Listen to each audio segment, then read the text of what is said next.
Wait, let me see your face.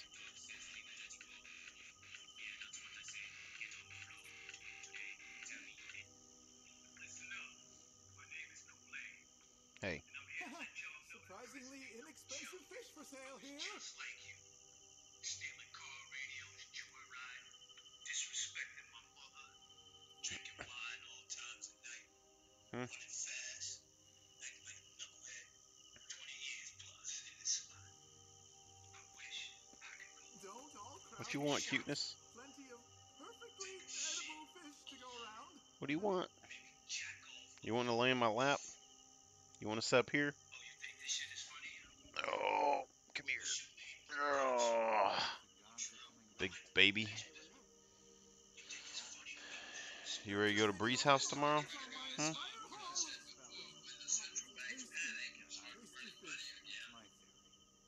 Inflation comes back. History shows that no country stayed on top forever. 100, 200 years. The max. They peak and go into decline. So I assume we're no different from anybody else. One of the problems with history is people don't learn the lesson from history. We got a brother who recently didn't know history, or he did know history. He said he was smarter than history. I know I'm not smarter than history, and history is very clear. No nation and no currency, by the way, because they sometimes go hand in hand.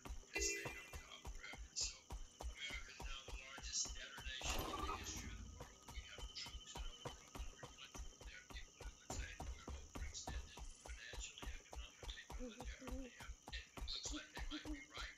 So, yes, no, I agree. If you want to live and succeed, history teaches us that if we don't take our lessons from the past, we'll repeat them. History should be understood and exploited, not feared or avoided. History demonstrates that no nation ever remained at the top for more than 100 or 200 years before reaching its pinnacle and then declining. In this video, I discuss the two assets generations of investors you should invest in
I'm impressed with the level of the Vigil's commitment. We're determined to see you succeed, Professor.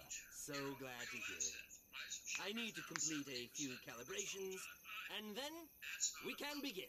The price of silver is down 70% from its all-time high. Those are not bubble kind of numbers. Inflation will increase if the money supply expands faster than the national economy. This year, the S&P 500 has lost 17% of its value, and the tech-heavy Nasdaq... With respect, Professor, we need to begin. Tell us how you plan to proceed, and we'll make sure you're not interrupted. Of course. This area has, a concentration of dragon minions. Undead, to be precise. Large enough to provide an accurate measurement. Once I have that, it's a simple matter of correlating that data with the baseline metrics I've derived back in my lab. We are standing by, Professor. You can begin whenever you're ready. Form up, Vigil. We've no time to waste. I'm sure Slep is competent, but I'll stick with you if that's all right.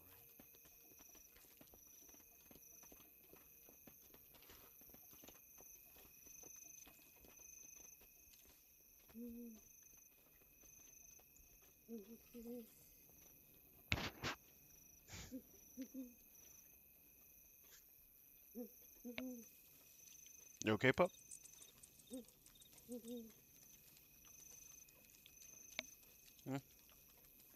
What's the matter?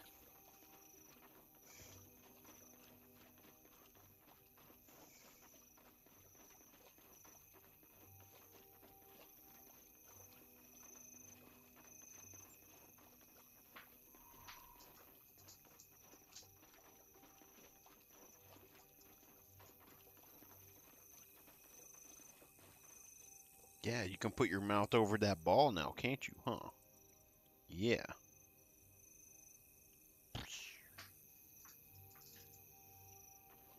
Well, I'd forgotten how Yeah, you're getting bigger, huh? fragrant swamps Remember can when you be. couldn't hold that ball? This spot is Wasn't that ideal long for ago, my was it? purposes. Is it acceptable to Yeah, you? you used to not be able to grab We're on the this. edge of the minions' territory. Yeah. As safe a spot as we can hope for. Excellent. Though I should warn you, this device may attract some unwanted attention. Stand by. The device is working perfectly, and I'm getting some readings. Just like my device.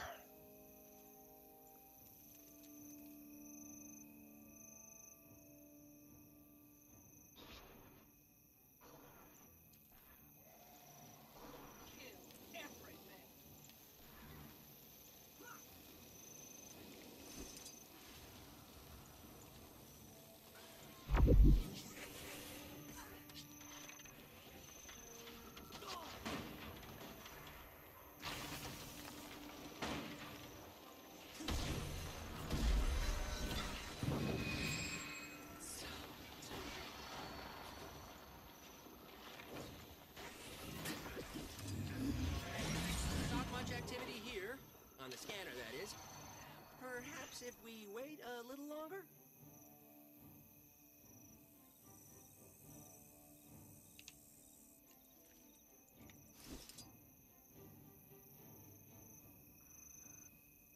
Trying to think of a utility skill. Because, like, mimic. So if you're a human mesmer, you could go mimic, Condi cleanse if you wanted to. You know?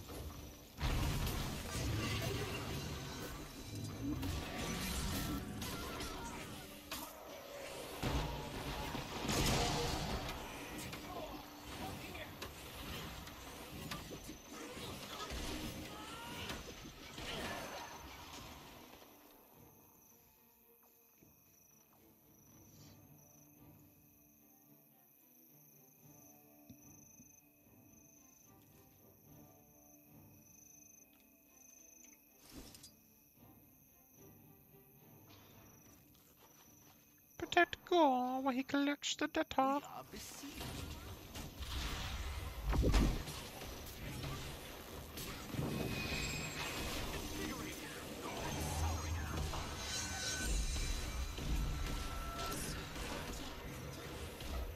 Nearly there. Just a bit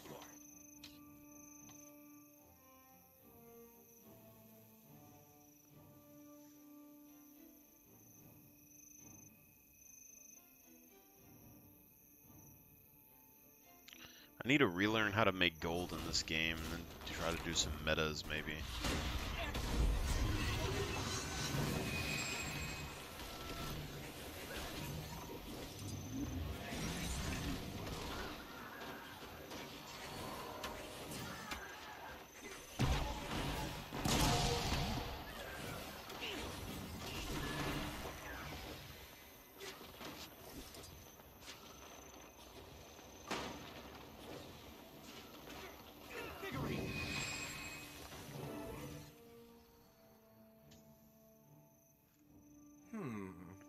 These readings aren't nearly strong enough to be conclusive. We're still on the fringes of their territory. If we could delve deeper into the swamp, we might find larger minions there. Fine. But larger minions are a larger threat. Stay close, Professor. The deeper we go, the more danger you're in.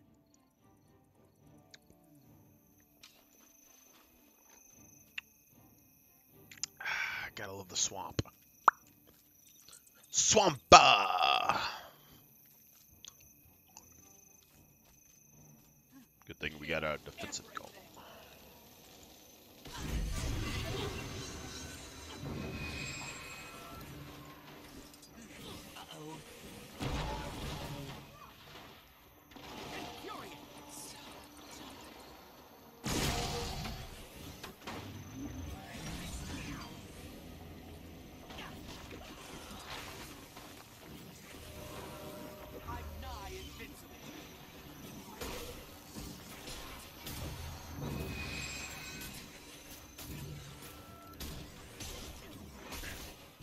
I think it'd be interesting just to, if we had another weapon that can give us chaos armor.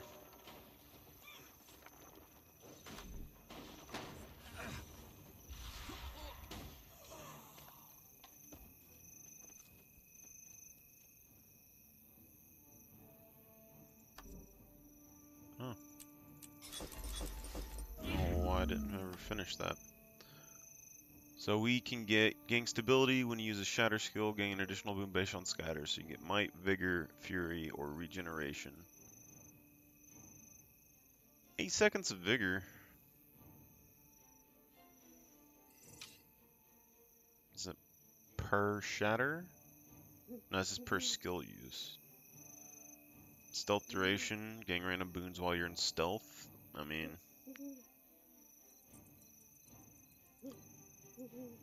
recharge one of your equipped weapon skills at random.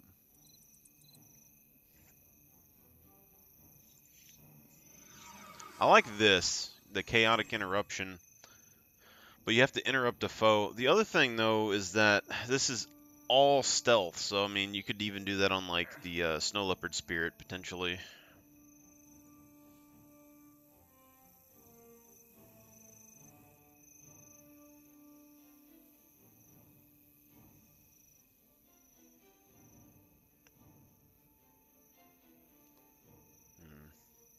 I don't think that's the sigil. I think it only... The sigil that you can get for your weapon.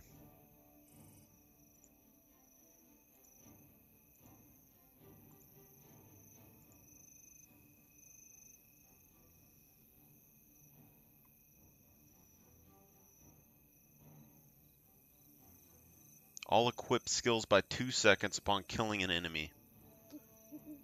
10-second cooldown. So, I mean, if we did that, we could potentially get 7 seconds back on this just with one interrupt. Well, actually, no, because, I mean, we can only interrupt...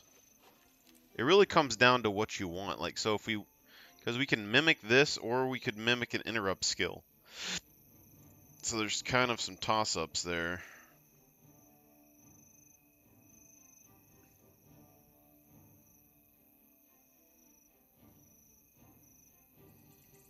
One equipped weapon skill at random.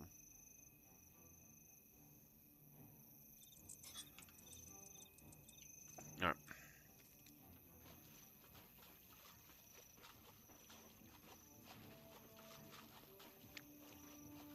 Let's try that cave. It should give us some useful readings.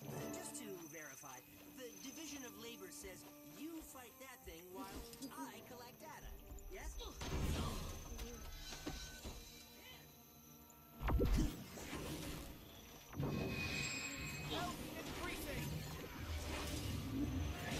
I've almost got everything I know. Just a scintilla more. We're getting the data we need. Keep that fell beast at bay.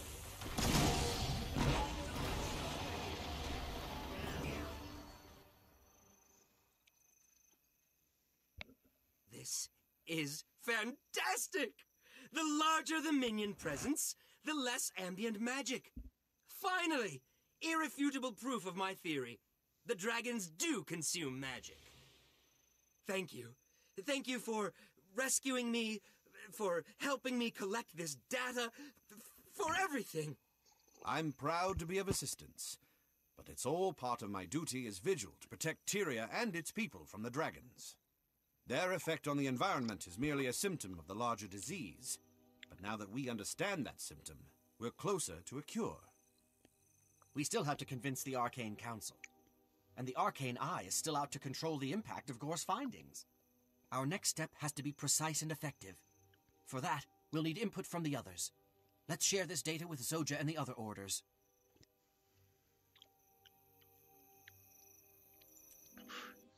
How is it that I've used like 6 of these XP boosters on like 5 missions so far, and none of those missions gave me any XP? That's my question.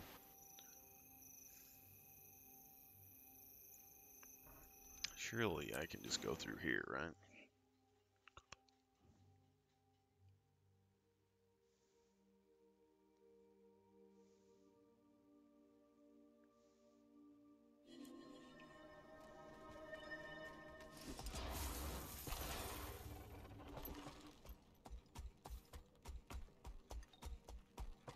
I could turn you to goo.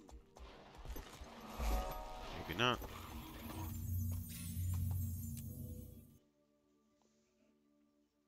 Should have just ran next door.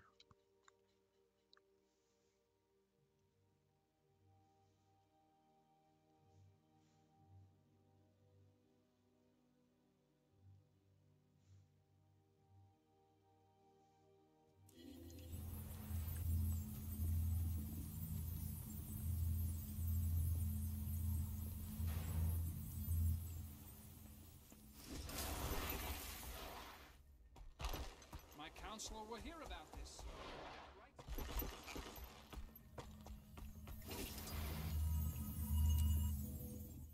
Field test.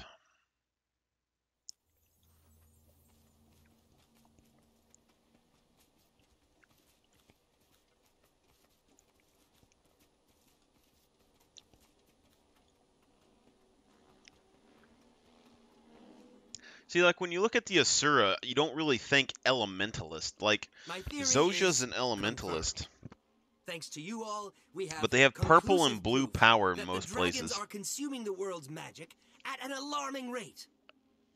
This is the first step to building a coalition to battle the dragons. We need to tell everyone, the entire Asura population, as quickly as possible. Ract and the Arcane Eye won't allow it. So how do we get vital information past a highly trained, secret police force dedicated to keeping it contained? If the Priory called a conference, all the most influential geniuses in Ratasum would attend. Ract wouldn't dare touch 'em. And once they know, the news can't help but spread. Word of mouth isn't reliable. Not against Ract. We need mass communication. We should commandeer the Golem Control Center and broadcast a message from there. The Arcane Eye is the real problem.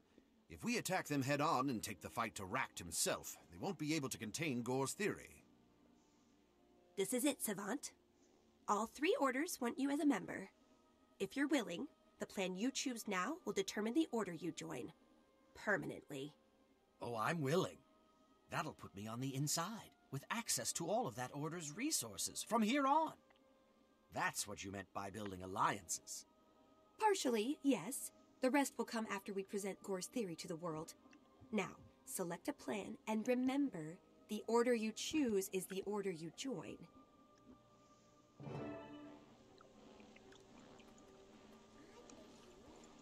Was they? My assistance. Eternal alchemy unified field theory. Oh my, that was a long time ago.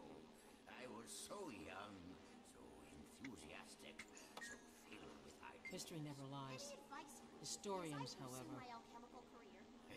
Change schools. The eternal alchemy is unknowable.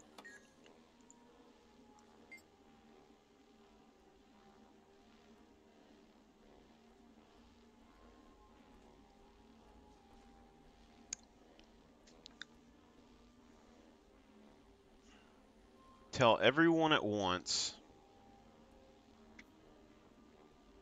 Can't silence every peacemaker in the city. I mean, they could just call you crazy, though. This Knowledge is one, the greatest treasure. academic conference.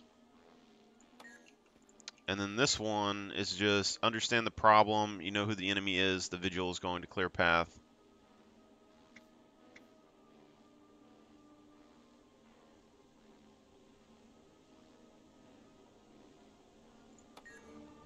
Let's do vigil. I don't know. Ooh, we could go. Do we still want to do conditions? I guess that's the question. I guess we'll stick with conditions for now. Which means I probably need to get a focus at some point. Now I shall break you. And that's probably armor I should award, to be honest.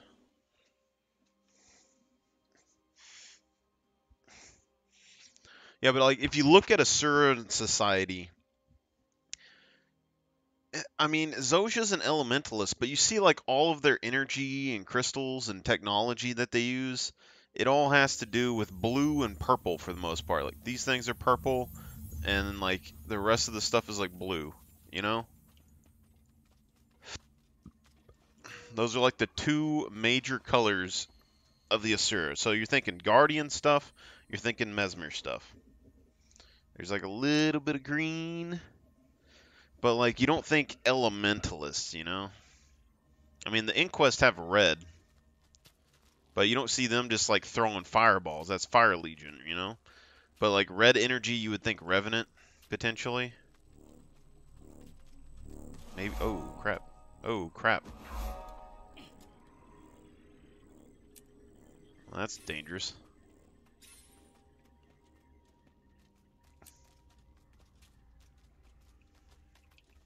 We gotta go to the fields. Arcane Eye has a base inside this field over here, they say.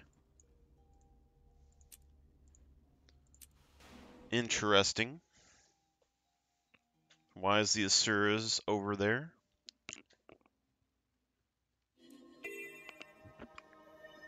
If it's that pirate-based thing with the art, I'm gonna be like a little upset about it.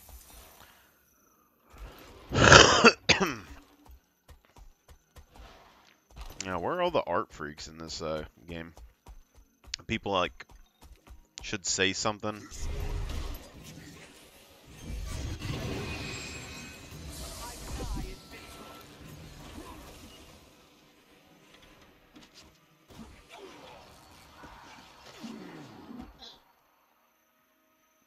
I think I want to do a condition set on this guy, which will be condition damage, expertise, you know, and then we can do one that's... I don't know if we want to do precision or anything with it, or just like pure condition damage. We need to compare the damage just from like Winds of Chaos versus like... Because like this isn't damage ability. This one does damage.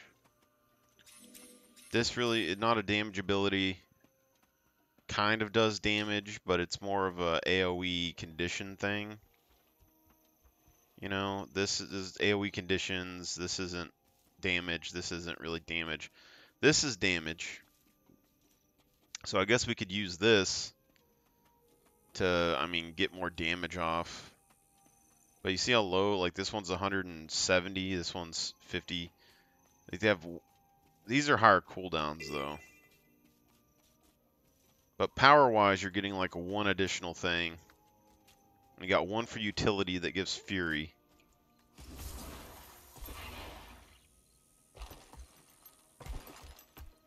It's basically a warrior ult, but you get 4 options.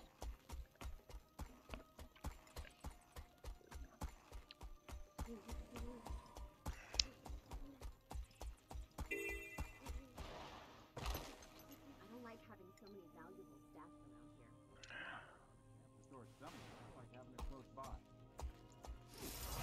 here. The Asuran base is in a house in the middle of a field.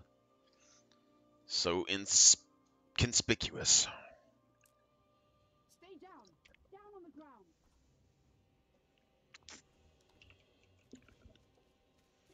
Well, well, well. Welcome to the Vigil, recruit. The farmhouse is secure. Slep is waiting for you downstairs.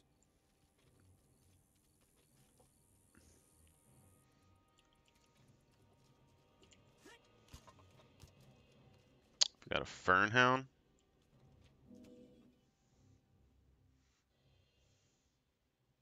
Ah, here's the Vigil's latest and greatest.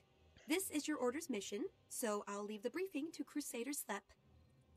Welcome to the Vigil, recruit.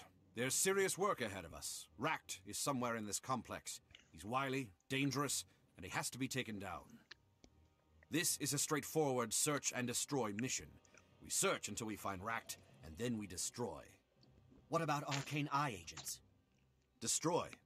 If they interfere, then they are colluders in Ract's effort to stifle Gore's message. Show no mercy, and finish the job. That's why I joined the Vigil. Like the old Char aphorism says, the best defense is to wipe out your enemies. Let's go. Stand clear! She's about to blow! Dangerous.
I'll bury you and everything you know.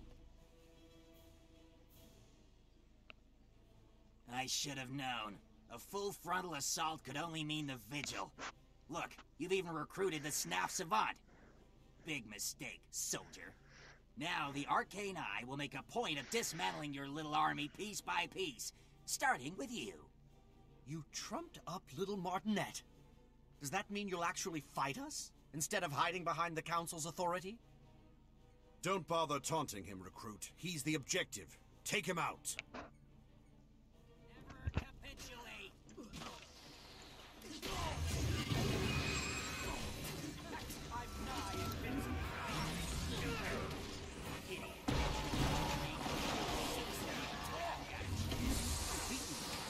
But you don't know it dead, and I always follow orders.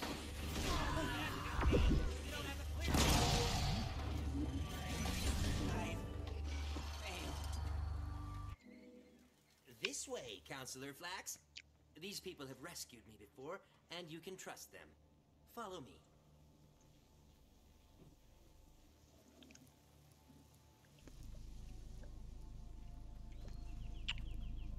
Ah, I love it when a plan comes together.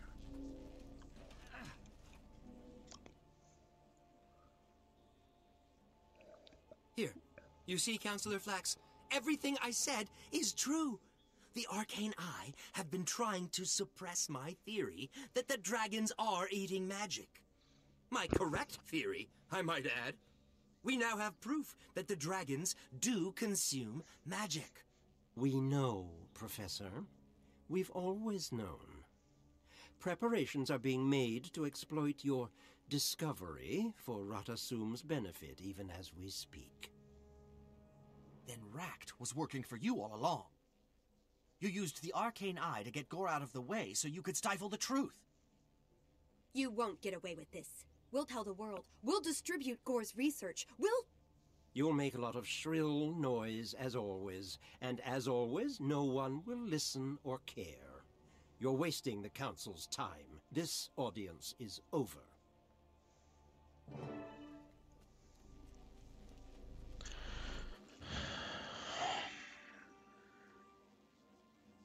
So we should have just no idea told the everybody. Council was corrupt enough to hoard information that could help Tyria deal with the dragons.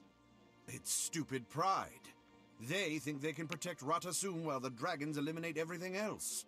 The rest of the world can burn for all they care. Listen, I've fought the dragons, and I'm telling you, the Council alone has no chance against them. The only hope Tyria has is for all the races to join forces. That is becoming abundantly clear. Although from here on, I think I can handle things in Ratasum. The Vigil has bigger plans for you, Recruit. It's time for us to take the fight to the dragons. There's a Vigil contact waiting to meet you in Lion's Arch. He'll give you your first official mission. Congratulations. Getting you into an order was the first step. Now for the tricky part. I'm bound for Lion's Arch too. I'm meeting an old friend there. We were members of a brilliant team, Destiny's Edge. Things went horribly wrong, but I'm starting to think the team is worth another try. We almost took down an Elder Dragon without any help, but the dragons are too big for one group to tackle. Tyria needs their experience, and Destiny's Edge needs all the help they can get. Once you're settled in at the Vigil, I may call on you again. I'll be honored to answer that call. As a member of the Vigil, a citizen of Tyria, and your friend, I'll be ready. Thank you. This may fail, but I have to at least try. And, to be honest, I wouldn't feel that way if not for you. I'll look for you in Lion's Arch. This is interesting to me because Zoja's the one that, like, avoided getting back into the group during the whole thing. So playing in Asura, you can see the other side of this, but also, thinking on it now, the human gods come to Tyria after the dragons woke up the first time, correct? Which means that was after the dragons already consumed all the energy again. So, if the Asura are like the Mersat, and the Mersat faded from existence, entered the mists, let's say, and then they survived, came back, and we ended up defeating them and stuff in Guild Wars 1. The gods showed up afterwards, so the Asura would basically try to do the same thing. So would the gods be reborn or something after the dragons consumed the energy again?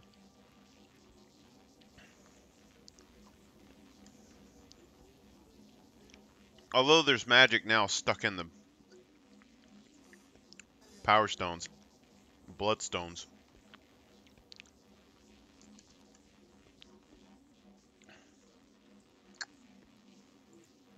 Quite a reward.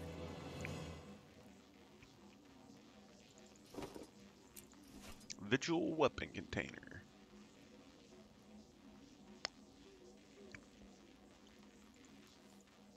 Staff.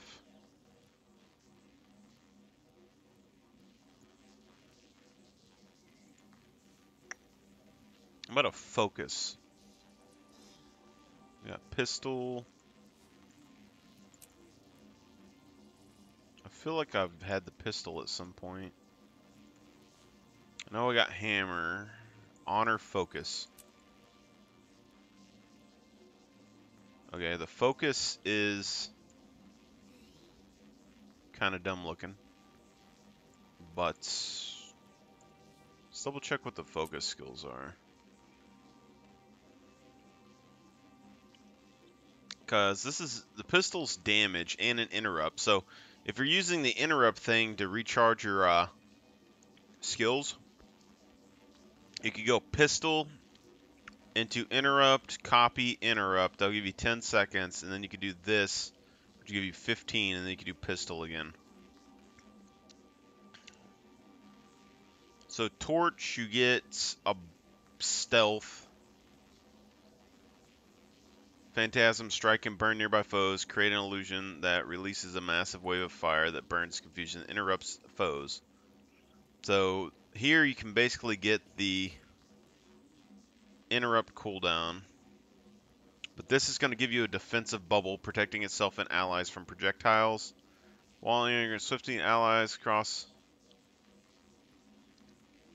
pulling nearby enemies. So you can get vulnerability, damage, and range projectile stuff.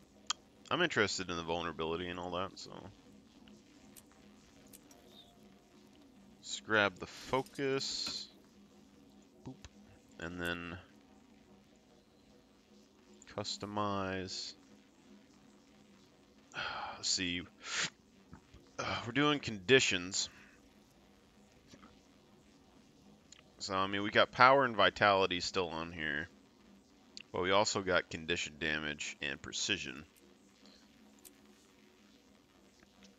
I'm kind of thinking that maybe precision just would be better for mages like this. But I don't know if the math makes sense in my head or not yet. Affirmative.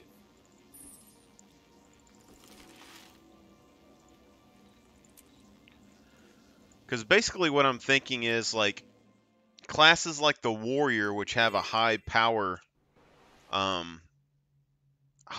weapons, let's say, like sword, great sword, all of that.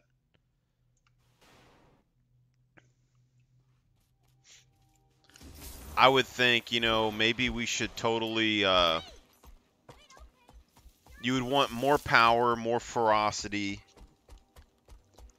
That would give you the biggest hits for burst damage. And if you go power and precision, that would give you the most, like, damage, because the power is going to give you a bunch. And even on my condition build, I go power, condition damage. I go and do all the traits. And I think you could do something similar here with Celestial gear if you wanted. But if we just look at these weapon stats, like the sword is doing like 150 damage. Great sword's doing 3 hits.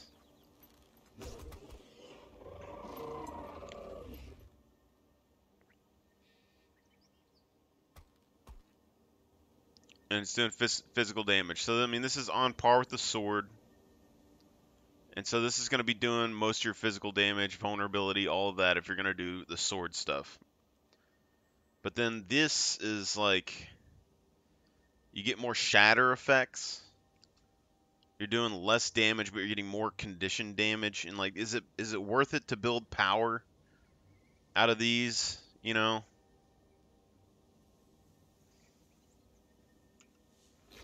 I don't really know. I bet Celestial would probably still be fine. Anyway. I'm going to use some more tomes just to get them out of the way. I think we got to get to level 40.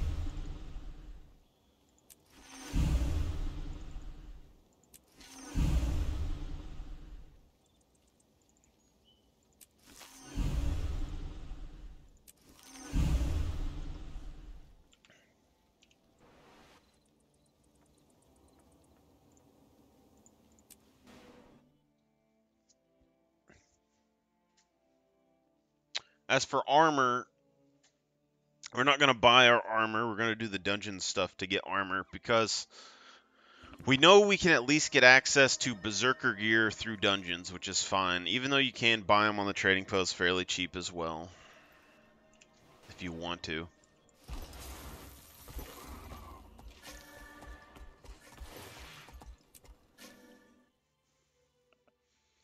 Setting the stage. I want to see what Zosha does here.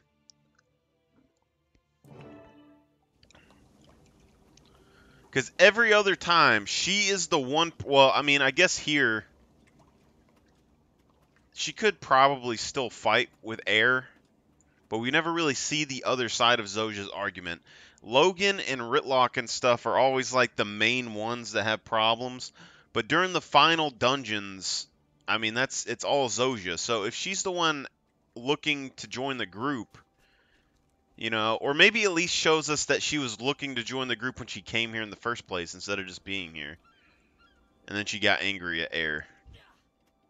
But we'll see. Nothing's exploded, right?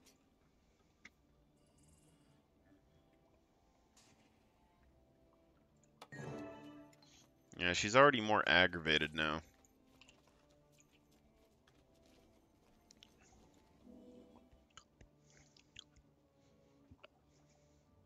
Welcome, fellow members of Destiny's Edge. We must speak of the threat of the Elder Dragons. When I agreed to come, I didn't know Leaf-brained. you'd be That is a inviting good this point. The charm. Savari do have no brains, I right? could say the same for you, human.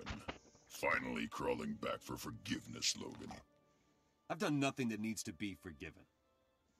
Logan, Ritlock, enough of your squabbling. Kaith, I doubt that we can unite again. Not after our last mistake. The Norn's right. When Heirs to Galkin makes mistakes, people die. Is that what you think, Zosia? That what happened was my fault? Please, all of you, our time has come. We must help the Orders. We've fought the Elder Dragons before. And lost. Because someone couldn't keep up with us. You have something to say it to my face. I would if you weren't always running away. I should gut you and be done with it. Gut me? With what? That human-made sword you looted from Ascalon? I've had enough. We're done here. Running away again. Was it human-made? It might have been Ritlock, God-made. You're just making it worse. Ha! Look who's talking! Logan's right, for once. I have more important things to do. I'm done with this. And I refuse to waste my efforts on cowards and fools. Goodbye, Kaith. It's sad to see Logan and Ritlock argue. If only there was something to bond them together. Yes, I know it might help. Kaith, I have to leave as well. I fear this meeting was a mistake, but maybe I can fix it. We failed, then. Failed to bring Destiny's Edge back together. We cannot help the others. How can we help Tyria? Let's see what Zosia does here. You have something to discuss?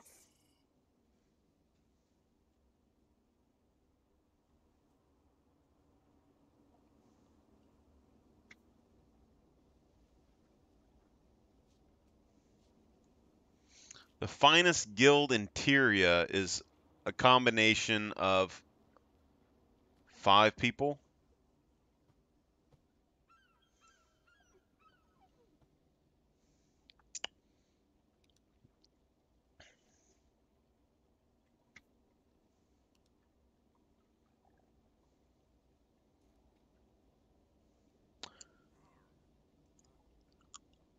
And she's talking about their heads being filled with ether. I mean, she's calling them stupid, I guess. But she also wanted to fix this when she came here.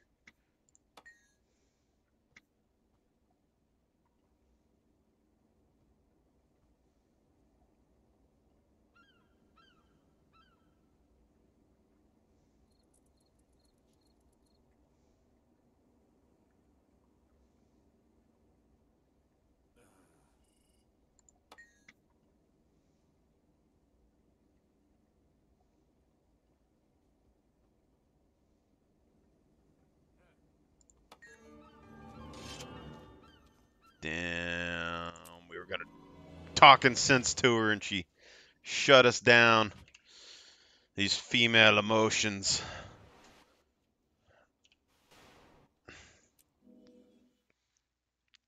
Yeah, I mean it. Like, I guess I wasn't really expecting the story to change much, but you can kind of see like when we came through on the Asuran side, she was more like we actually need to get these guys together and do good, and then she instantly flips at the side of Air during the meeting, like one mission later.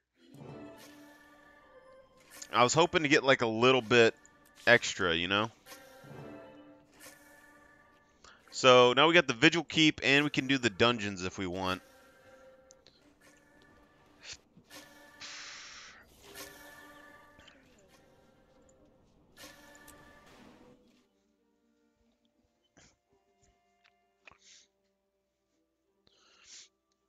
least try to do the first one. Because that's where the storyline just went off. Air's coming over here. The other ones have things they need to do. And they're all separating and going to their own individual dungeons, pretty much.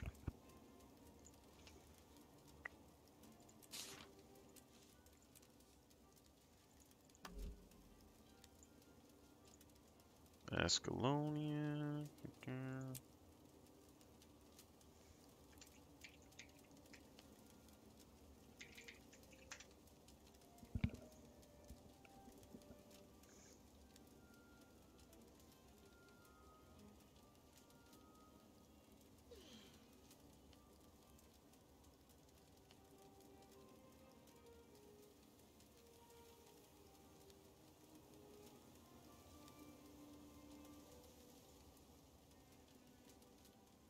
I guess they're AFK, I don't really know.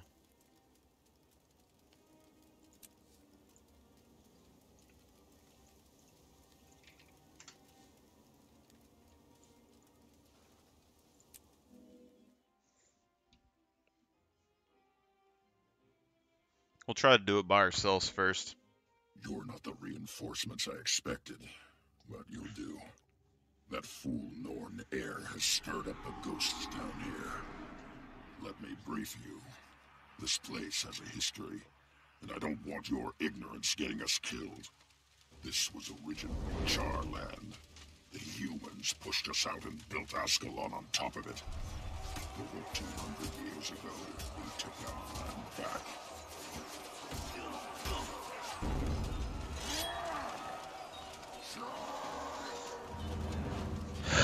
King Adalbern watched his soldiers panic as we breached the city gates. Facing certain defeat, the doomed king refused to surrender. Retreat? Retreat is not an option! Adalbern smashed his ancient blade Magder. Cursed Ascalon. You will not abandon me! The blast incinerated the attacking legions and turned the defending humans into vengeful spirits. We will never surrender! Never! The ghosts see the living as invaders. They show no mercy and no weariness. Only blind hatred. Adalbern's hatred. And now, Air's gone right into the dead king's lair. What a mess. We're going after her. She's causing trouble, and I don't want anyone dying because of her foolishness. Shut your mouth, man.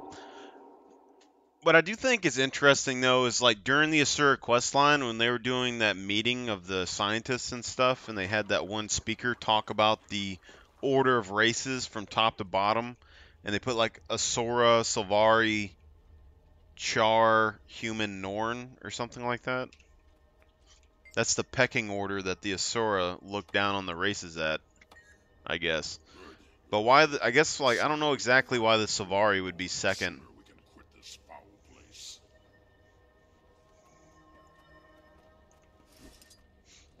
Alright, do I want to use the clones?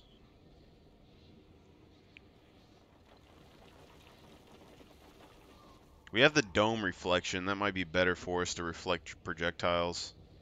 And then we can copy it and make a secondary. Yeah. Because the golem will give us some protections as well.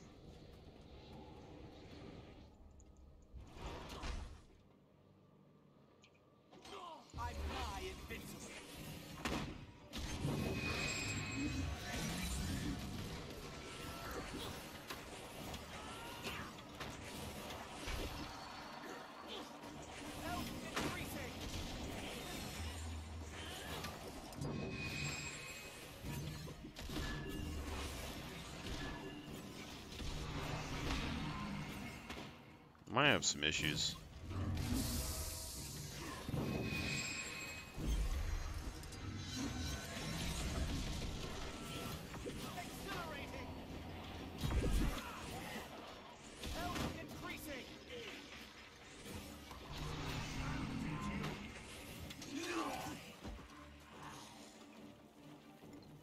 Alright.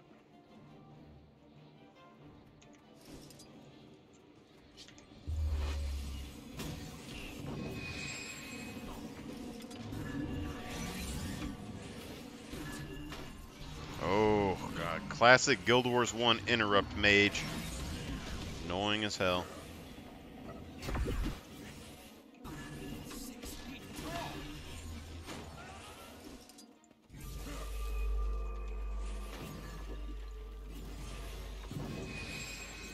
Oh, we can get Chaos Armor from that too. That's interesting.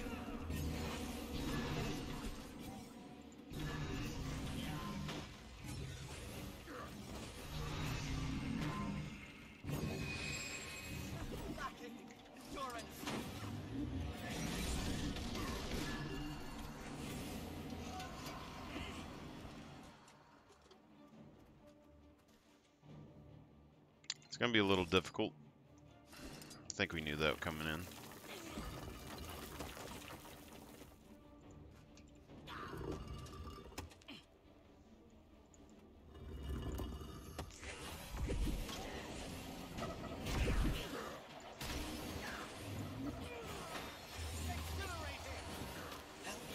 Oh!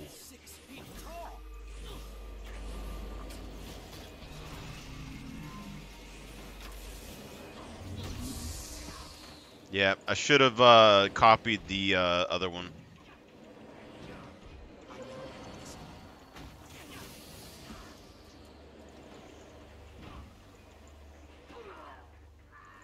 I needed to copy the reflection there. Oh, God. So we might need the golem as well.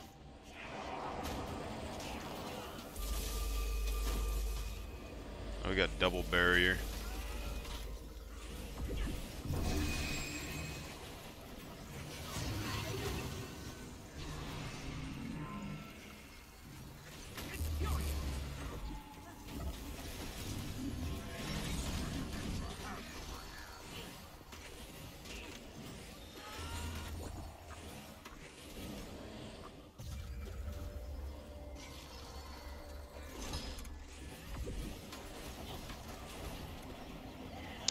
So now we got one block here, we got projectile blocking here, projectile blocking that we can copy, and then we got projectile blocking on the defensive golem.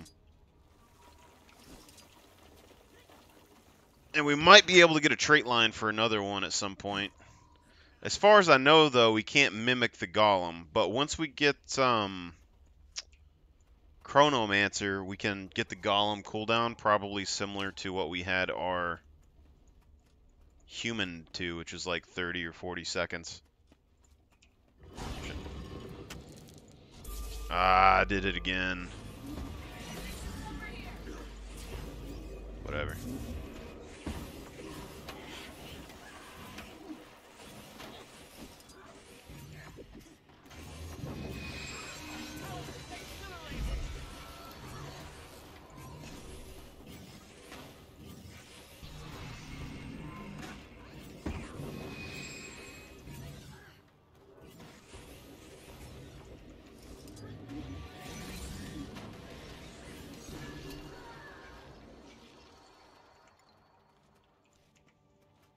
What's the cooldown on that? 32 seconds.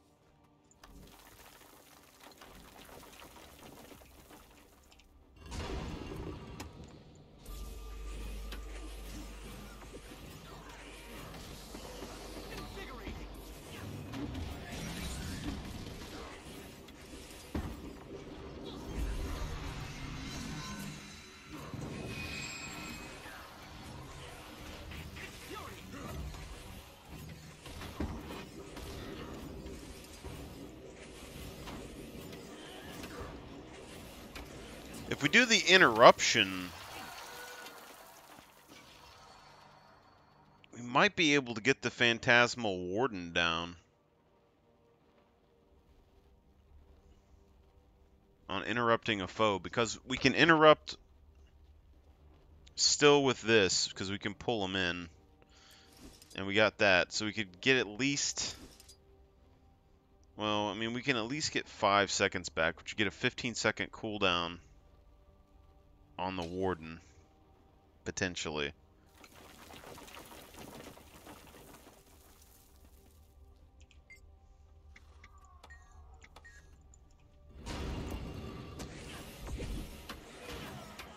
I hate monks.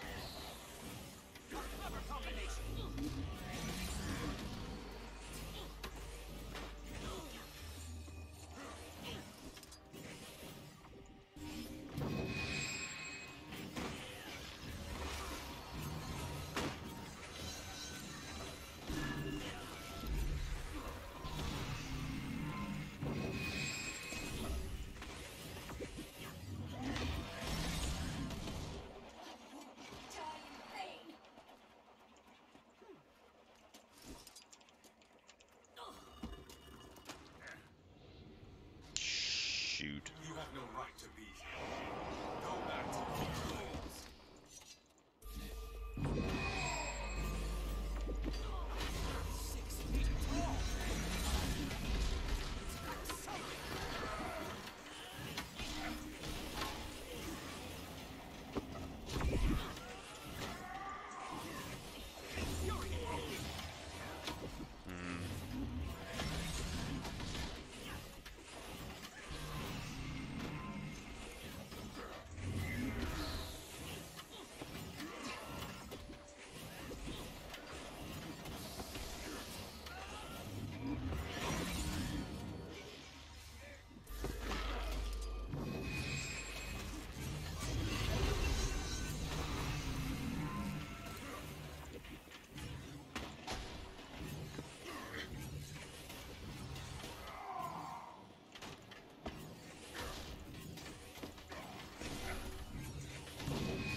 Three-piece combo.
That's a pretty cool shield.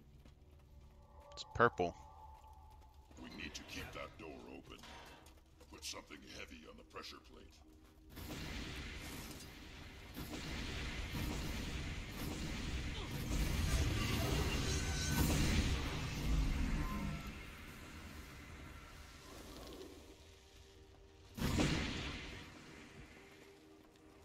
Great. A graveling nest. It just keeps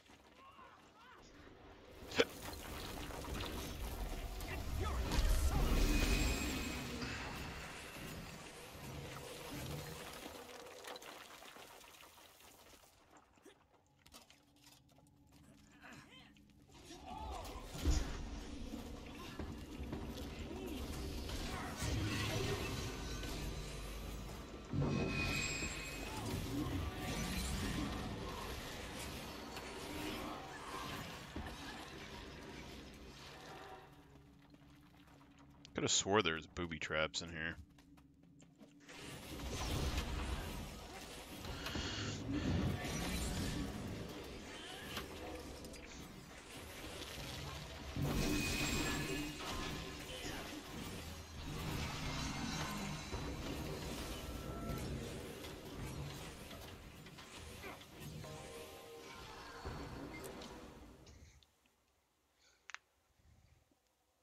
Ritlock, what are you doing here? I came to stop you from inciting a full-scale ghost rampage. Why are you here? I'm looking for King Adelbern's legendary weapon, the sword called Magdeer. Magdeir? Magdeir was destroyed when the Sorcerer King set off the foe fire. I think it survived. I believe the sword will be found at the top of these stairs. You are following a foolish human legend. You of all Air made it peoples should past know all the the power of traps legends. and all the people You bear Magdeir's twin without killing so often. anybody. It was Rurik's sword. What if I do?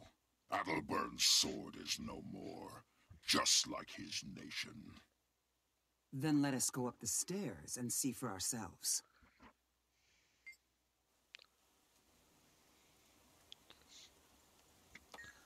Tally-ho! Oh, crap.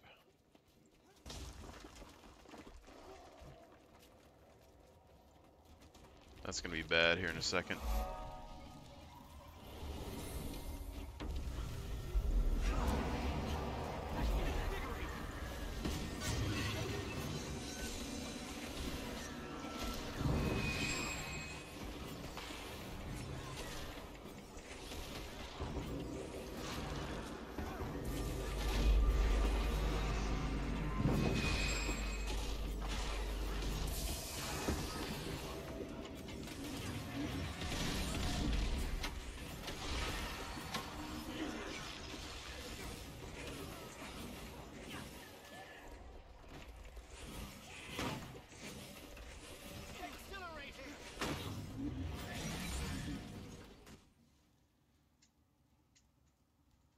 Ritlock, the broken sword. It's the twin to your own. Worry more about the sword's master. Look there. I sense Sahothan's presence. Look at those Rurik, my clothes. son, you've returned! Your son is dead. So is your kingdom. Leave us. Foul creature. Your entire race will pay. Even now, my champions prepare to invade the surface. You will fall before the might of Master Major Nente, deadly Kasha Blackblood, and the lovers Rolina and Vassar. We'll destroy you as you destroyed us! You frighten no one with your meaningless threats. We've killed you before. We'll do it again.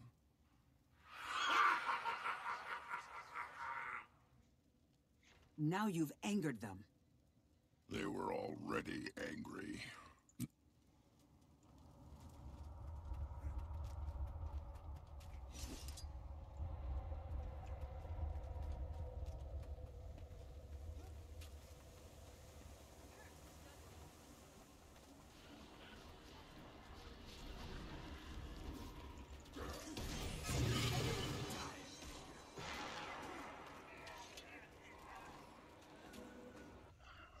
can't just enjoy. That's the problem with MMO games. Desire to destroy still unsatisfied. Just don't enjoy anything. It's all Burning speed. Asteron not enough for you. As long as you stalk us, we'll fight you tooth and claw. By Melandru's will, I will rend you from this world, Char. I feel like I know that guy.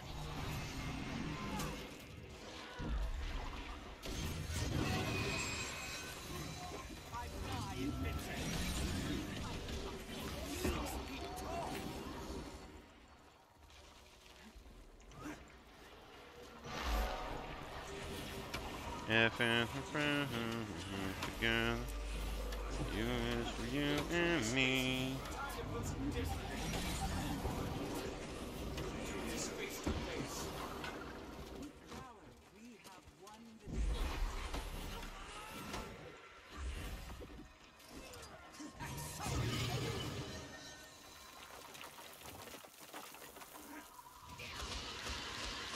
Down in the deep blue. Oh, you can't block that. That's interesting.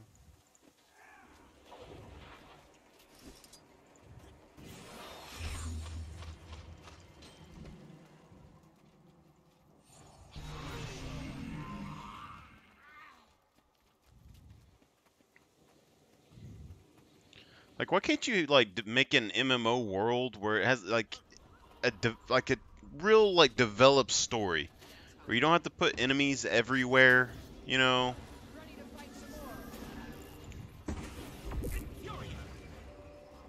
You just kind of walk through and bask in all the lore and small details.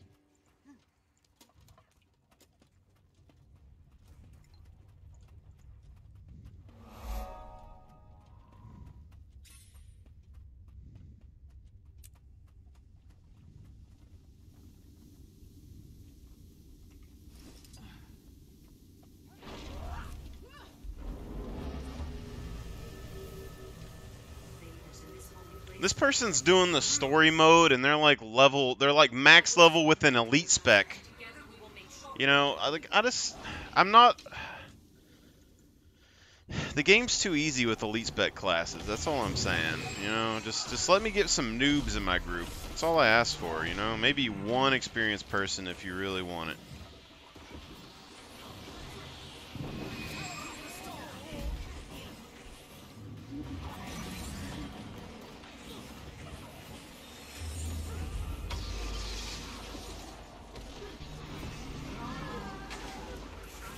Yeah.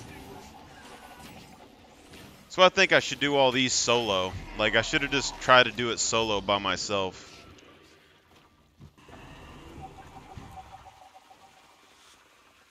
This is most remarkable.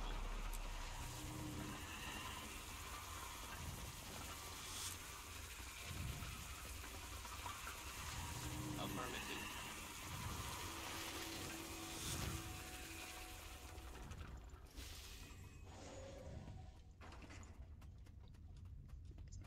Because I think it's just a little bit more enjoyable. Like, when you're actually doing it just specifically for the story, I think getting up to where I was, level 40, and then doing the dungeons, it's good enough level to get the first few done.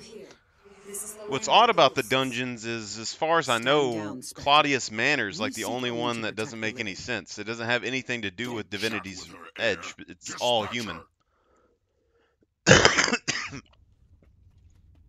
Which, that's weird to me, you know?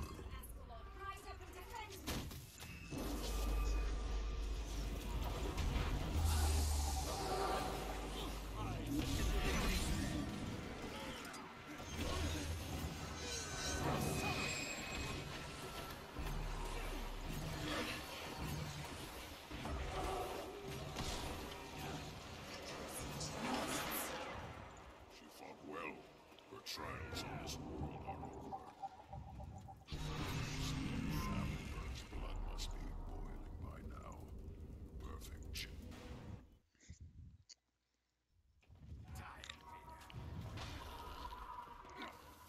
Like, if you get one other person, if you're under leveled and it's you and one other person that kind of equal out the levels for your group, I think it works. But then, once you're a level high enough to do the dungeon by yourself, As soon as you add one more person with you, the dungeon just becomes too easy. Just like your son and your kingdom. I will have my vengeance. Join me in death. Death, you say?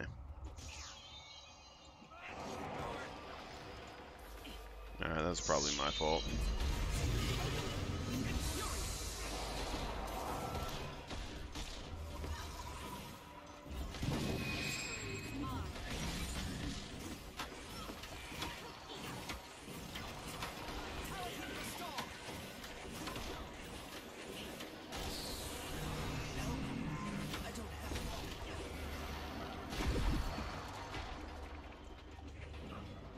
He has spirit weapons.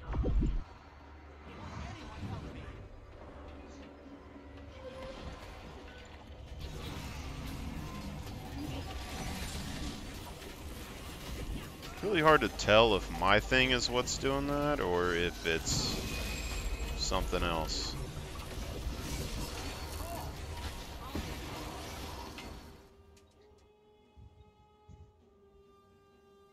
You've defeated me, but what have you gained? Much deadlier things stir beneath us. They'll consume you all. Magdare is shattered, but I know a blacksmith who can mend these pieces. Did you really think that if you got me a sword, you'd earn forgiveness? For you, the sword would be for Logan. See, this doesn't make any sense to me either. Risk our lives, my life, for that coward. I thought it would heal old wounds. It would remind you. Remind me of what? Betrayal? Ah, you've become a sentimental old woman. We're finished here. Why does Ritlock hate Logan? Mistakes from a lifetime ago. Best forgotten. Ritlock's right. I've gotten too sentimental. Too weak. See, I'm split on this detail because Ritlock is mad at Logan because he ran during the fight against the Elder Dragon. But why would you going and getting a sword that was used by humans to massacre Char and give it to a human who ran away from battle suddenly make Ritlock like him more, unless it was like Ritlock was buddying up to him to get the sword from him or something? Because that's the part that doesn't fully get me, you know? And then I might be confusing some stuff in my head when Ritlock goes into the mist and stuff. But does Logan ever do anything with the sword? Like, was that ever a plot point that they haven't brought back into the game yet? Because I don't remember Logan ever fighting with a fiery sword. And I don't remember reforging it. You know? The other thing is, it kind of, it's like, what does that do to the Heritage Sword that you get from Guild Wars 1? Like, is it not one of the twin swords? It's just a replica or something?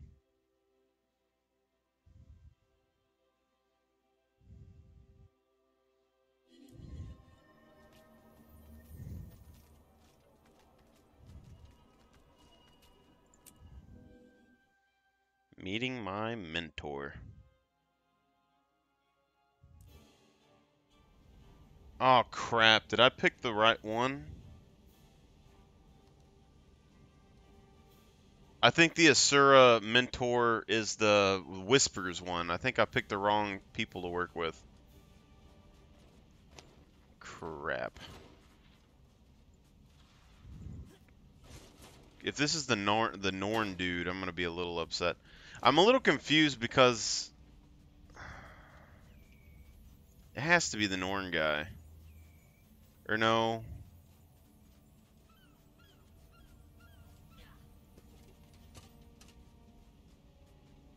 Thank you for the warning, General Soulkeeper.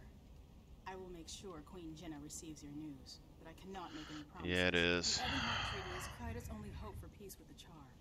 We cannot withdraw our negotiators. It's the general person that's the Asura for the Vigil. It's a damn fool decision. That's enough, War Master.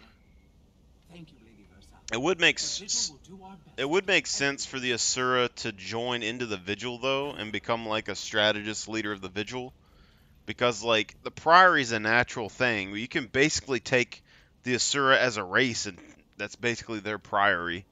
And then if you go into like the Order of Whispers, that's something the Asura would probably have an interest in. It's like jack and technology and stuff. But yeah, I wish I could swap now, but I guess I can't. Don't want to remake my character. 6 years ago, a dragon rose in Ascalon. It flew south, killing and corrupting everything in its path. I stood beneath the dragon as it passed overhead. I survived, but others did not. All across Tyria, I found others who told of destruction caused by the dragons. Humans in Silvara battling undead that swarmed their shores. Asura driven from their underground cities. Joining together, we gave birth to a mighty organization, the Vigil. We're proud that you have chosen to serve alongside us. Your mentor will be Ford, one of our finest soldiers and the most stalwart Norn I know. He'll teach you to fight with the Vigil. The Vigil was created to fight the dragons, to destroy them before they destroy us. Some must fight, so that all may be free. Welcome to the Vigil.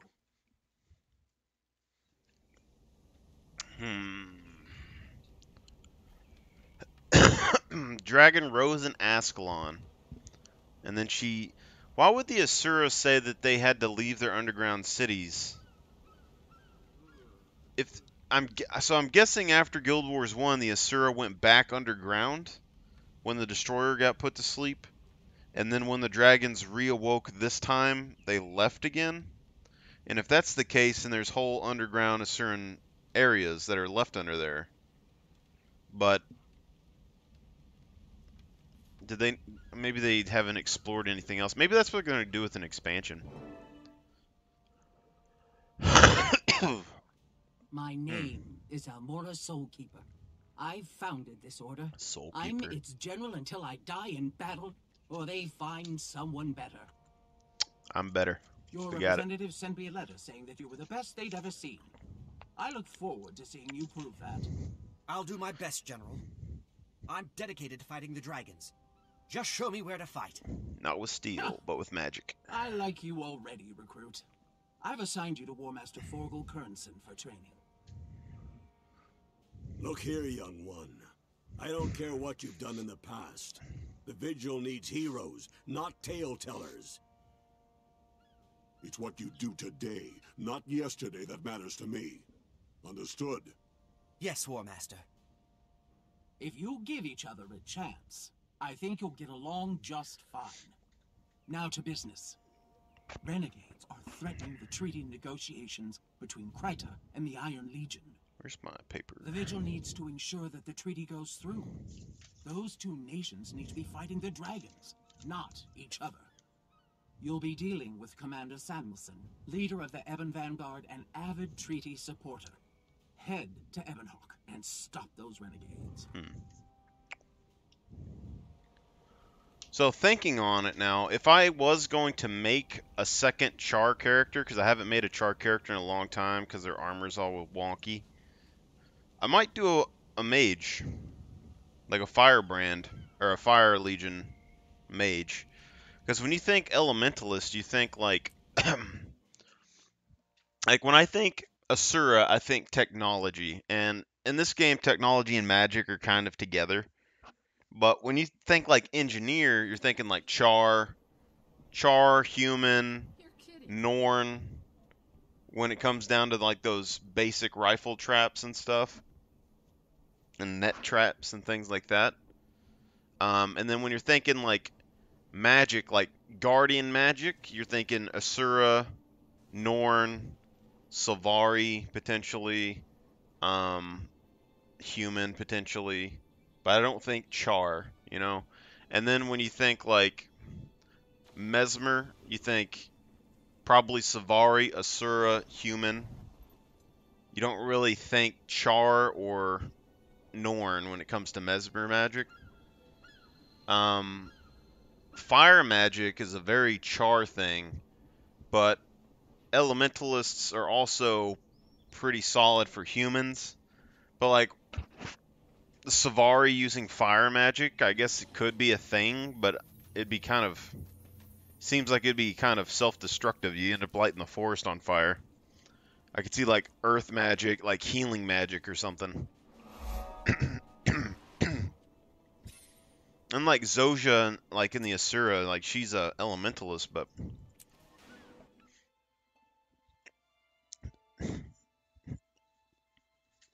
doesn't really fit the color profile, you know? Technology.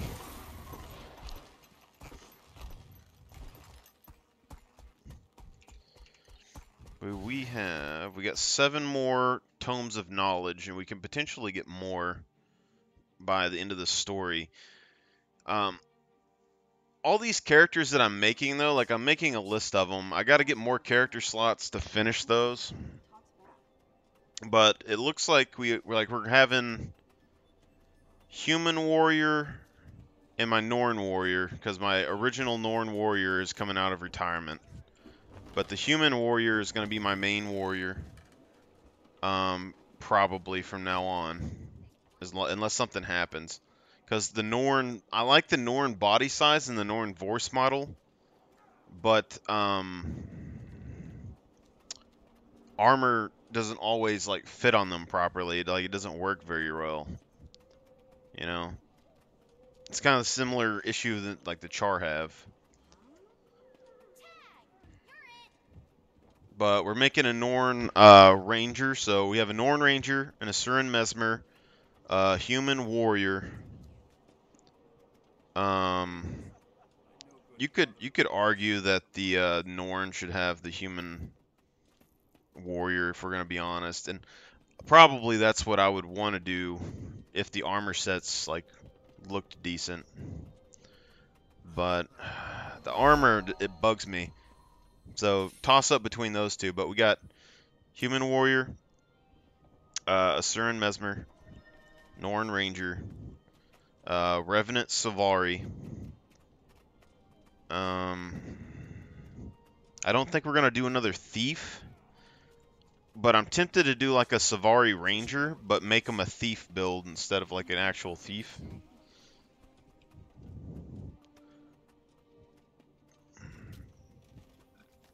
Ugh. And then maybe a Char elementalist.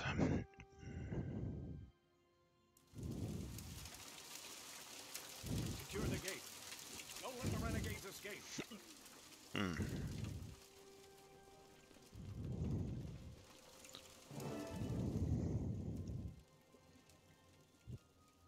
Welcome to Ebonhawk, recruit. By Raven's wings, what in the mists is happening here? It's the Vigil. Thank Balthazar you're just in time. I'm Samuelson. Wade Samuelson, commander of Ascalon. I'm War Master Kernson, and this is my new recruit. Give me a status report. Here's the problem. A bunch of Char renegades smuggled explosives into the city. They're trying to blow up one of the outer walls. The Ebon Vanguard stopped the demolition team, but renegade forces are attacking everywhere, from here to the Central Plaza. That sounds like a blood-covered mess, Commander. How can we help? We have to get to the city. This guy's eyes pink. Turn right, head down the road and through the crossing. You'll see a big statue at the center of the square. Once we take the square, the Vanguard can do the rest. But without a rally point, we're falling apart. Who are these renegades? What do they want with Ebonhawk? They're Char who disobeyed the orders of the High Legions. These idiots would rather die than make peace with humans, and they're dangerous. We'll capture the plaza, Commander, and teach a lesson to any renegades we find along the way. Ready, recruit? Move out. Ebonhawk fall? The hell it will. The hell it will while I'm here. Cool.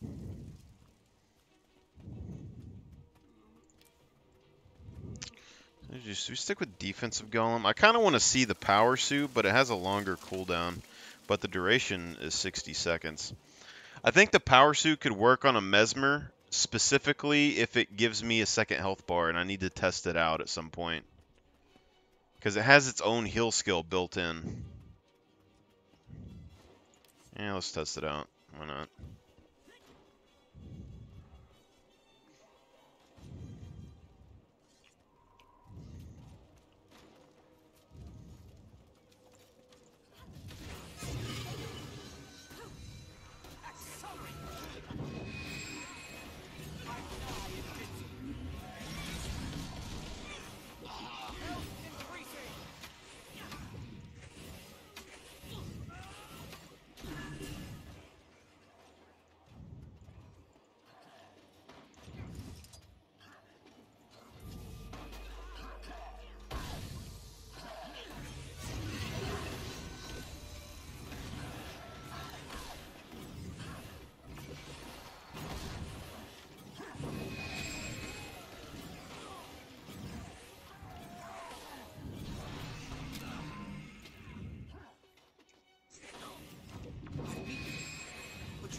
Wow, she didn't even do 1% damage. Order secure. Vanguard, form up and hold this area. We'll advance toward the crossroads.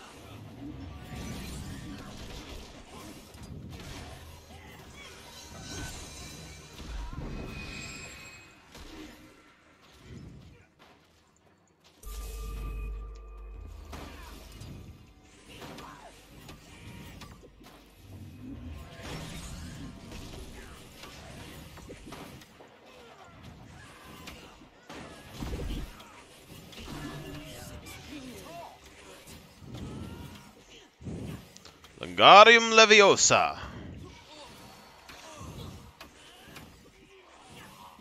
Your wizard, Harry.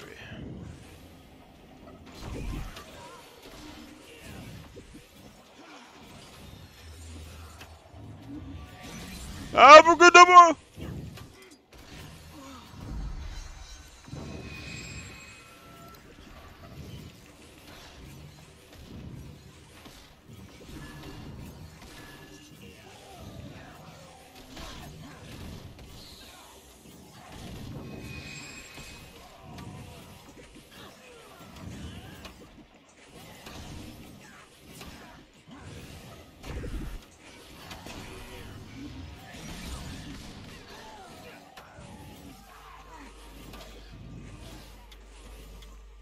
Alright, let's see what happened. Oh, they interrupted it.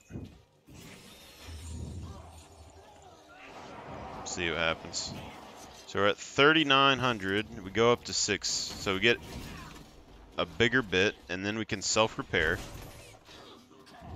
And then leave hazmat suit. So we can't leave and re-enter the suit, but we should be able to,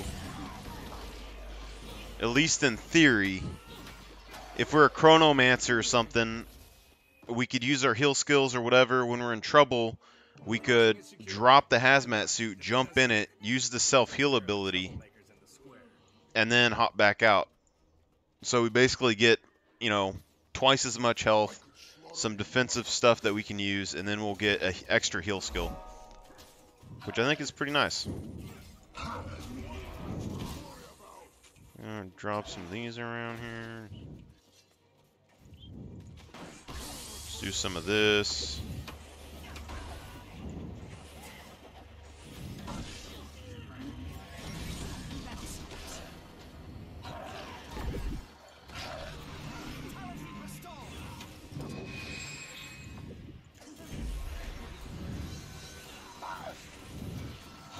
Oh yeah, we're gonna make an Asuran Guardian as well. I forgot about that.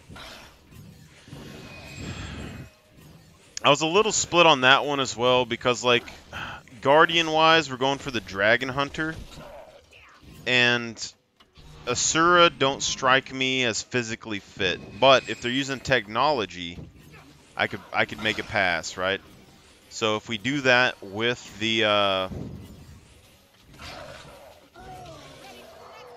what would it be? You would do that with the Dragon Hunter, and they get a bow, and then they get magical projectiles, which works. But we could also use a Sylvari or a Norn. I can't thank you enough. The renegades are getting bolder. But I want that This is the tier first time they've 3 ever tried to bomb the Asura fortress cultural from the armor on it. inside. New tactics may signify a new leader. You think they finally found a shot caller with half a brain? Think it. I know it. He's a char named Ajax Anvilburn, and that rotter's a thorn in my side. Anvilburn. Do you know anything about Anvilburn? Some way we could track him down and stop him?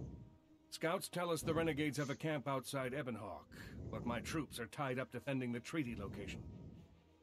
The Ebon Vanguard hasn't had a chance to check it, but if I had to guess, I'd say either he's there or his soldiers are. We'll take a look, Commander.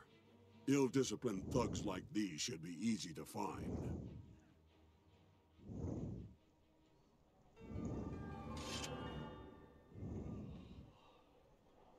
Toughness, power, precision, vitality, healing.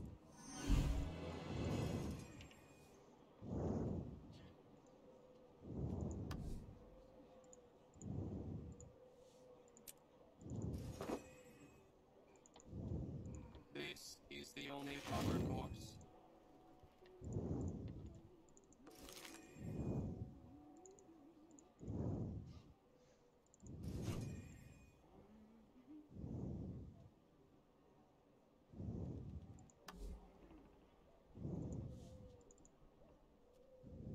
Requires level 80. What?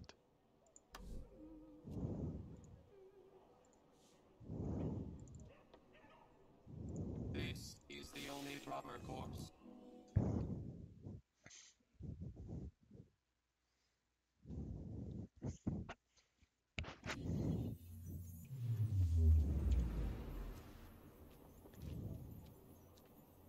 Hey, the one who lost at Polymark. Get over it. Okay. I think there's it's either Divinity's Reach. Yeah, it's Divinity's Reach. Yeah, I forget. I always forget about this place. I bought a sword here once, and I don't think I ever came back. That's why I wish they would just kind of like go back into the game at some point and just kind of revamp some of the starting zones with more stuff.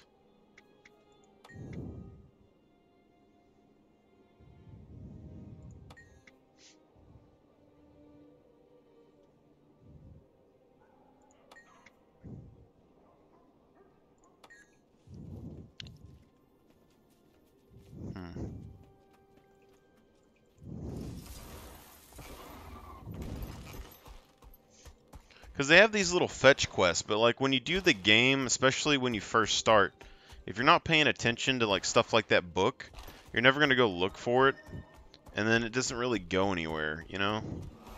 Like, you just forget about it, you think the game's over, and you never go look back. Because unless I have a direct reason that I know I need to go and look at those books, I don't have an interest to just hunt them down. And for me, like, the only thing I look for is, like, story lore, things that to end the game story. And the Ebon Vanguard, I don't think are going to play a part of that, you know?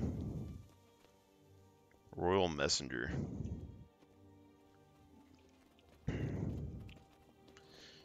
See, but armors like this, like, you saw them a little bit when the game first launched, but then you never see them again.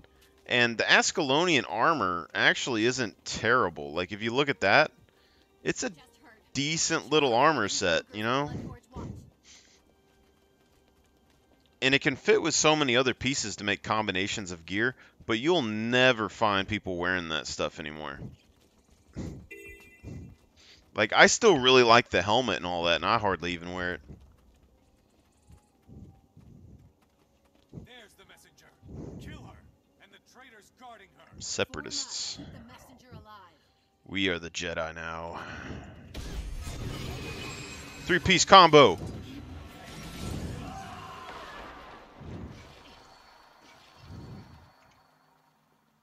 You imagine?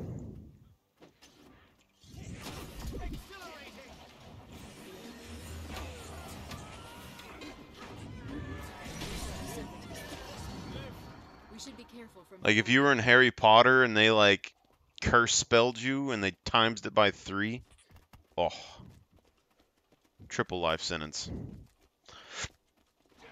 But things like this that you would never do, this is where you can get like little snippets of information or lore posts or all kinds of weirdness, you know?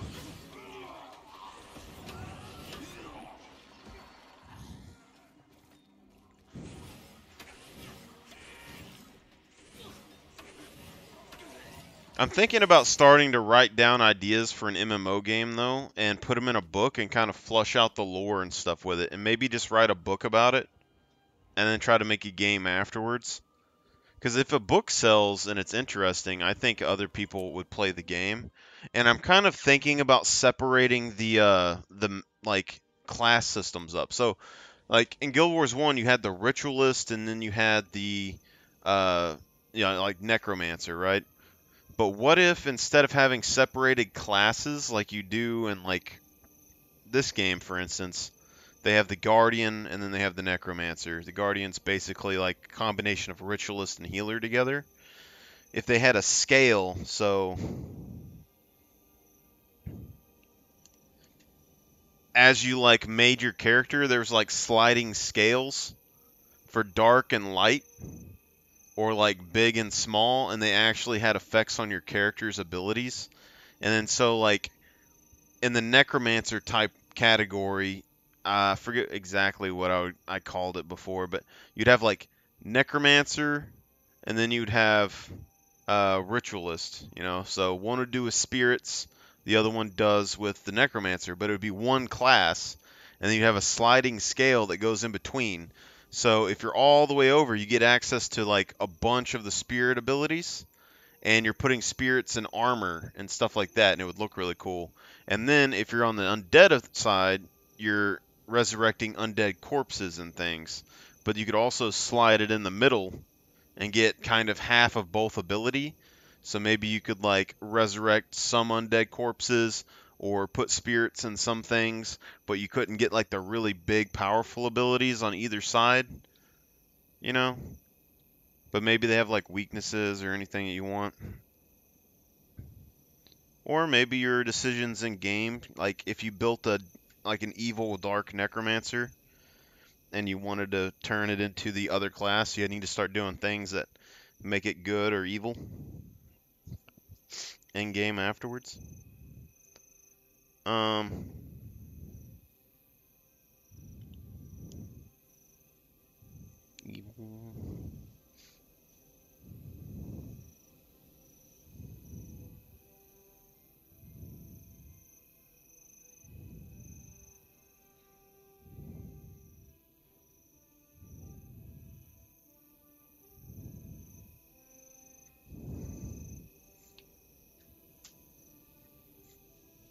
Guaranteed, if I learn how to make a game or find people that know how to make a game, I can flush out the details to make a really interesting game. Kid. Remember to bring your weapon? I'm ready to fight. And don't call me kid. Got some spark in you, eh, recruit? Good to see. We'll need it if we're gonna stamp out these renegades. Get ready to move, and keep your voice low. If we're lucky, we can catch these bootjacks sleeping. You really think we'll be lucky? Kid, we both know that kind of luck doesn't exist. Still, try to take prisoners if you can. We'll need them to give us information if Anvilburn isn't there. So we just run in there and yell, "Hello, bad guys, surrender or die." Look here, whelp. There's a time for strategy and there's a time for kicking the door down. We don't need tactics against this rabble. We just need force. Yes, sir, War Master. Right then. Don't worry about hello. Just skip straight to surrender or die. Now move out. See, I've always liked this guy's armor that he wears as well. Like, stuff like this, you just don't see Norn players use. But looking at it now, it kind of works. The only thing I would say is that the side pieces are a little bit plain compared to this. But this is Tier 3 Norn Cultural with Vanguard stuff, you know? But it's not bad.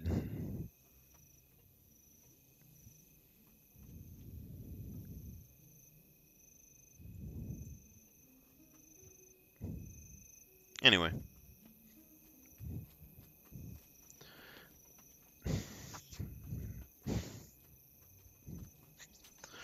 But it's kind of like I was making an armor set for my Norn the other day that looked to make him look more Viking-like. And then I was like, if I do a full Berserker hammer build, I can do the Inquest armor. By the spirits, is this some kind of kiddie playground? Wake up out there! Get him!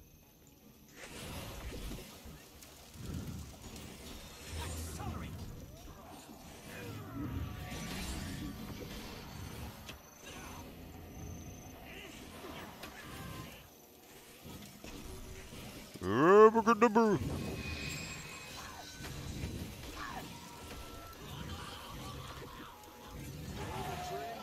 must be crying right now.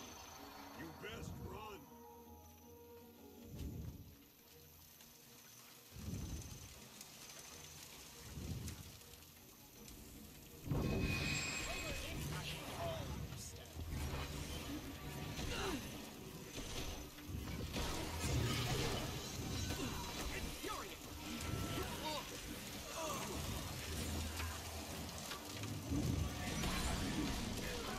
I'm not sure why that hits everybody. I mean, it says number of targets 5, but does it go through them, or is it just whoever's touching it? You know? That's all you've got? Come on, you mangy runts.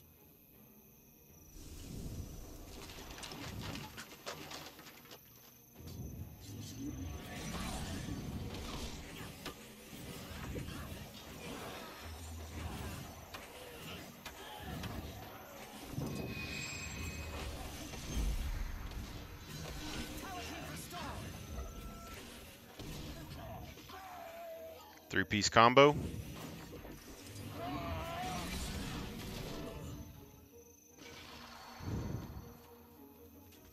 You're the worst trained, most cowardly loustabouts I've ever seen. Prepare to suffer.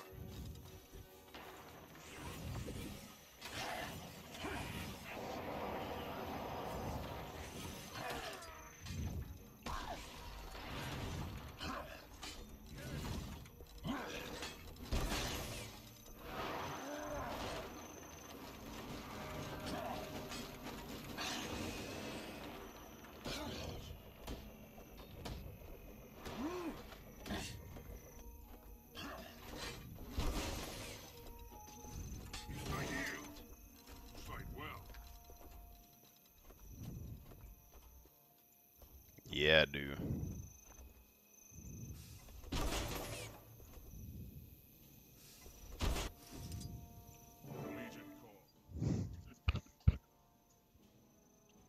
You shuck-brained cur! Where's Ajax Anvilburn? We know he's behind the attacks on Ebonhawk. Spill! You just missed it. He left this morning. He's on his way to kill some worthless human named Duran. They're setting an ambush at Summit Peak. They'll kill Duran, then leave the bloody knife with old Steel Crusher. We're killing 2 peace lovers with 1 trap. Ashes and snow? He means Minister Kent Duran, the Crichton ambassador. I bet Steel Crusher's the ambassador for the High Legions. You're Vigil, aren't you? Ha! Ajax will be sorry he missed killing you. Tell his human-loving mother, Almora, that one day we'll spit on her grave. Almora is Ajax's mother? That's above your pay grade, recruit. Forget you heard anything about it. Forget? I can't just forget. Don't you think that's important? Whatever happened to discipline? Kids these days. All right, fine. But not here and not now. We'll talk about it later. Right now we have to evac before more renegades show up. Leave this coward to rot and die alone. Let's get back to Ebonhawk and warn Samuelson about Ajax's plan. Greetings.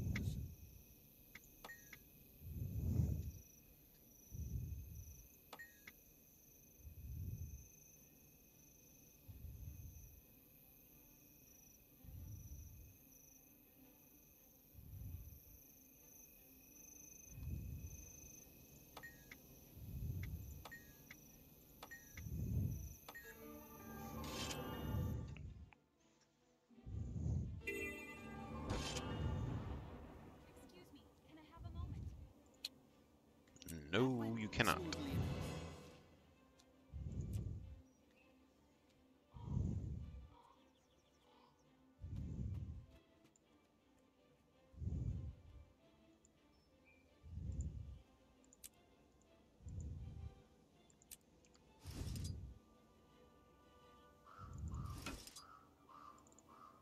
This is the only proper course.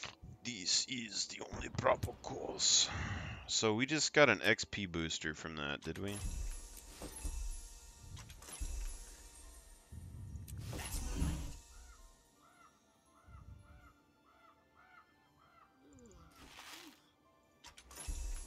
Quite a reward.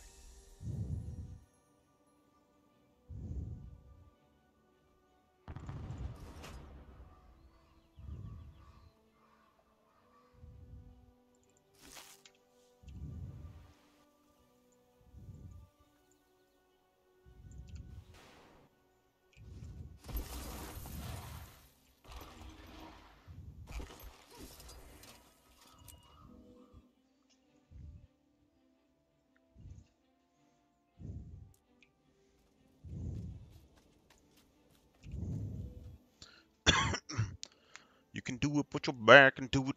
Who are you people? That looks pretty Commander good. Samuelson didn't mention an escort, and you certainly don't look like Vanguard. We're with the Vigil. We know about the attack planned for Minister Duran. We're here to make sure you reach him in time. An escort? I'm a soldier of the Ebon Vanguard. I don't need babysitters. We're not babysitters.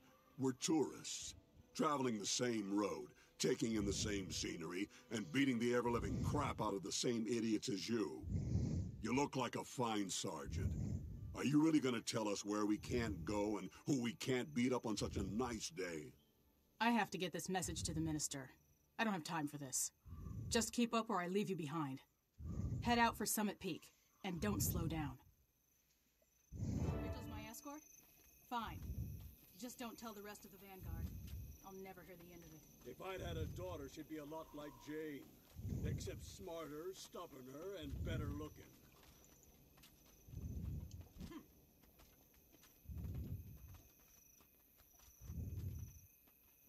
Careful.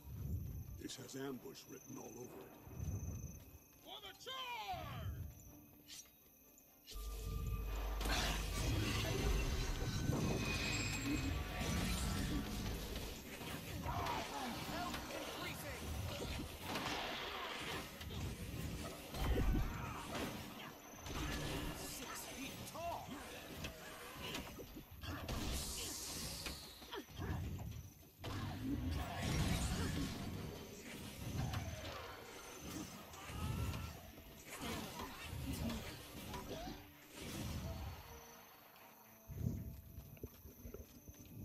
Oh my god.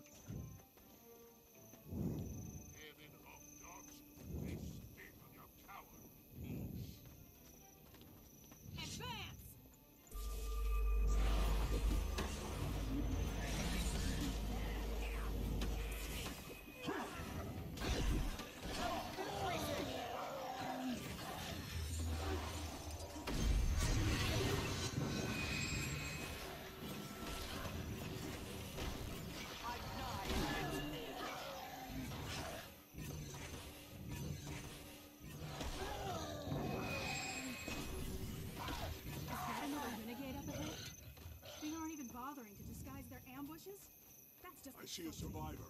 Stand the line. We have to help her. No, we can't risk it. The ambassador's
Kill streaks.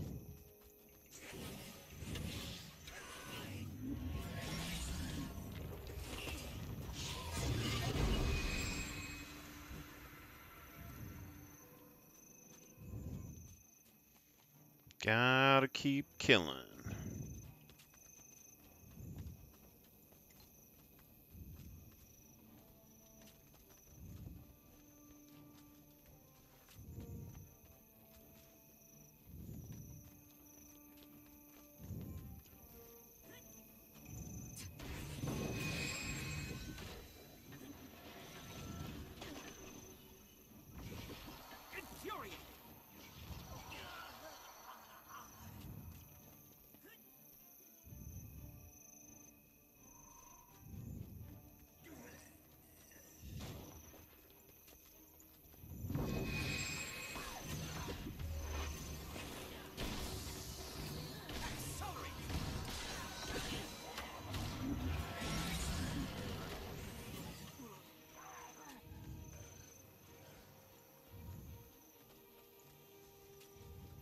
Officer on site.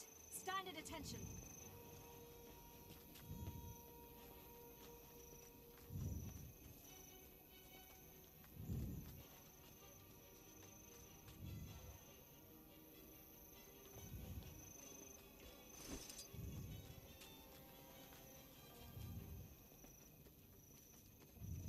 We're here. Minister Duran, sir, please, it's critical that you hear this. Commander Samuelson sent me from Ebonhawk. You're both in terrible danger. Danger? Slow down, Sergeant. Take a deep breath and tell me what's going on. Ajax Anvilburn and his renegades are going to ambush you. They plan to assassinate Minister Duran and blame the attack on Ambassador Steelcrusher. Well, we can't let that happen, can we? Duran, can you fight? Not as well as a Char, but I can hold my own. We could take cover at Summit Peak up ahead. Having the high ground would be in our favor. The camp is a defensible location. If the renegades don't know we're prepared, we could turn the tables on them when they attack. With all due respect, Minister, the best defense is usually a good offense. I recommend we find the traitor's base and destroy Ajax before he can strike. The Vigil were the ones to uncover this plot. With due respect, sirs, I think we should let them decide if we choose ambush or assault.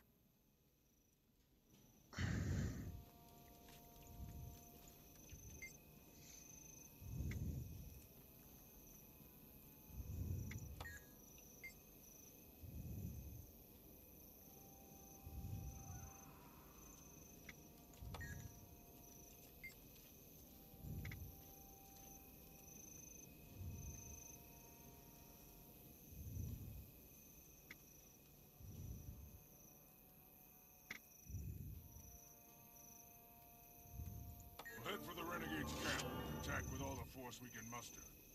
Good choice, recruit.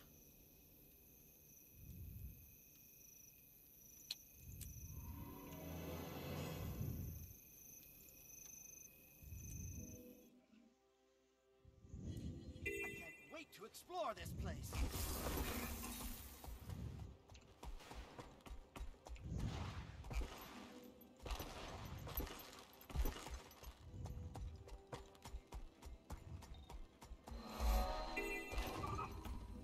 Excuse me, do you have a moment?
Take a detour.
Damn, I wasted that one.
Alright, now we gotta do both parts of the mission at the same time.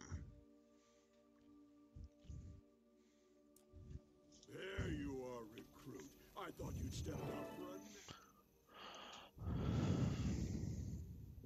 for the love of...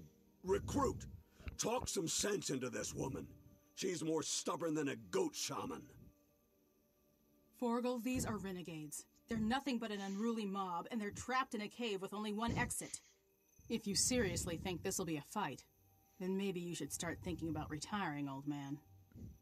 Watch it, soldier, or I'll old man you into the ground. These are Char, and they know we're coming. They've chosen a defensible point, and they've had time to fortify. If you go in recklessly, you're just going in to die. A wise man taught me there's a time for strategy, and there's a time for kicking the door down. I'd listen to him if I were you. Looks like you learned quick, recruit. Good. Now listen here, Sergeant. We're going to stick together as a unit, so we aren't picked off one by one. We go in slow and careful, and watch out for surprises. Recruit, I'm putting you on point. Tell me when you're ready to advance. I'm right behind you.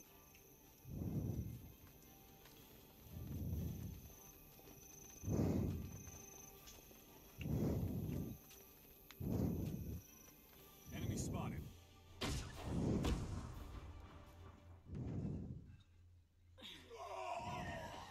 Too late. They've got cannons. Storm the line.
I was gonna invul him, but I guess not.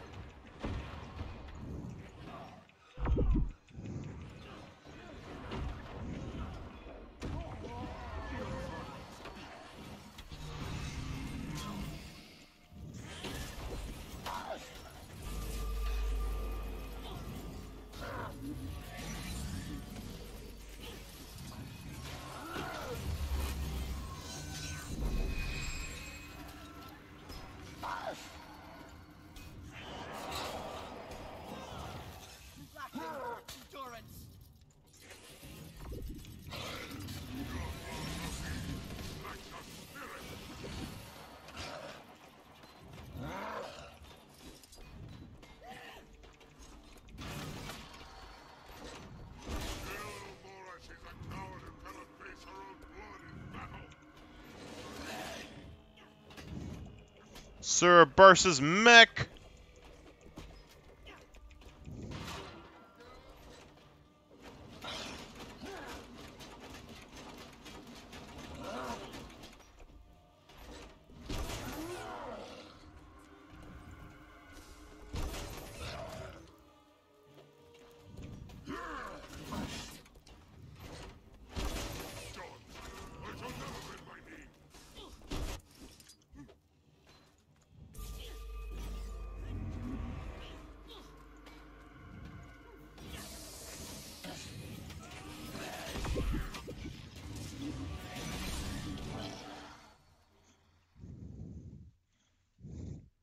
You were right, War Master.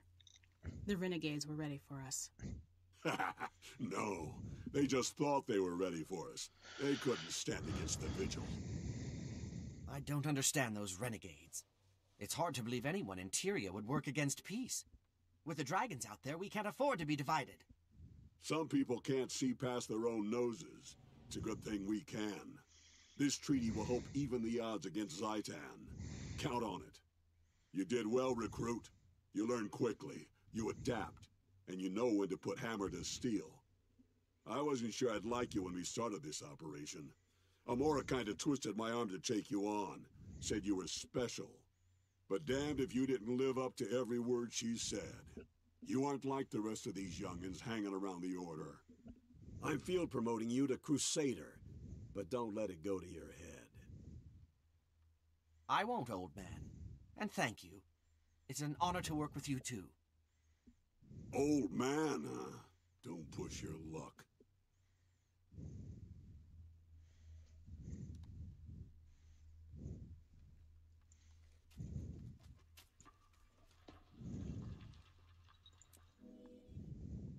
Old man.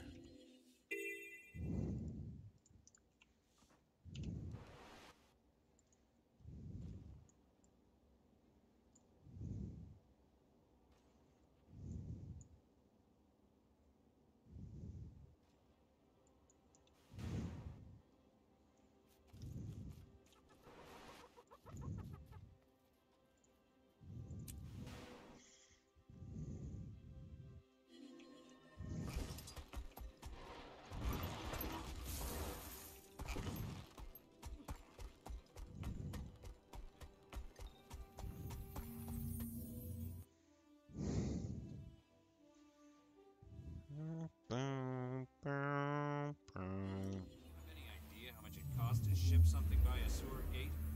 Maybe Evan Hawk's willing to pay those prices, but I don't like it. Floppier crap.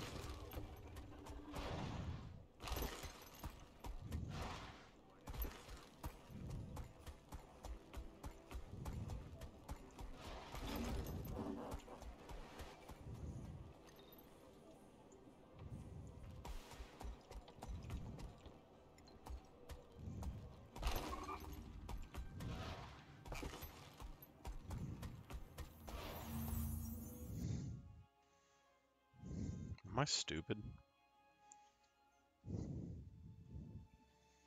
Got the feeling that I'm close.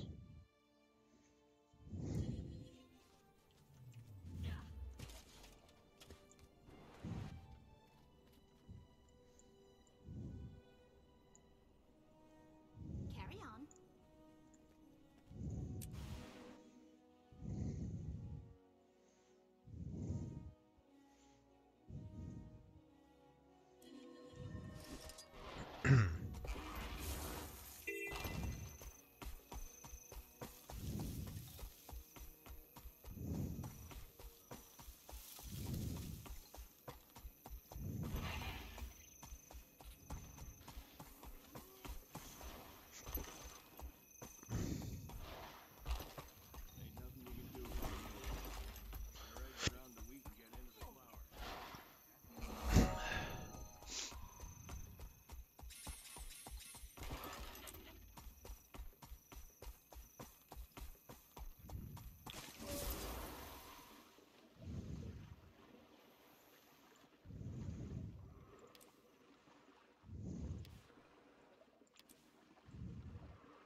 So this character, the idea is I want to use the Gollumancy runes on him, but the thing is that Gollumancy is, I think, a power ferocity or power precision rune, which means ideally we want to use power weapons, which it'll go fine. That that'll work with the Chronomancer stuff, I think. I don't remember exactly what the best Chronomancer builds are. I know the Alacrity is kind of a big deal on the deal that I'm doing. Anyway, The alacrity allows you to reduce the cooldown. That's why you need access to it.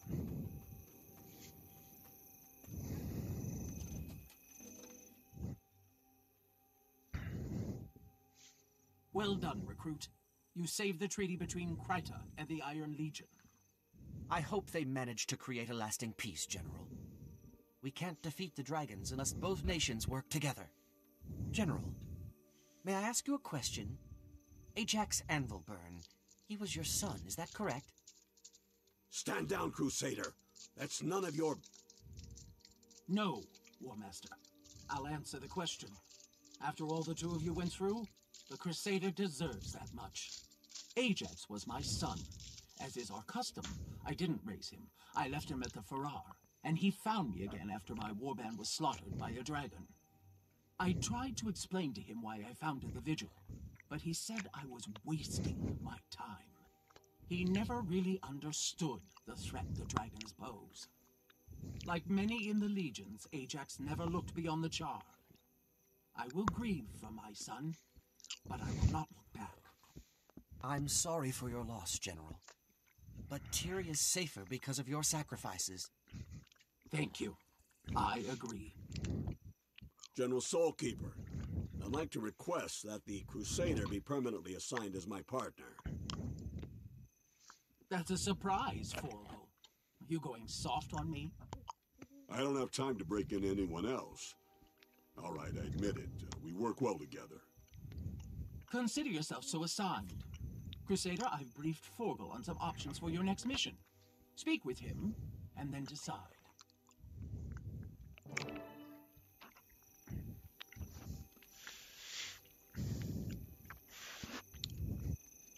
you have something to report?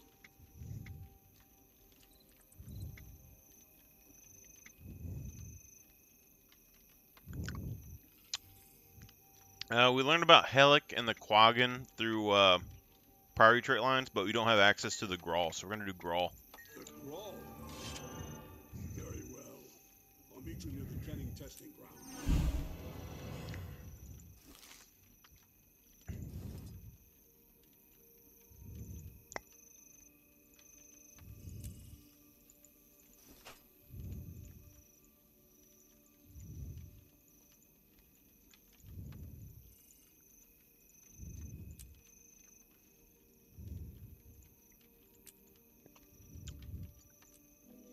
Testing grounds it is.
Grawl.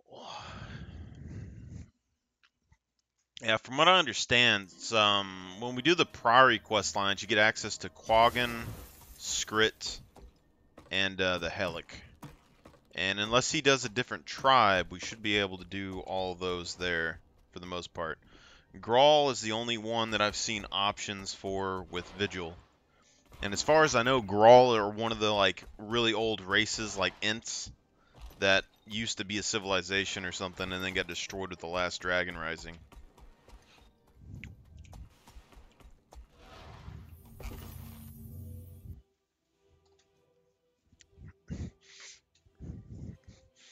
I don't know any specific ability or something that they would have.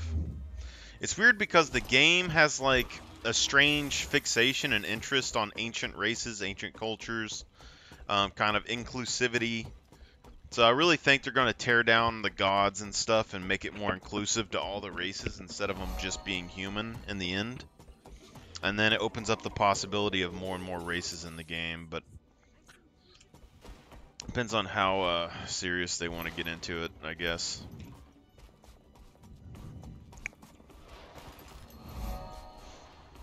Because if every race is peaceful, then you don't have any more issues. But then if they open it up to other worlds or other universes, it'll be one united world against another.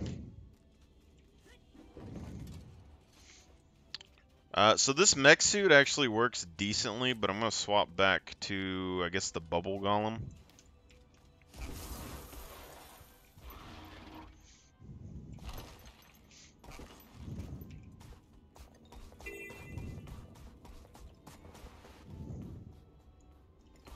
Go ahead and get up this waypoint.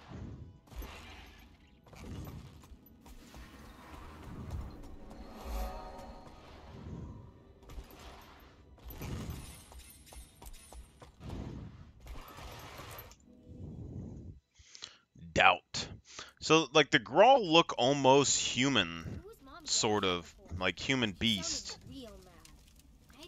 Oh, redhead. She kicked him out into the snow. Good. He was creepy. So we got Daenerys Targaryen, and we got Ronald Weasley? I don't know. Hello, lady. Look at this bed. This is Liver King's bed right here. God. They be doing it on this hard wood bed right next to their kids. This is a primal household right here. They got all the beer right there. One picture of a warrior. Oh, these are my people.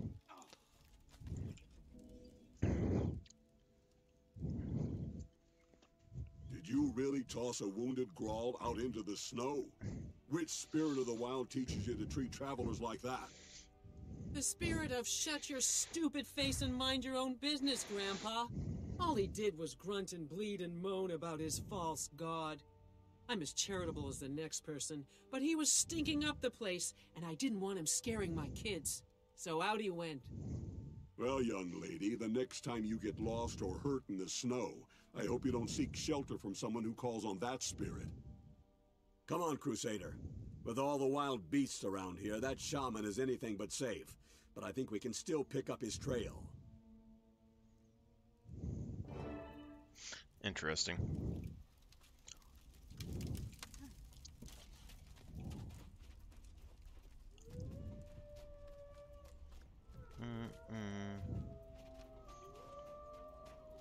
See, I think the most of my characters would be Norn if it wasn't for the armors looking so weird on them sometimes.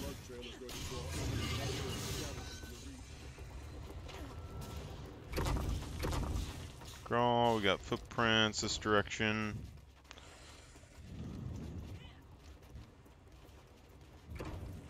Thing is, the footprints do go this direction, but there's no more. And it's wanting me to take a turn, but there's no reason to do that. Because there's no footprints here.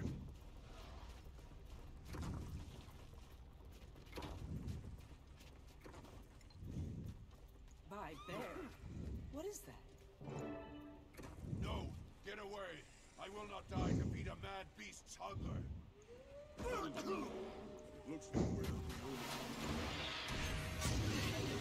Three-piece combo.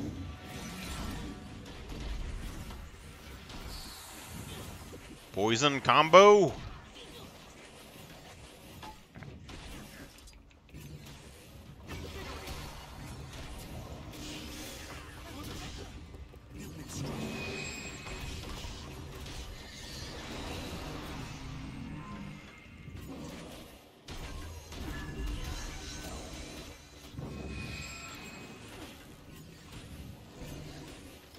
Finish it with the 3-piece.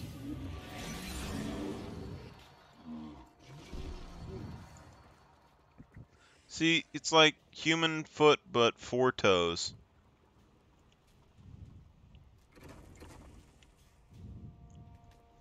Human hands, humanist body, ape face, you know? On your feet, Grawl. The beast is dead, and we need to talk to you. The Vigil sent us to help a shaman named Gara. Are you Gara? I am nothing. The god I praised is false. It has the power of winter, but it tried to kill me and failed. It is no god. A true god would not have failed. My god is merely a savage beast. I am lost. Just let me freeze. Can't. We need you. You have to prove to your tribe that their god is really a dragon minion. We'll help. They won't listen. Though it failed to kill me, the false god is very strong. It brings ice and death. They fear it and will not risk its anger. They will if we prove it's no god. We know a lot about this sort of thing. Introduce us. I'm sure we can get them to listen. Maybe. Yes. With your help. Perhaps they will listen. My home is not far from here. I will meet you there.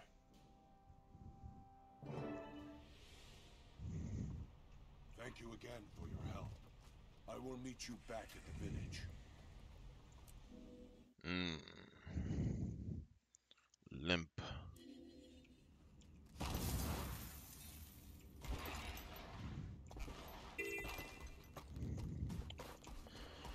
Why you gotta be so rude? Why you gotta do that too? Riding my raptor anyway. Ba-na-dun-dun. Don't care what you say. Ice Grawl. Be interesting to see the Grawl out and about on the end of the game. Teach me about your history. I don't like walking into a Grawl den without backup. Stay sharp. Grawl den, you say? Looks like we're snowed in. So they painted the walls striped. Armor-wise, looks like just animal bones, leather skin stuff. Okay. You're stupid and crazy. My god is stronger than yours. Your god is just a rock. My god lights up the whole night sky. Rock is weak.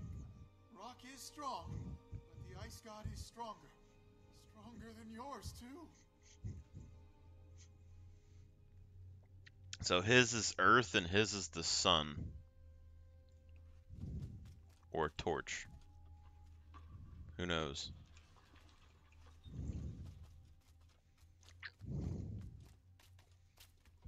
Listen to me. The ice god tried to kill me and failed. Gods don't fail. It is no god.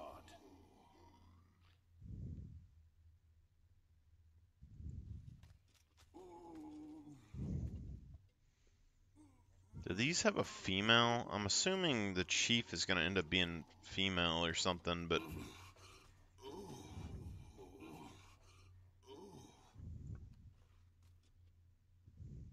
Or is the shaman... Is this a female shaman? The horns are different.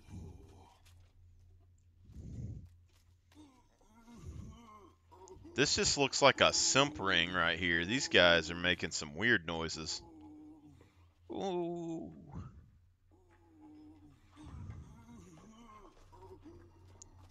Alright, it's too much wasted time. Tell us, Gara. Have you convinced anyone else that the ice god is really a dragon minion? No. The other shamans don't believe. They say I was rejected by the god, and that's why I didn't go to paradise. Now they're afraid the god will be angry because I wasn't worthy.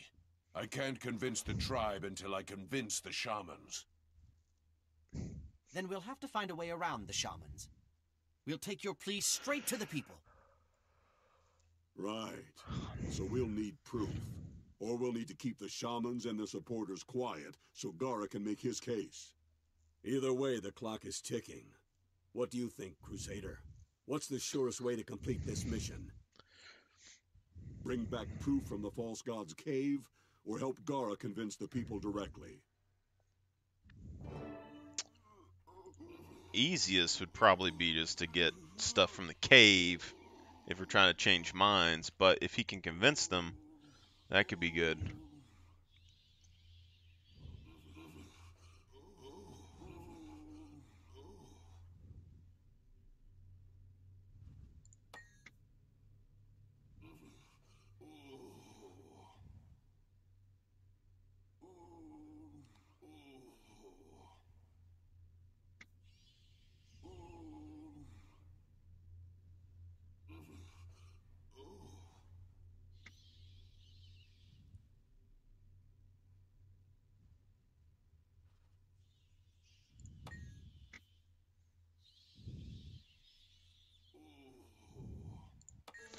Screw it. Let's fight it. I want to see it.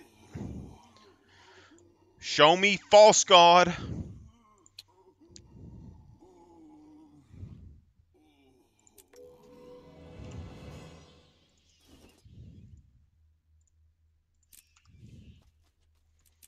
Let's do it.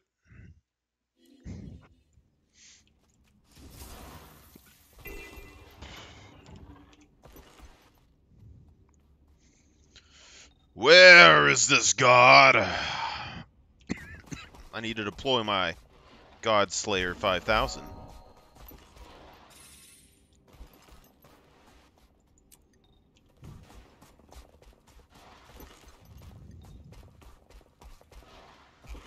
God Slayer, it's a God Slayer 5000.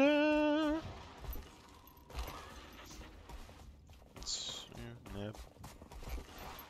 snap this over here real quick.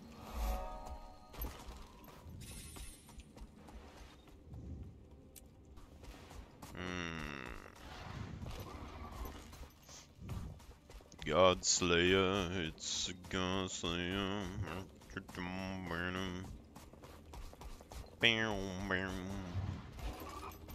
Got a Juten.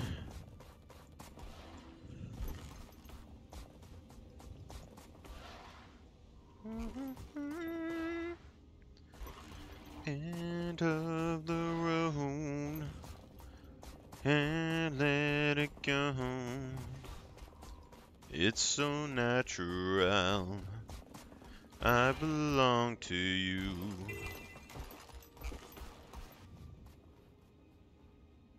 Just gonna go grab the other waypoint real quick. And you belong to me, 'cause it's the end of the road, and I can't let it go. It's my Raptor 2. We run to you and do this mission.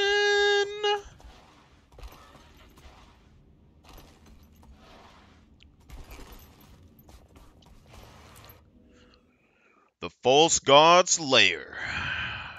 Was those vents? I will take you to the offering cave. Why do we bother to try? The old ways are gone. Maybe the world's not worth saving. I've hunted this land up and down. Never seen any gods, though.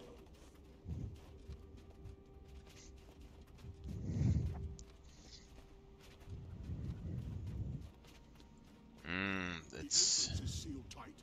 How do we get in? The god opens the gate when we stand on the sacred spot. It's over there, by those stones. Then stand on it. We'll be ready for whatever comes through that gate.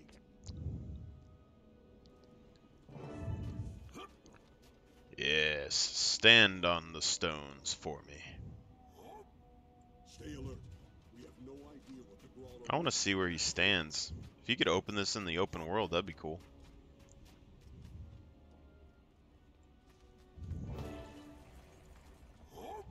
Doesn't seem like much. Wait. I wonder what this is.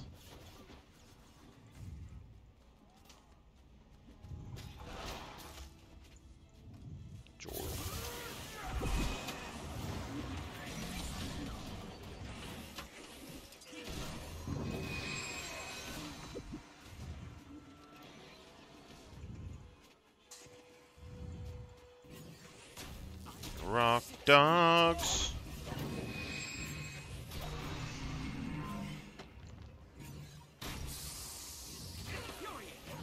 Three-piece combo. Poison combo.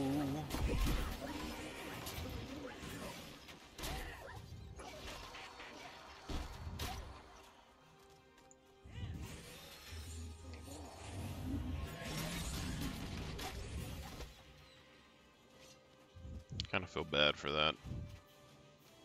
Dogs don't know better. You know? Three-piece combo with confounding bolt combo.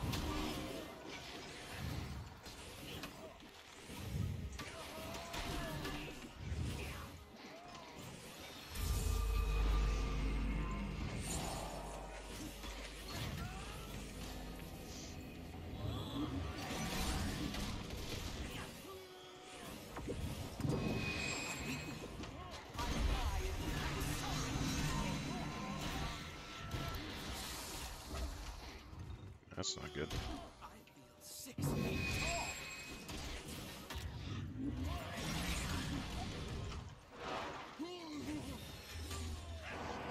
I need backup.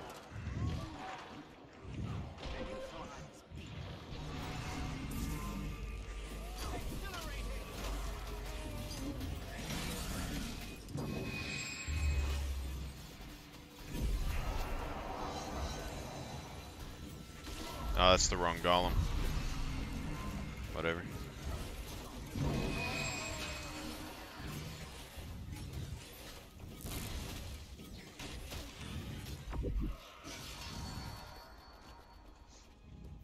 We need the D golem. That's the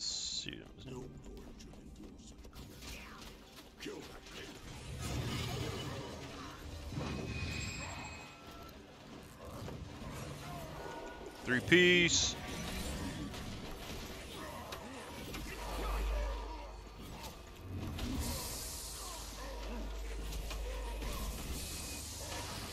Poison combo.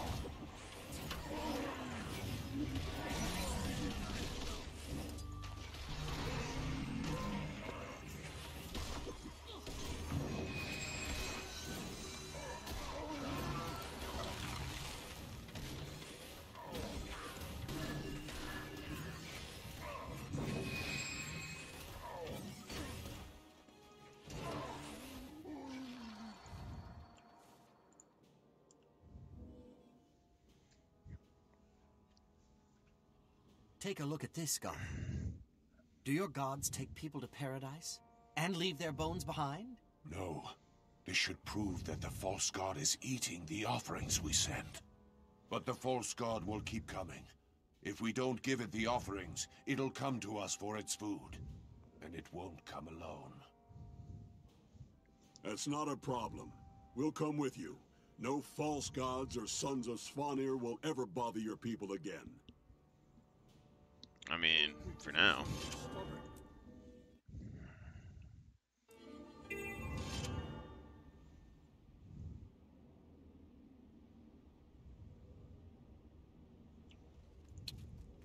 That went smoothly enough. This is most remarkable.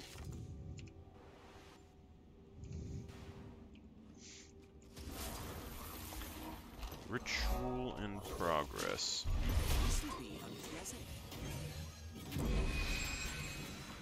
Three-piece combo, boys.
Garra's waiting inside the village.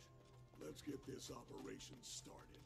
Garra's pretty remarkable for a Grawl. I hope this works. You have seen the bones of our offerings. They were not taken to paradise. They were eaten. If we make no offering, the false god will come here to eat us all. We will not worship an unworthy, unclean thing. We will destroy it. Change doesn't come easy to an old soldier. You didn't give up on me, and I won't give up on you. We do this together.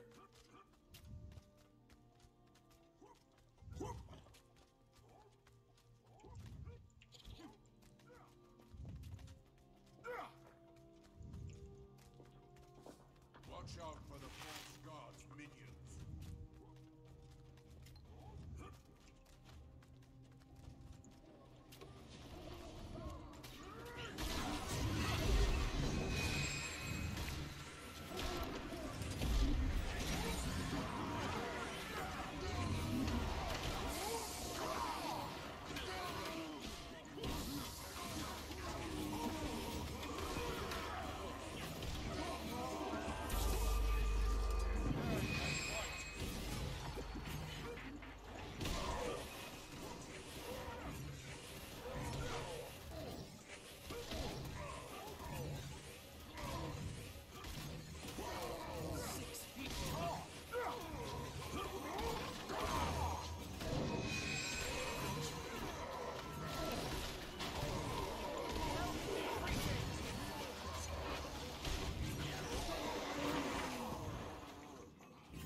Let's take it down.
Grawl. I'm sorry, Gara. The false god, the sons of Svanir, we didn't have time to prepare. You fought bravely, but in war, sometimes that just isn't enough. So many of my people gone. Our homes destroyed. That was no god, but its fury was just as bad. What did you call it? Dragon minion? Yes. The Elder Dragons send them out to claim as much of Tyria as they can. We have to stop them wherever we find them. That's why the Vigil sent us here. If we don't stand together, the entire world could end up like this. I understand. We owe you a great debt. When you're ready to fight these dragons, send for me. I will stand with you. Until then, we must find a new home. Maybe even a new god. But if we cannot find a worthy god, we will worship no god at all. Good. We're going to need all the fighters we can get. Until then, farewell, Shaman.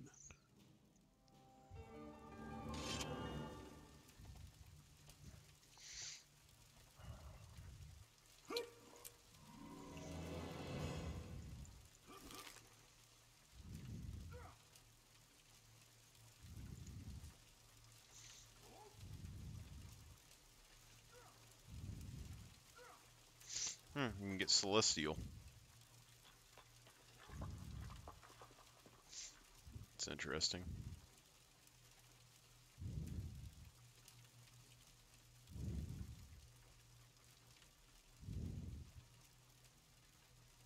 Healing power, condition damage, and concentration.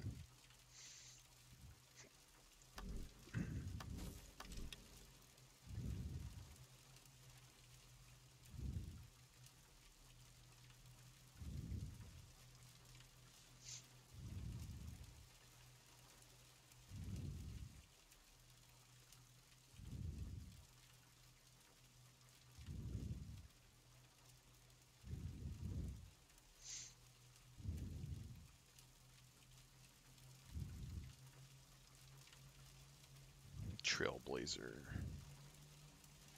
Toughness, vitality, condition damage, and expertise. That might be what we need.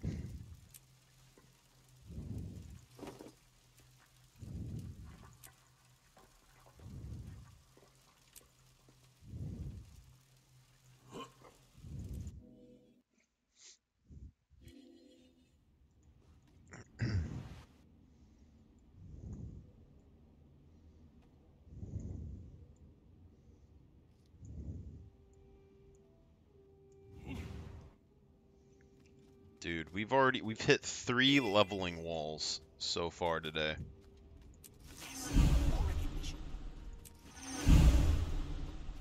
I can't believe that. Was the next one 60?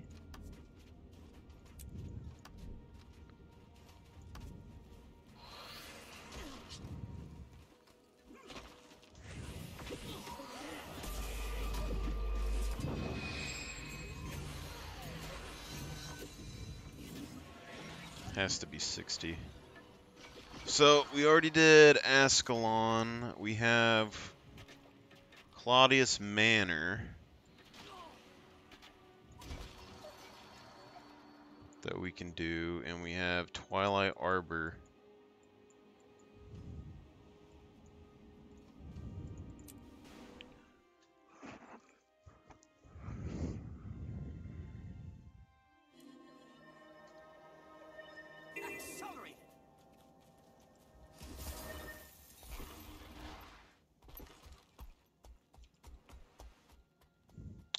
I think, especially on your first playthrough, you should do.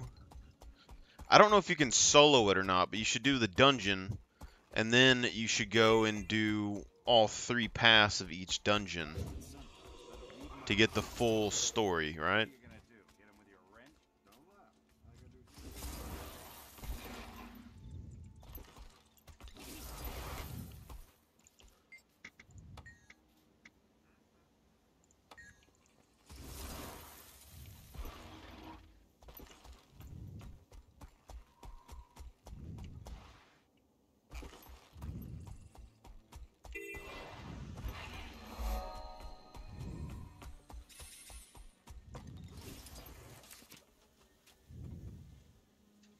So we still got 3 paths in Ascalon that we should do. And we have this. Claudius Manor.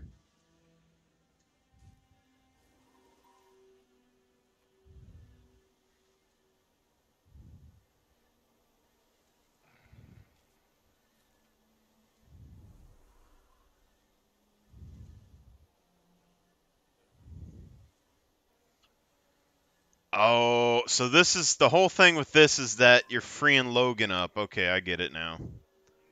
I get it now. Because I was wondering, like, who the hell...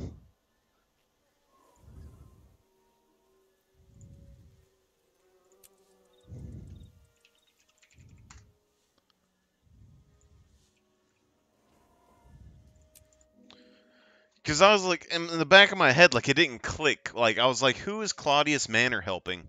But now it makes sense that it's Logan. It doesn't really make sense that we would get a letter to celebrate the human Char peace negotiations.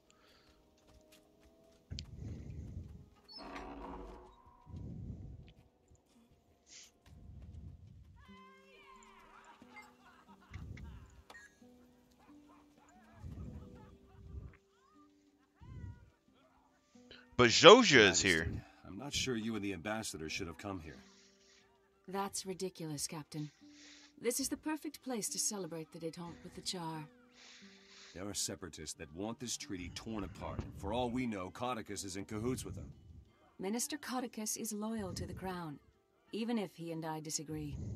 He is loyal to the Crown, true. But I wonder if he's loyal to the head it rests upon. Do you need any help here? Yes, I don't trust some of the guests. Ask around and see what you turn up on Codicus. But be subtle.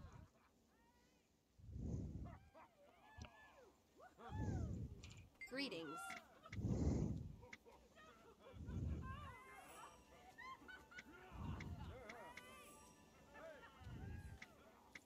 Logan. He still has stars in his eyes for his queen. Useless. You have something to discuss?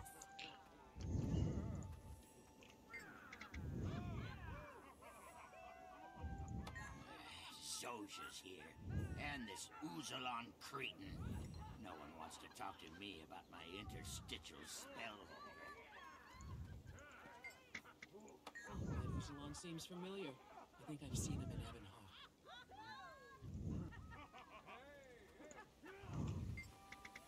My father says travel broadens the mind.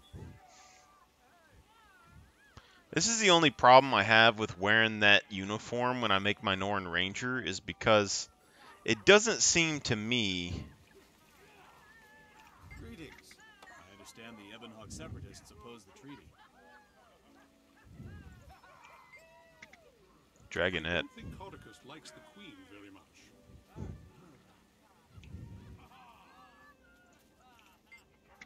His lordship is an excellent employer.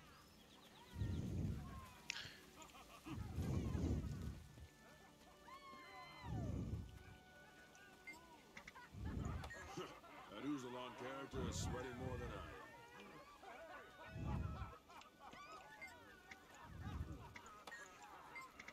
Perhaps you're right. Just a soldier's nerves. I have to say, this Uzalon creature is particularly suspicious. Someone here is using my master's old discoveries. I want to find out who.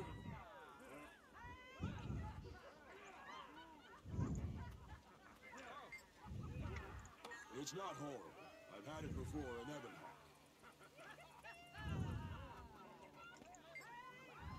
Many Charan humans want to see this peace initiative fail.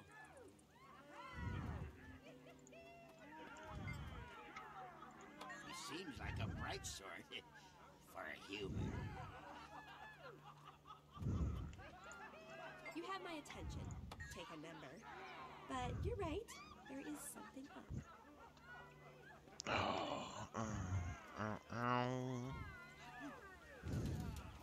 Did you need something? Uzalon the artist is supposed to unveil his new invention. It's like a jumping puzzle almost right here.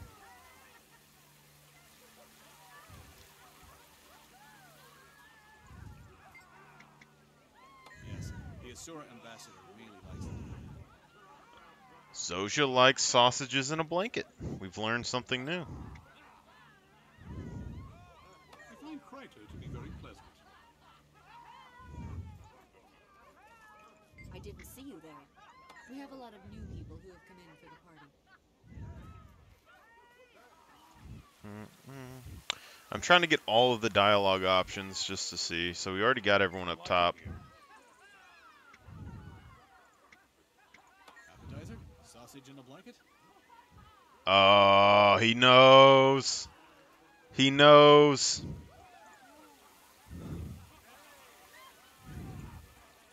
He diverted the question. Yes. Uzalan and Monique Delana have been spending a lot of time together. Uzalan and Danique.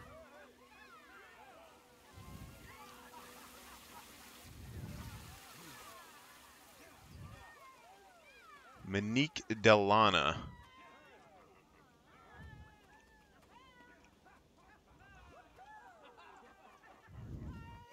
I don't know who that is.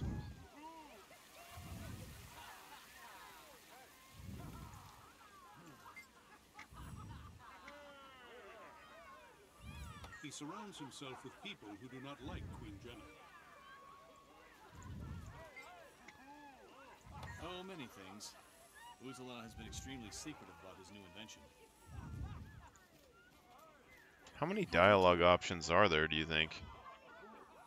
Uzalan is supposed to unveil his new invention.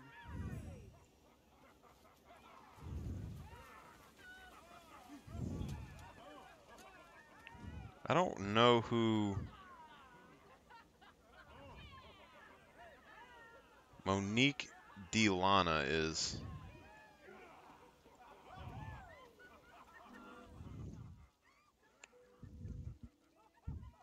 From what you've told me, this kind of deviltry stinks of Codicus. I disagree. You'd look the it up on inventor, phone. Uzalan, is obviously up to something. Then we should confront both of them. Fine. If that's the plan, we should check with this Uzalan first. Maybe he'll tell us more about his employer. Separatist Captain Delana.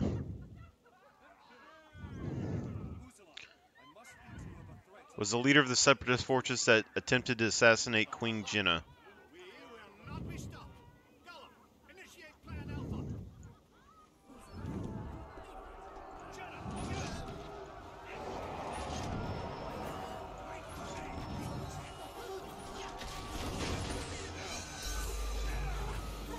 Three-piece combo.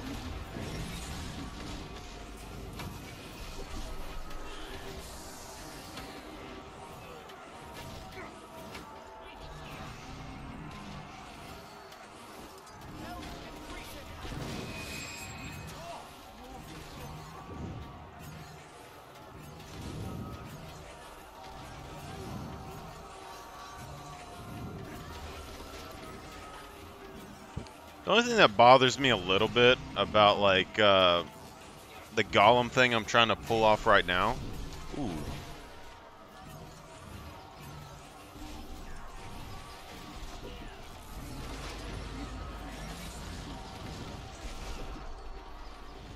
The missiles go through. That's interesting.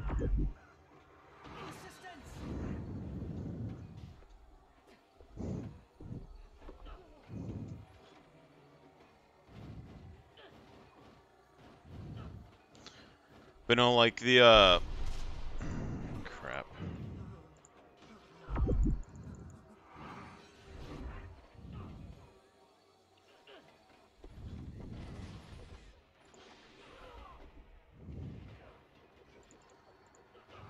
Anyone help me?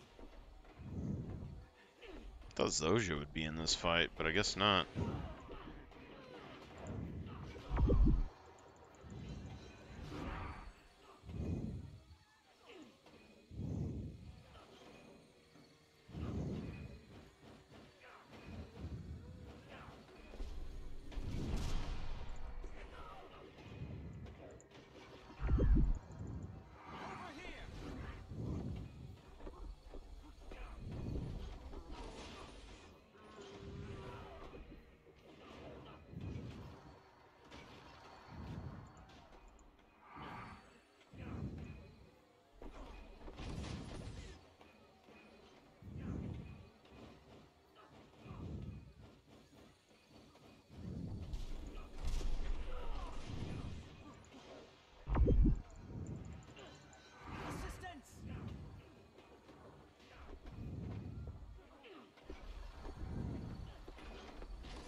is.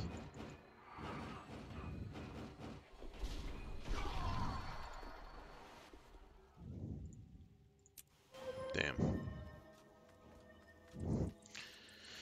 His golem is stronger than my golem. I could use my battle suit, but it's not gonna save me most likely. We need to break it.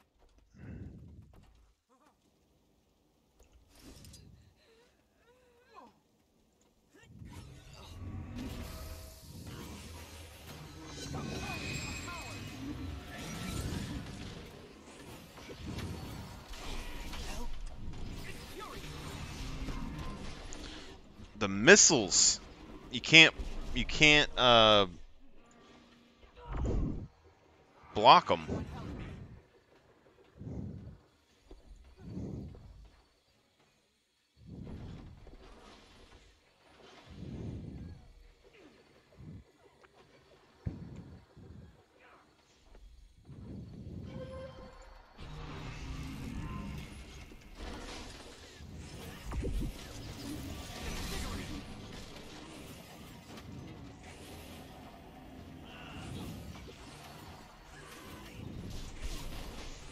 I think we just put clones out and then back off.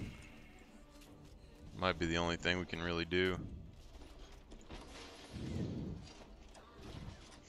Let's let the condition damage slowly whittle them down.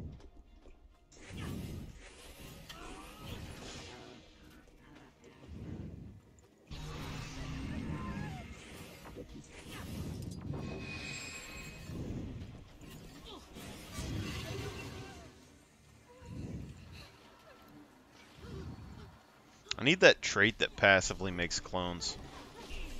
Oh my, the missiles, bro.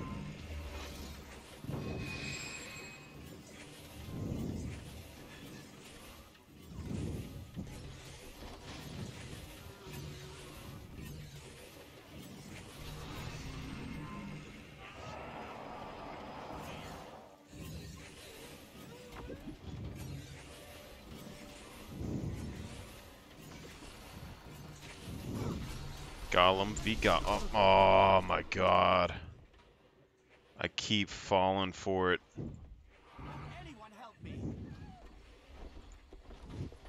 Come on. He gets Fury and he has Might. Get in there.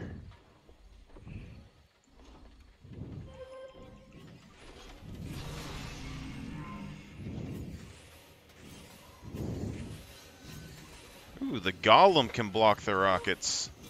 Apparently. That's interesting. Golem's already gone.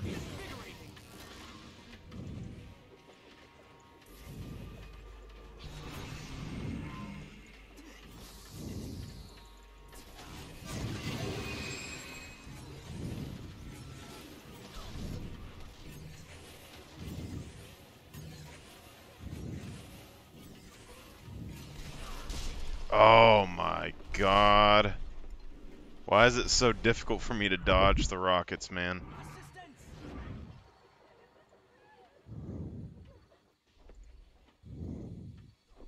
Oh, here he comes. God, such a pain.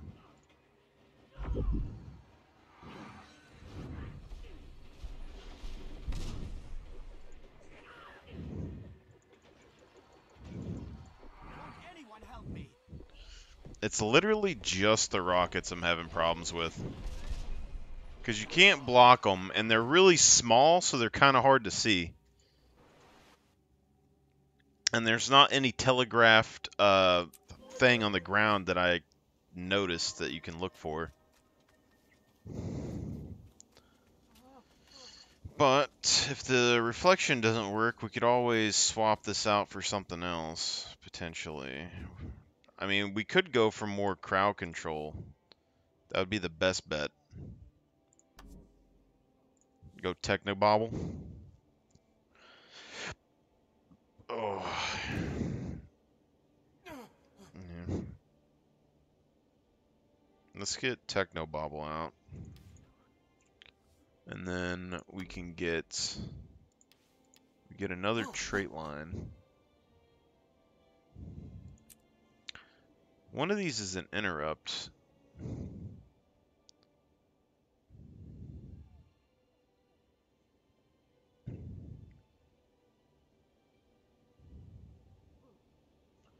Dazes target.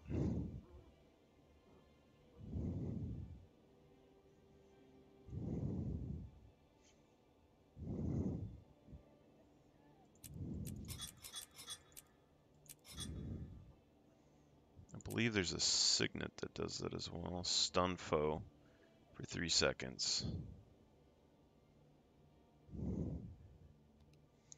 Collate a clone every few seconds. Shatter skill.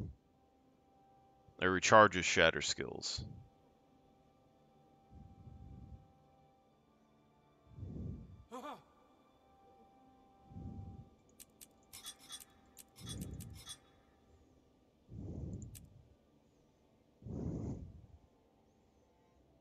Reduces recharge on scepter skills.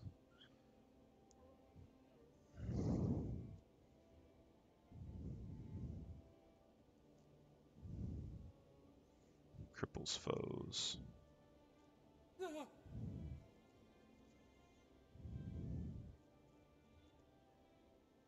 Gain might when your phantasms become clones. Shatter skills gain skill reduction. So if you want to do more shatters, more clones, and shatters apply torment, which would give more condition damage. Phantasms spawn with quickness, gain quickness when you create a phantasm. Personal quickness, skills, and actions are faster for 1 second. Create a clone when you gain stealth. Creating an illusion increases outgoing damage and gives increased condition damage for a short time. Compounding power, 5 stacks, so you can get 10% damage and you get increased condition damage. Reduce skill on torches. Transfers boons to you. Shatter skills become ammo skills. Shatter skill 2 inflicts more stacks of confusion for an increased duration. I mean, damage-wise, I think those are probably the best. Vulnerability when interrupting a foe.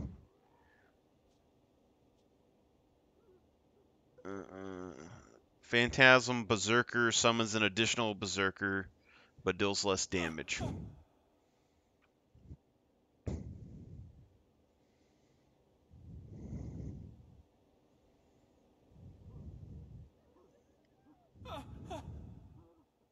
So both of them are doing like 60-something%, so you're getting like a 20% damage bonus there. Illusion still increase strike damage. Shatter skills inflict vulnerability. I think the vulnerability would be nice. Still increase quickness when interrupting a foe.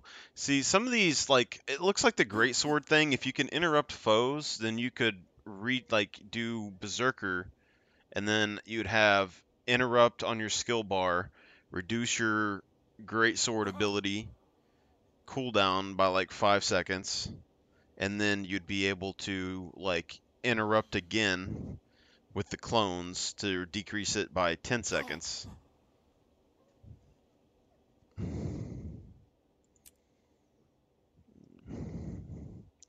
Vigor, your phantasms have fury.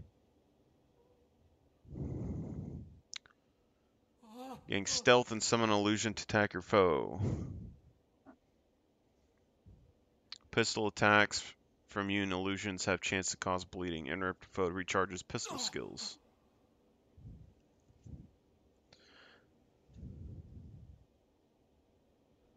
This trait can only reduce recharge on enemies with defiance bars once per interval.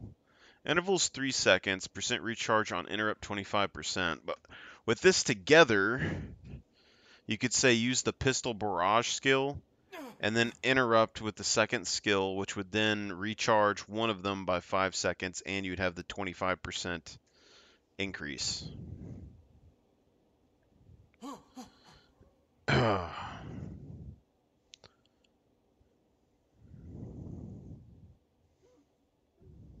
Illusions inflict bleeding on critical hits. So this is interesting for a condition build because it basically means that those ruins that were doing condition damage and precision would make more sense because you would apply more bleeding every time that you hit with more crits. Shatter Skull 2 inflicts blindness, reflect projectiles after successful evasion. So you get 2 seconds after an evasion that reflects incoming projectiles. So if you use a sword, you basically get like that 3 seconds of evasion, and then you would get 2 seconds of reflecting projectiles. And then we could get the dome, which allows us to flip projectiles, and our golem that can allow us to reflect projectiles. So we can basically become like immune to projectiles, which would be kind of nuts. Ferocity, when you or one of your illusions strike with a one-handed sword or spear. Reduce recharge of sword and spear skills. So with a sword, that would be pretty interesting. You get it's 9 ferocity, so you get 90 ferocity. With a sword, it stacks.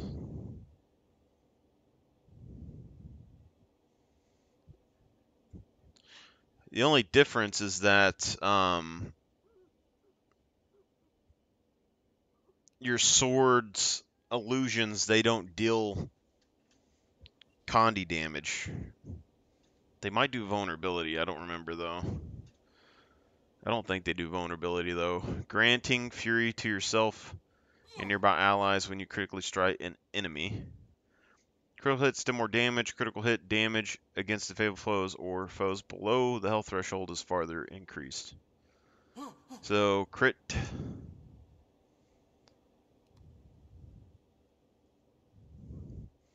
So you can get a bonus of 25% crit damage with that. That alone is pretty interesting to me. Interrupting a foe inflicts blind. Blinding a foe inflicts confusion. Create a clone at current position when you dodge. So you can get a clone when you dodge. You can get evasion or reflection, missile reflection. You can get additional ferocity stacks. And you can get 25% bonus crit damage. So if we get to 100% crit damage, that's already a 25% increase, which is pretty big.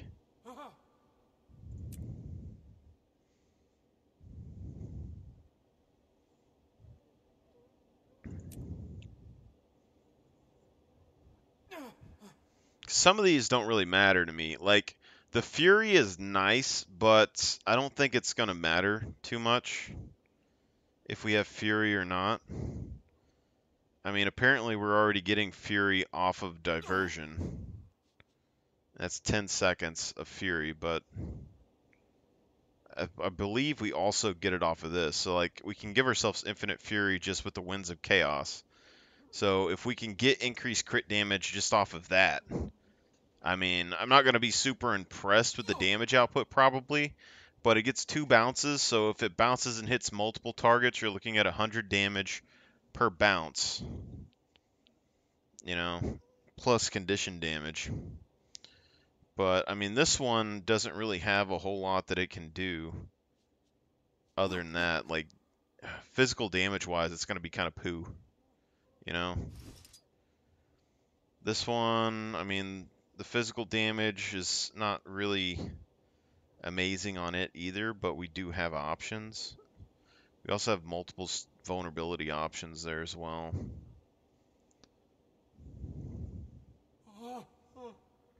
Inspiration. Have improved effects and activating 1 grants you distortion.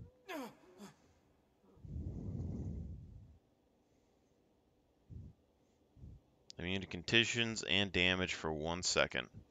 But if we get the missile reflection thing, the distortion would let us evade an attack. Then we'd reflect missiles for 2 seconds afterwards. So that's pretty busted. Signet of Illusion summons an illusion and recharges the Shatter skills, which is already pretty strong. Increase the number of target allies. In a long duration fight, those are going to be better, but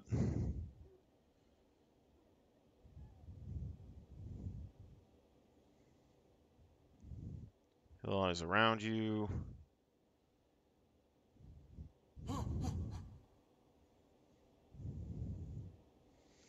Focus weapon skills reflect projectiles. Reduce recharge on focus weapon skills.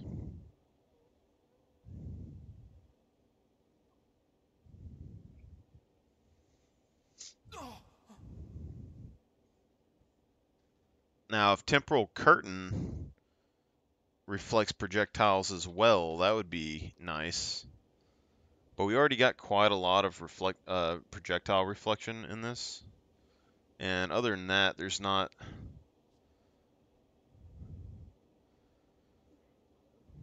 Cast Lesser Phantasmal Defender on your attacker when you successfully block or evade an attack. 40-second recharge. Taunts target and all nearby targets while blocking attacks. It explodes when it finishes blocking, dealing damage, increased damage for each attack blocked. Maximum damage increase of 500%. That'd be a pretty strong explosion. 3-second taunt is pretty good too. 40-second cooldown though. But, I mean, you could use this multiple times. It'd be a little bit weaker than the Revenant. Like, if you used all of the abilities, you could maybe use 3 of these. And then if you were a Chronomancer, you could reset it all and then summon 3 more. Maybe.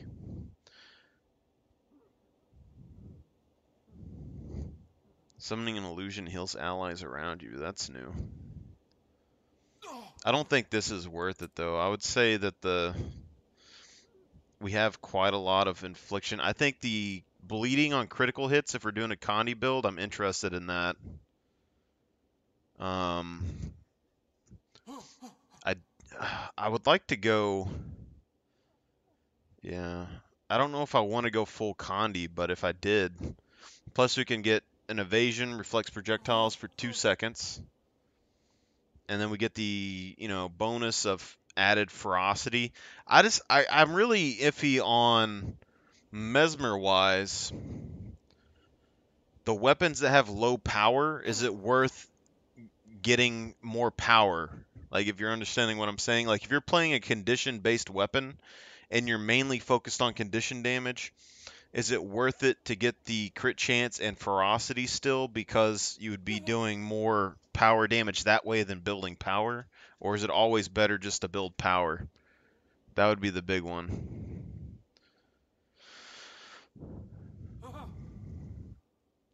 And this one right here is the big one. 25% just bonus crit damage. And your illusions can crit, so... If your illusion's crit chance is based on your crit chance, I wonder, is the thing. And then we also get access to additional clone generation, which I like that, I think, quite a lot.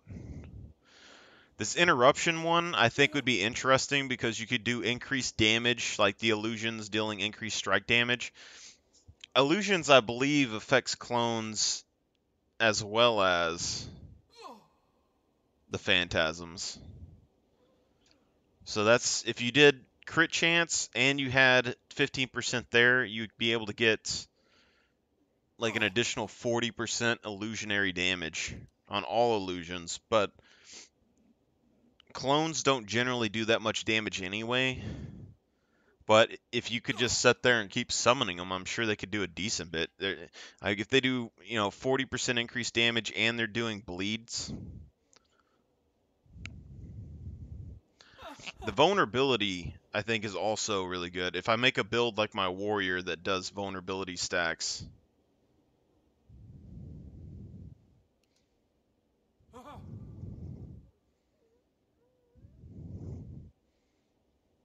They'll increase strike damage to foes with a lower health percentage than you.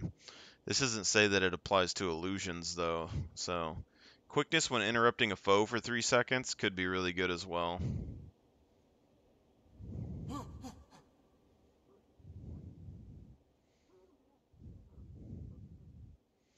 You and your illusions deal increased strike damage to foes without boons. Disabling a foe removes boons from them. So this additional 15%, a lot of foes actually don't seem to have boons. So that's kind of interesting. So that would be a 50 or 60% total damage bonus to all illusions.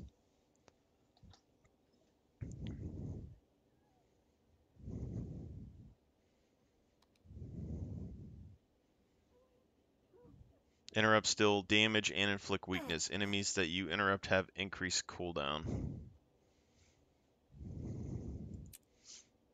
I think we go dueling.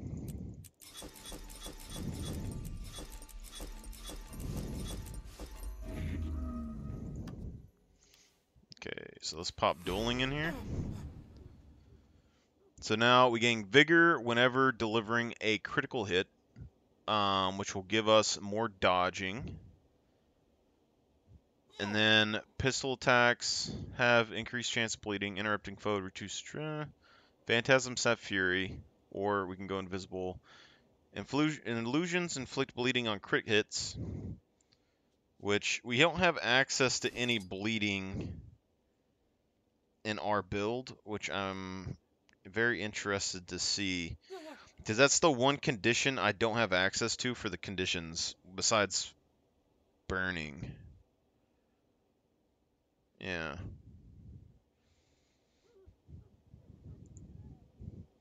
Yeah. Alright, so we can do reflect projectiles after a successful evasion. Could be good. I think dodge rolls consider that. Pistol attacks from you and illusions have a chance to cause bleeding.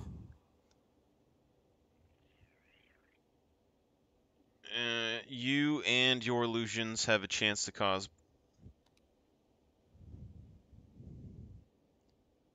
Interrupting a foe recharges pistol attacks. Pistol skills. So...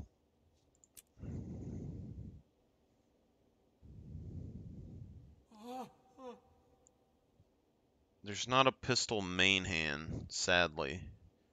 So it's mainly just this skill that could cause bleeding, and that's not really worth building around to me.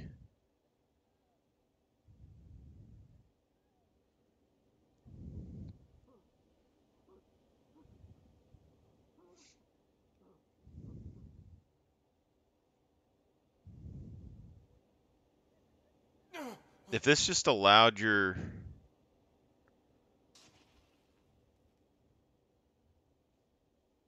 illusions to do bleed by themselves just naturally, I would use this.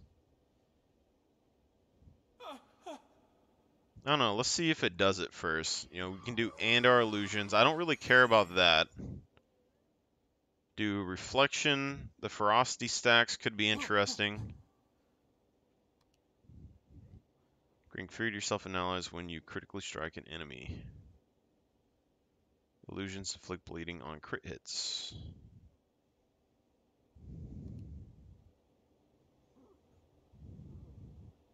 Yeah, these really don't have the best options for me. So, crit hits still more damage, critical hit against disabled foe, or foe that is just farther damage. Or we can create more clones. Alright, let's see if we can get some bleeding real quick.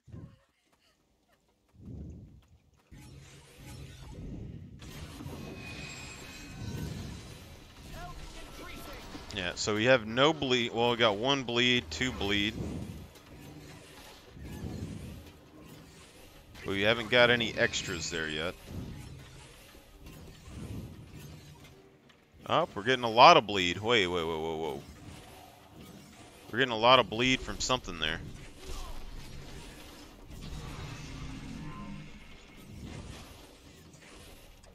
Those can't be all crit hits.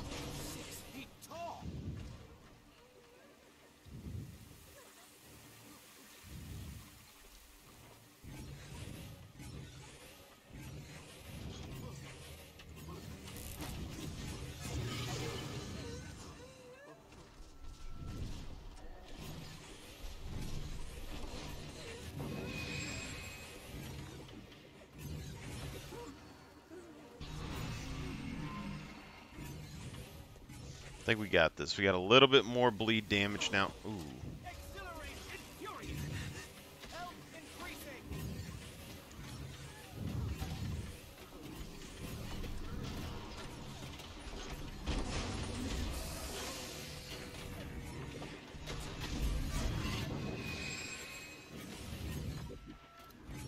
A lot more bleeds, but it shouldn't be critting that much. Or, I mean, we got 40% chance, so maybe. But I don't think the pistol one's working. I don't even know where all this crit chance is coming from.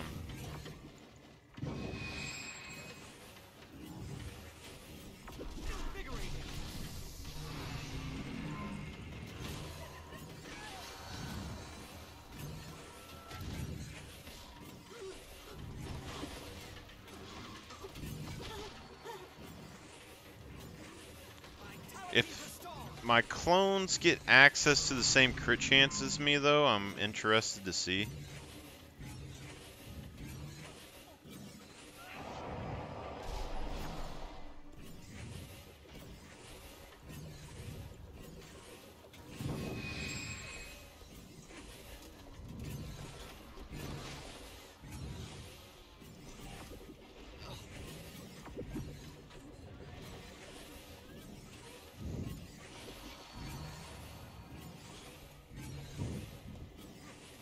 Stand behind this. I don't think the rockets can hit us.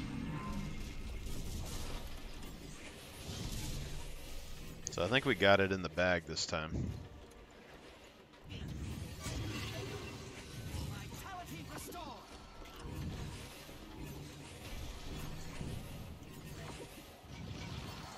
We're also getting vigor from somewhere. Where's that coming from? You gain vigor when you deliver a critical hit.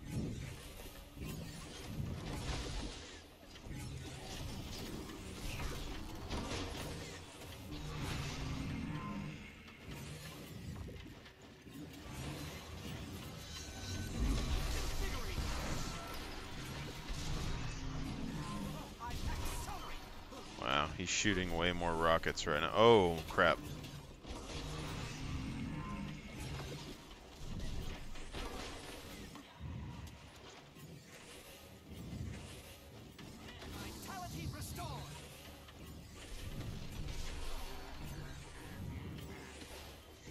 What's the cooldown on that? We get 5 seconds of vigor with a 10-second cooldown.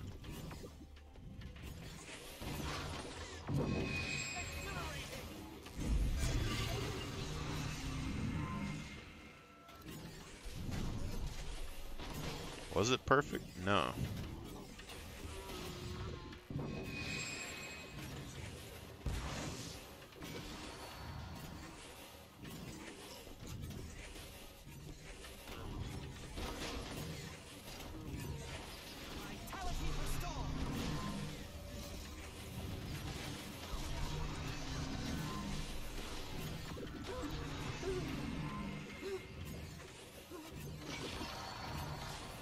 So we can gain Fury, we can gain Regen, we can gain Might.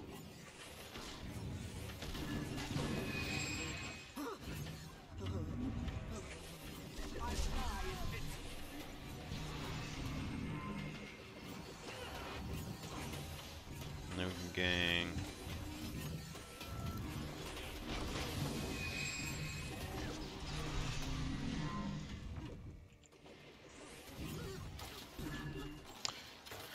I'm not... I don't know what's... My Shatter skills are getting different conditions now, but we have a pretty good source. Hold your tears, Logan. She and the others are fine. That golem used a teleportation ray on them. Teleported? Where? Oh, so now you need my help. Let's see. It looked like a short-range teleporter. I can track the energy signature. Hang on.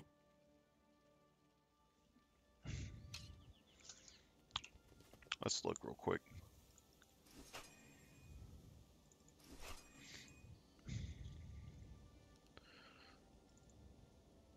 We have completed the task at hand. So we did increase our total damage for the most part. I still want to use the reflection dome. So I don't think we are going to use the signet to make additional clones. Intervals every 10 seconds, and it recharges shatter skills, which is good for the distortion, but I'm not really opposed to just doing the dodges. And we're getting something that is allowing, so it's this. Okay. Yeah, so we're getting boons, so we can get additional regeneration if we use the defensive distortion, which is good. And then if we use the other clone making thing, we could get this back and getting distortion again. We can get Fury if we want by interrupting, and then we can get clones, or we can get Vigor using this for 8 seconds, and we can get Vigor for 5 seconds just by delivering a crit hit. So we get 8 seconds for that. We're getting 13 seconds in total. So let's say that we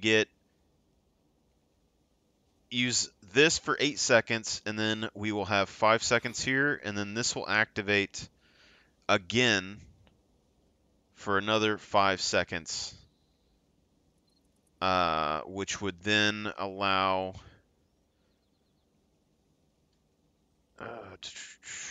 would that be? You're getting 5, 8, 13, then you're getting 18, so then you're going to be basically having 7 seconds downtime or something like that.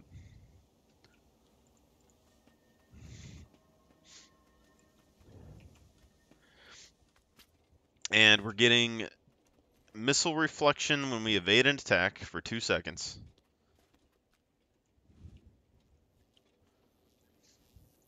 And then we're getting missile reflection on our heal skill.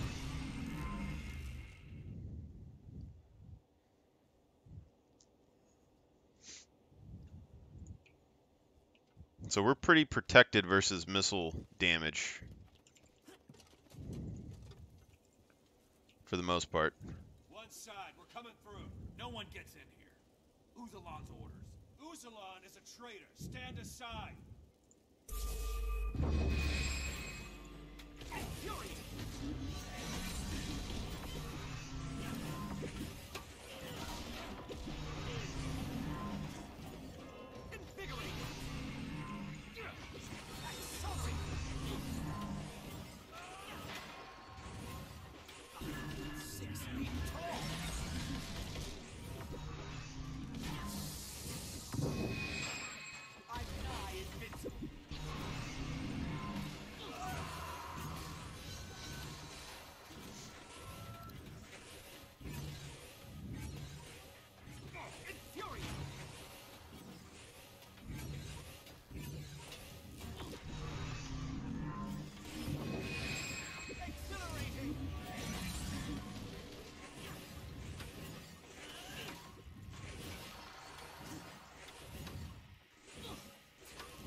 off the golem!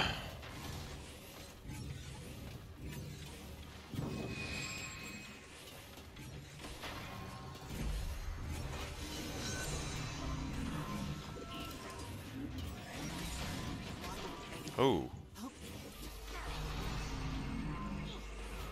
We're in trouble. Legitimately in trouble.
This one might be a little harder.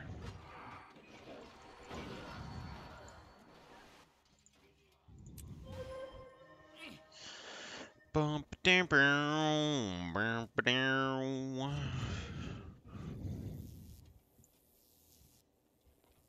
Oh, whoa, whoa, whoa, whoa, whoa, whoa, whoa, whoa, whoa, whoa.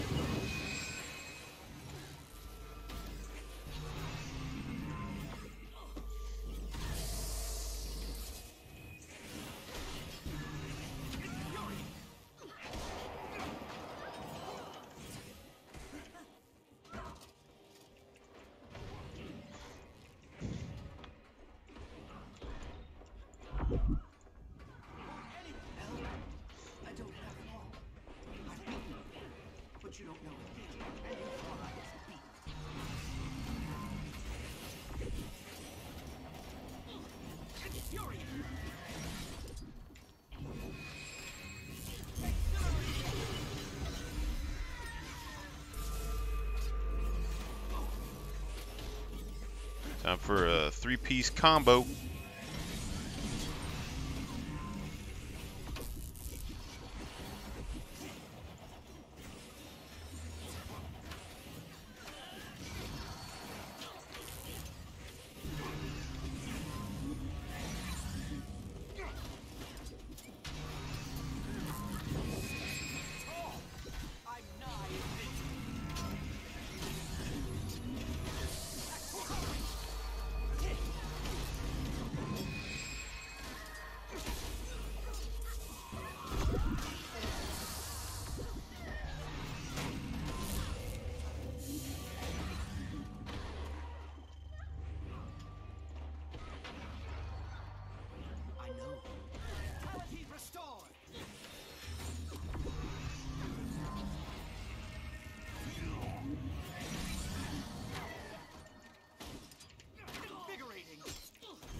So many.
Jesus. Who just attacked us?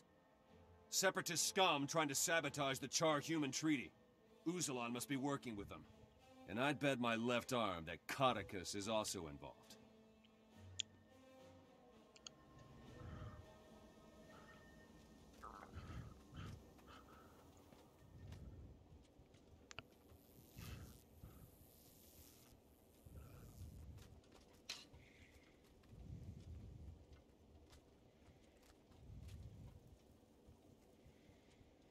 Yeah, I would say that the sword has more defense value here. So you could go like sword and warden together, and that would give you projectile protection and an evasion. But other than that,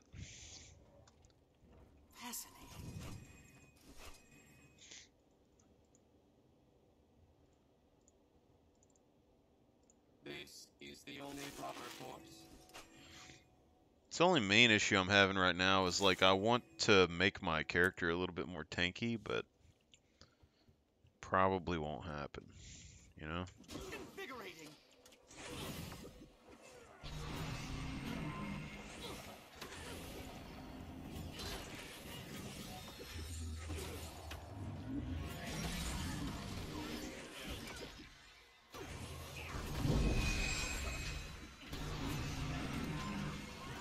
I feel like I need more movement speed, jeez.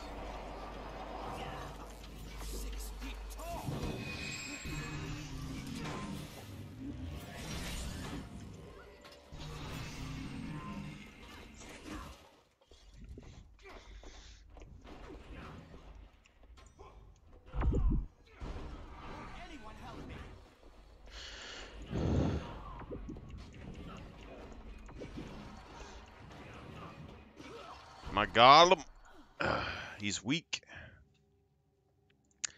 I mean, I could try and use the golem suit, maybe. Like, if I put the condition things down on the ground and then get in the golem suit and kind of tank it out, but crap.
Yep.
Oh, crap.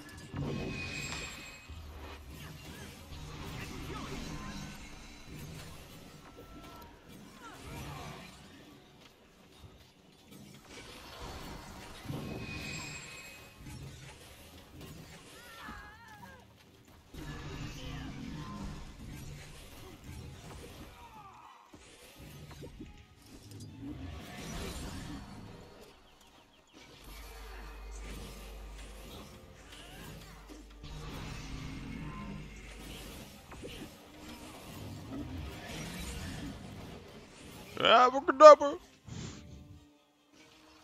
God damn, Logan, you still on the ground? Looking like a crisp.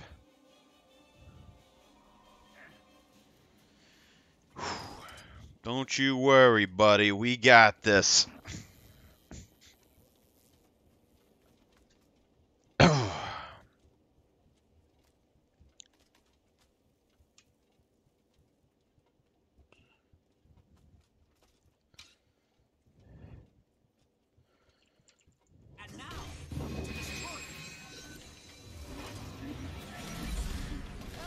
Combo attack. That's what makes me think Celestial Gear might still be good. Because, I mean, the Mesmer benefits from boons with the weapons that we're using. Our physical damage isn't the best, but we can actually get a good burst of damage off just doing that, you know? And then we still have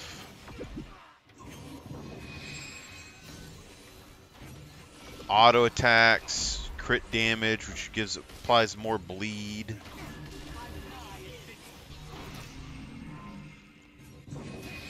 Because this right here is probably the most damaging combo I have. And that's, you know, pretty decent damage.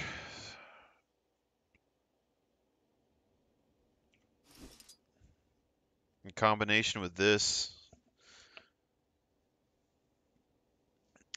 So you get like 600 damage out of both of those all at once. And then this afterwards does good damage. Do we not have that thing that the one that let us do focus skills do reflection? If we do that, then we have a bunch of reflection potential. Chaos Armor grants protection when cast. When you gain protection, also gain regeneration.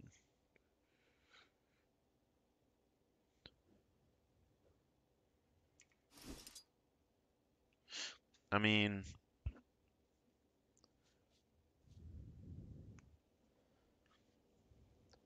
it's nice that it does that. Damage reduction when summoning an illusion.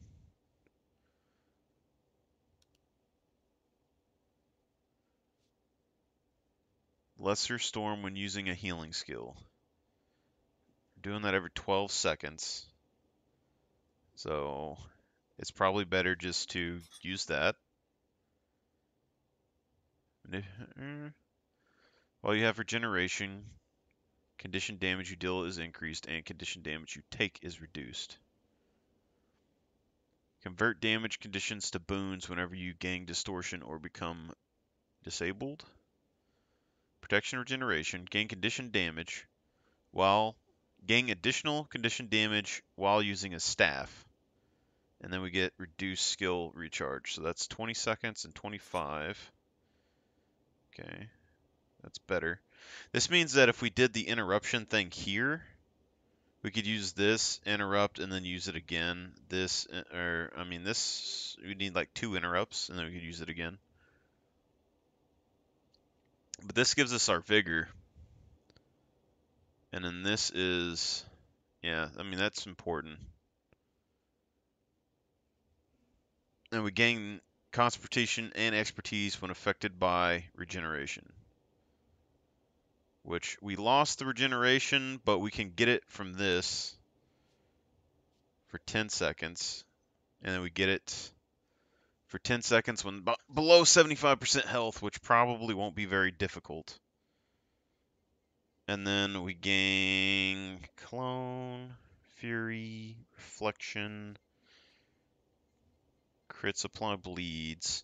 This is the one, this wasn't working as far as I know. This doesn't work. So we can get Gain Stealth and Summon Illusion to attack foes, Cloak, and leave a clone at 50% health. It's 3 seconds. Or Phantasms have Fury. I don't really know what the best option there would be. Like, does the Fury matter on the Phantasms?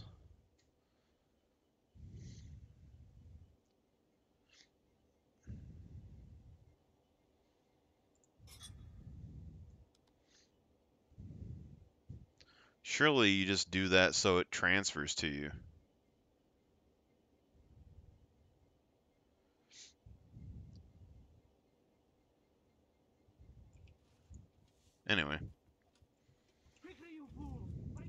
I would say that that could be decent.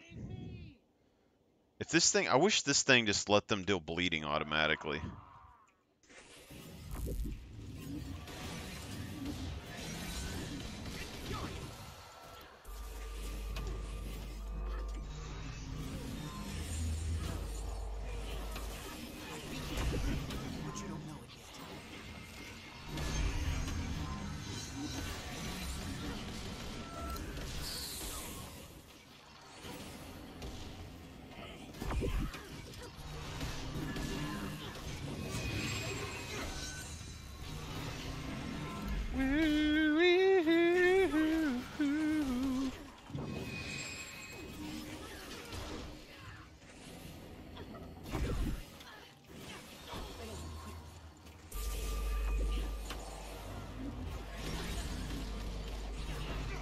That's such BS. Get her down.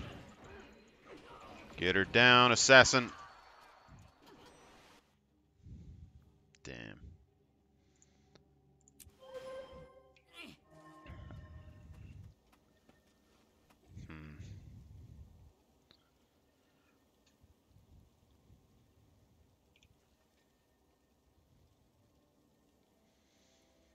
Man, look, it feels like this would do more for me. I mean, that's giving me 2 poison fields.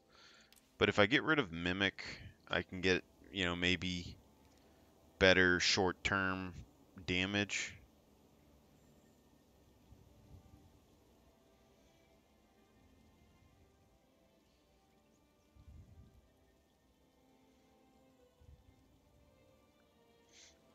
Doesn't really seem like it, though. I mean, the portal bouncing back and forth is really strong, you know?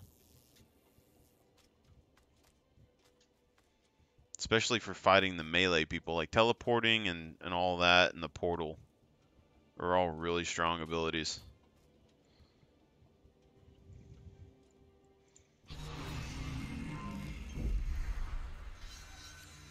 Oh, I forgot I got that now.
I don't know why that isn't teleporting me, but it's really annoying.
Jeez, that wasn't even a boss. Look around.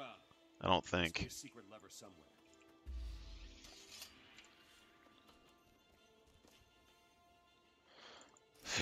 Can you imagine?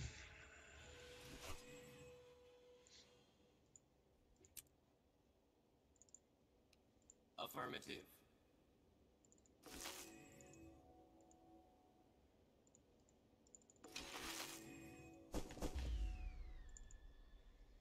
Now I shall break you. Now I shall break you. Alright, gotta find a lever. Completely lost where I was in this place. Been running around in here so much. That's not right.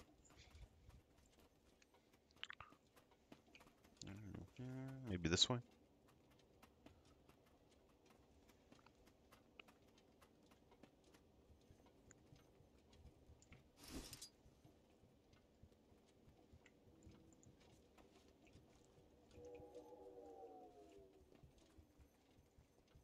More knowledge for me. You're not welcome here. Go back to your party. You're not welcome to stay in my face.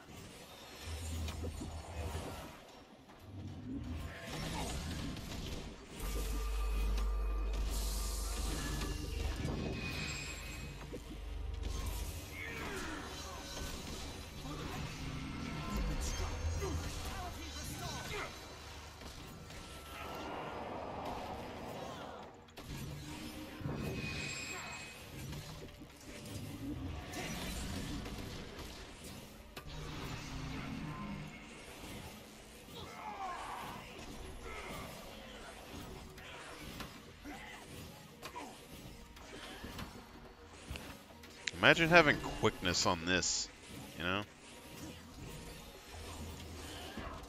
Oh, he jumped to me. The dog. Keep him off me, Gollum.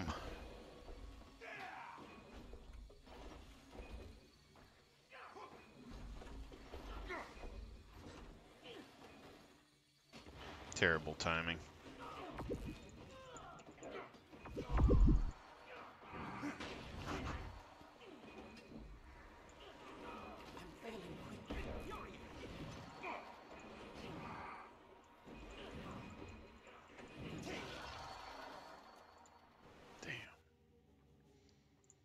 Why can't they just let you teleport back to where you were? That'd be great. You know?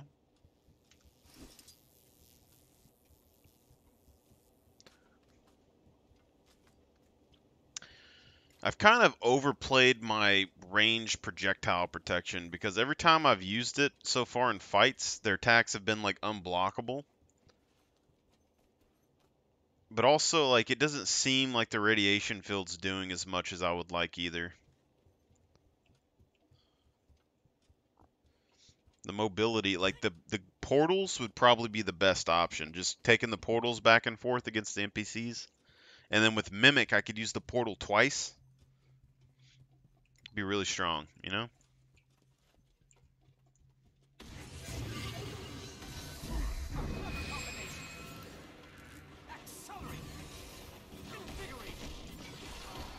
Oh, crap.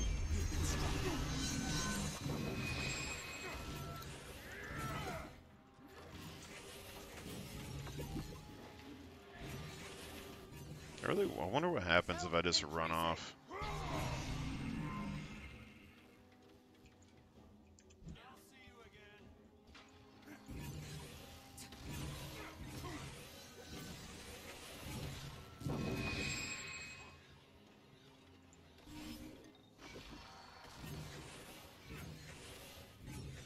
I can hit him from here, so I think we're good.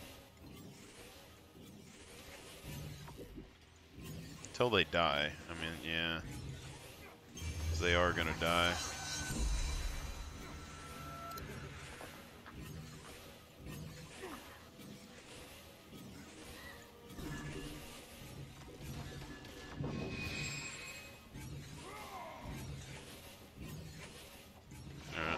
Send the golem in. Oh, he reset. Oh, you were such a pain.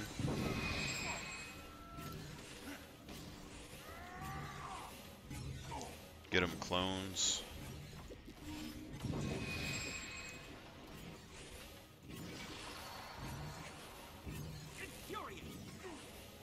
Got 40 seconds to do some work. That's all I know.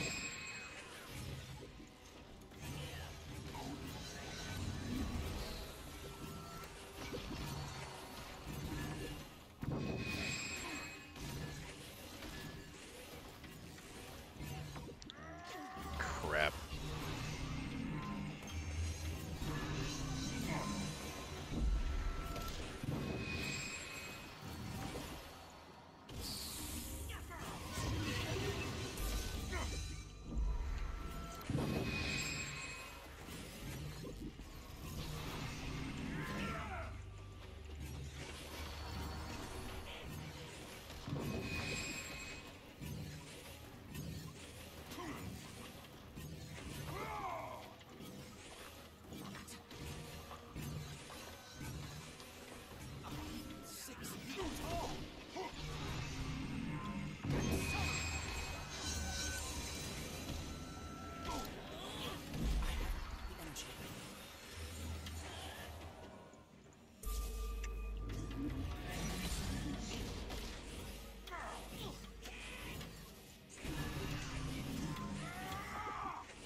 Supposed to give him 2 drops.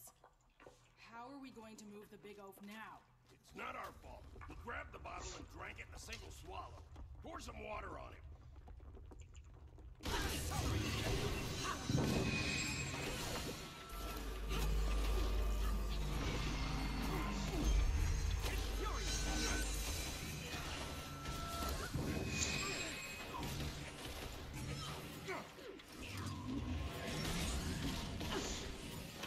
Potent combination.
Come on, Gollum.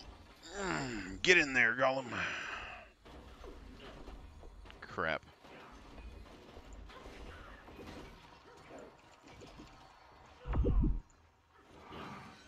It's always the last second. Like, they always have to do something the last second. They're all fighters. And I'm doing, like, AoE condition stuff, but the conditions just aren't doing enough damage. You know?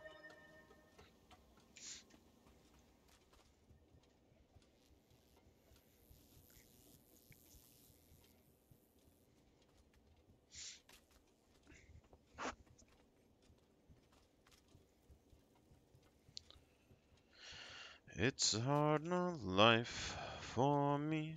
It's a hard knock life.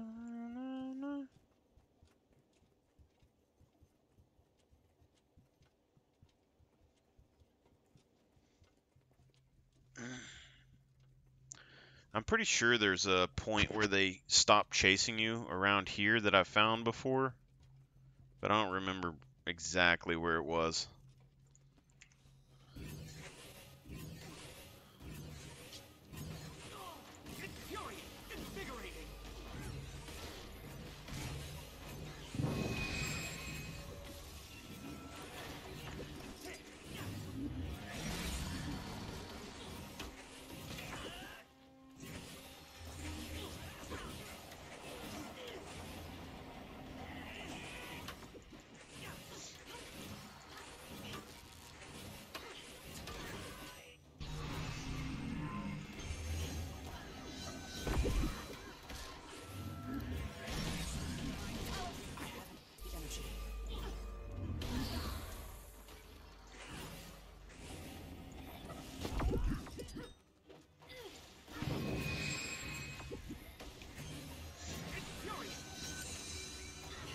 Let me take this fighter out while the rest are busy.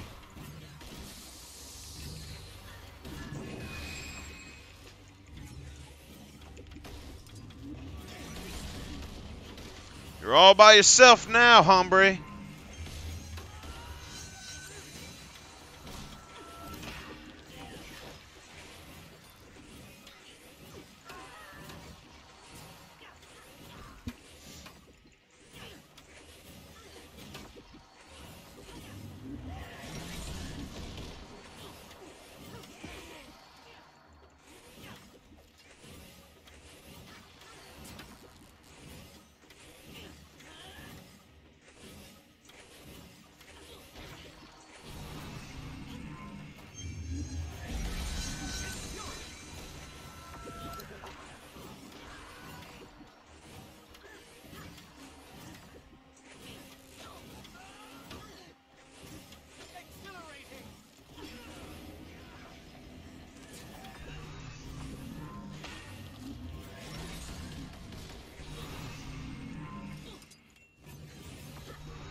Give me more power.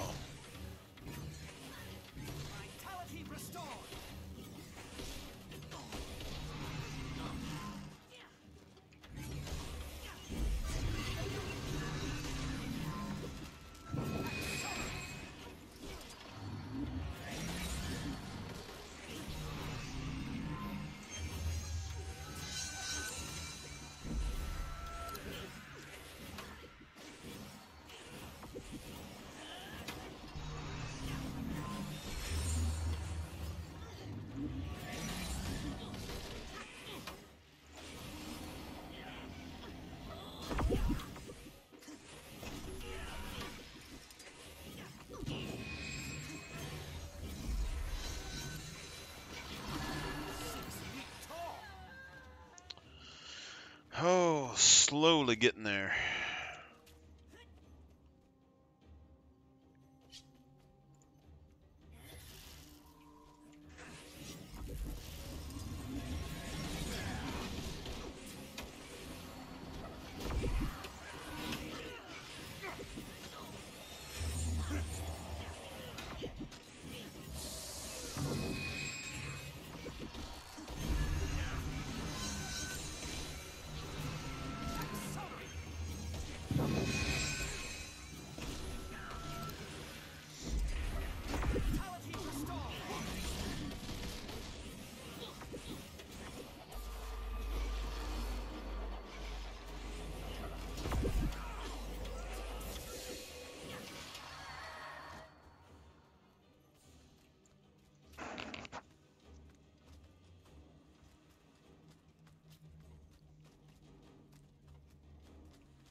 Get her, boys!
Yeah, that's what I'm talking about. Oh, crap.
Now the big one.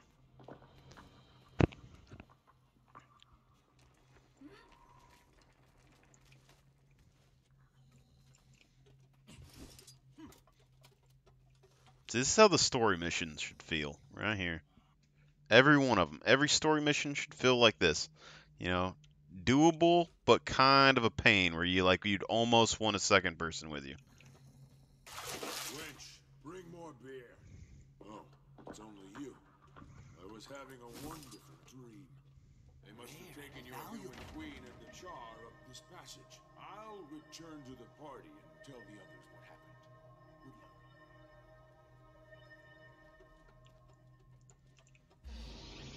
That's weird, because in the 3 pathways that you can do,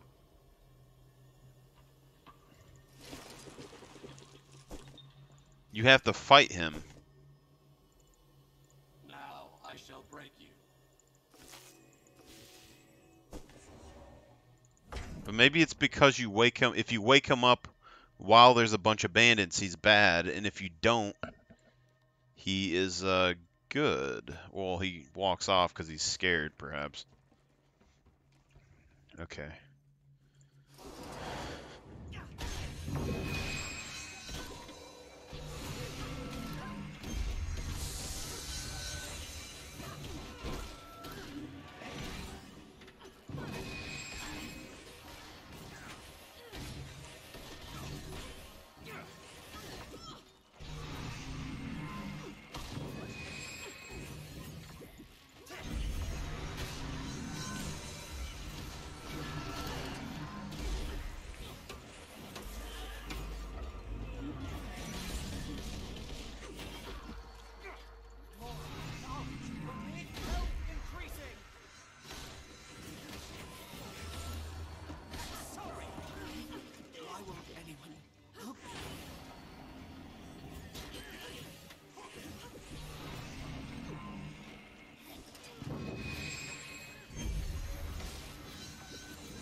I don't know if these stack or not. Like, do these apply more conditionings if you use 2 or 3 on top of each other, or no?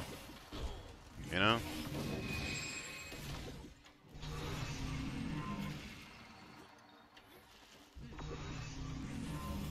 I'd like to thank my crew and my college instructors.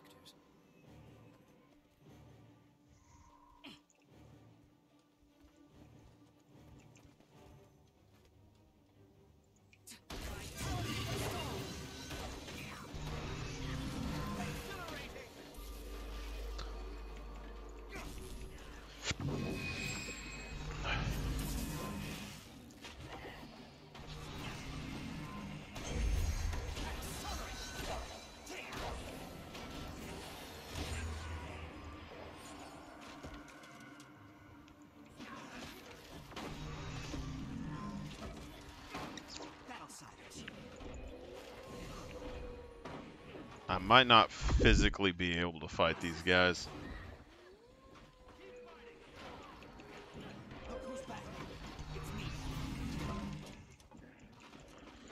I need like a movement speed buff is what I need.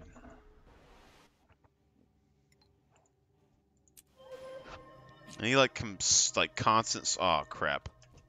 Some like constant swiftness.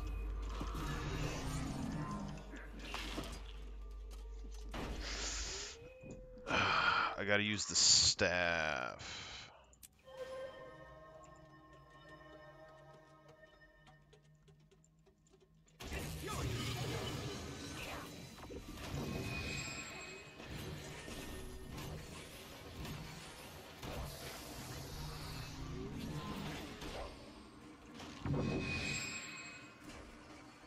It's that fear duration that's really getting me here.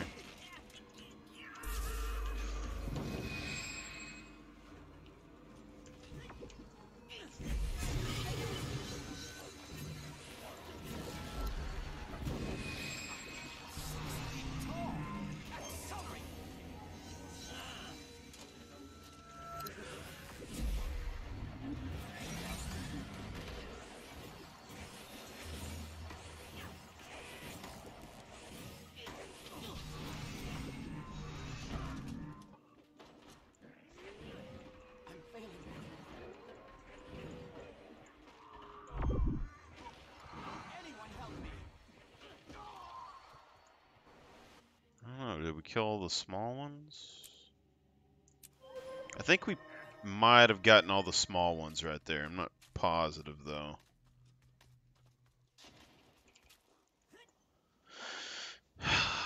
But God, just killing one of those dogs is going to be bad enough. It's probably because my weapons are, I guess everything's kind of poo at the moment.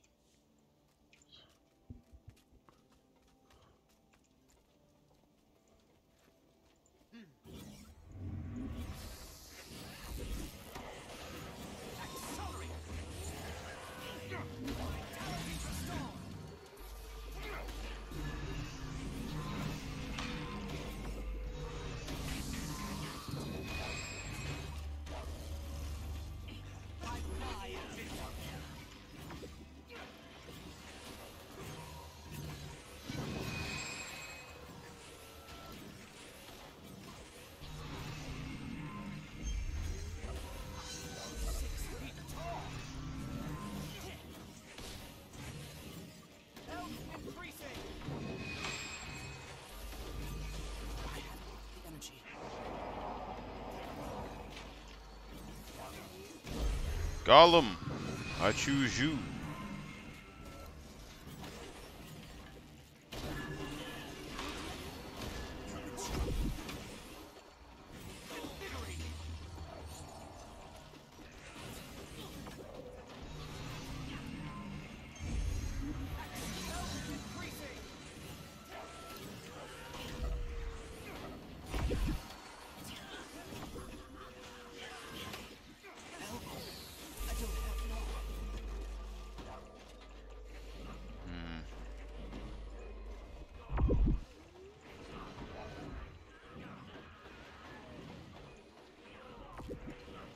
Come on.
See, this is where, like...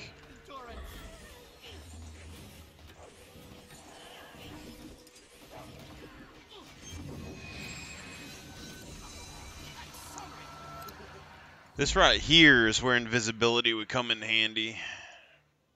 This is the only proper course. Much as I don't really care for invisibility.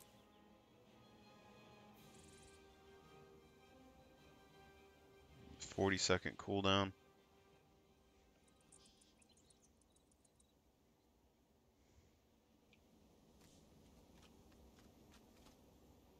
Recharging the shatter skills could be good too. 60-second cooldown, but I mean, you get 2 uses of this.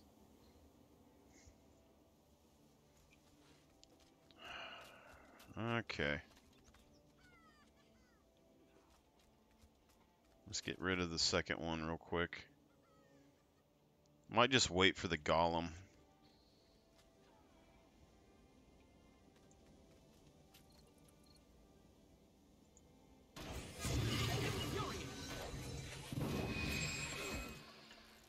Holy crap.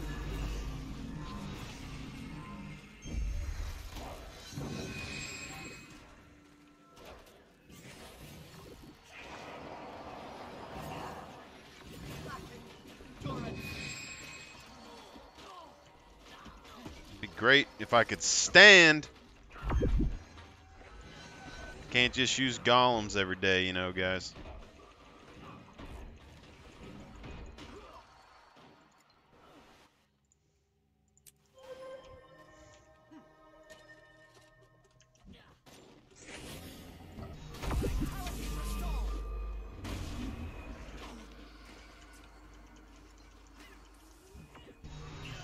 It's the fear that's doing it.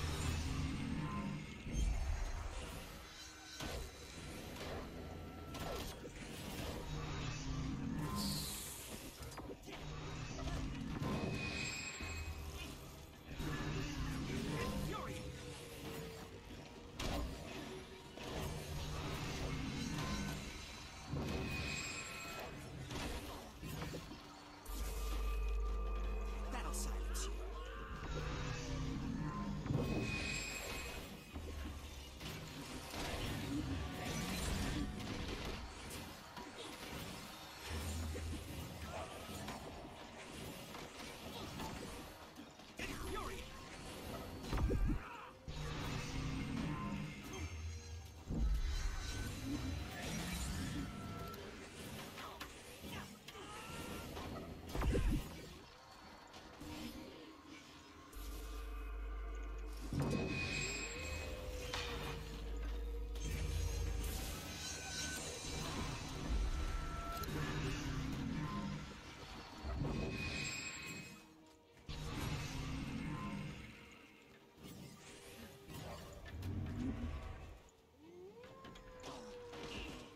Oh, God. I can't even explain.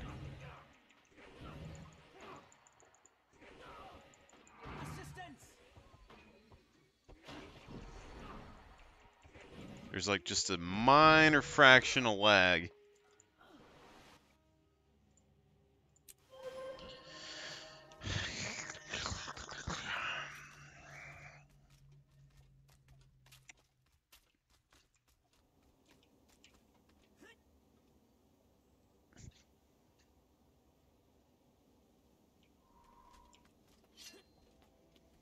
Zosha, where's your golem?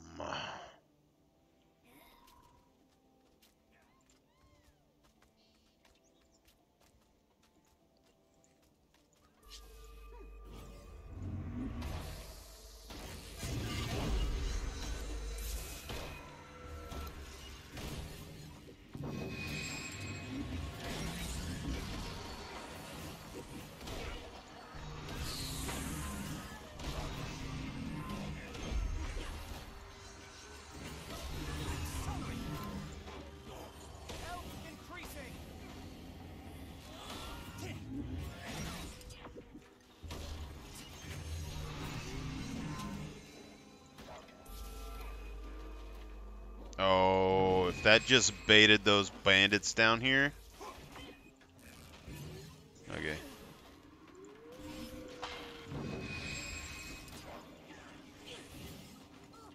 I literally can't with these dogs, man.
Of course there's another one. Why wouldn't there be?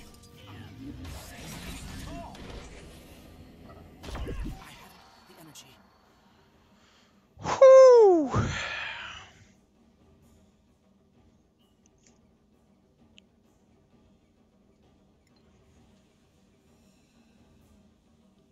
Talking about 2 hours of solo dungeoning right now. Quality content.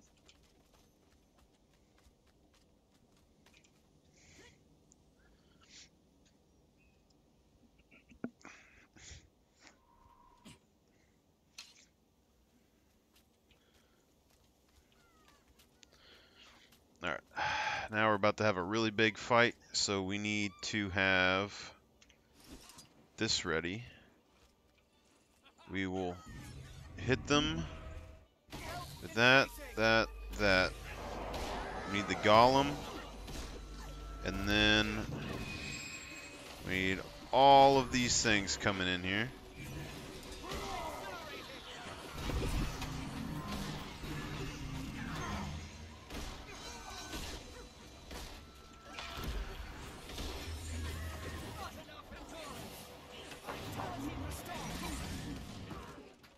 Oh, the marksman. Yeah, because we need to stay behind the tree. I forgot about that. There's probably someone there I could have killed. You know what I'm saying?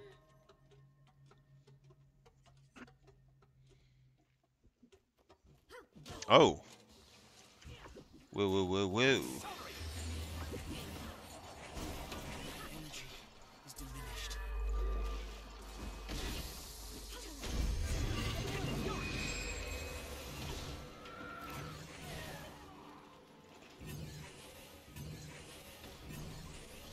That's interesting.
Bum, ba-dum, bow.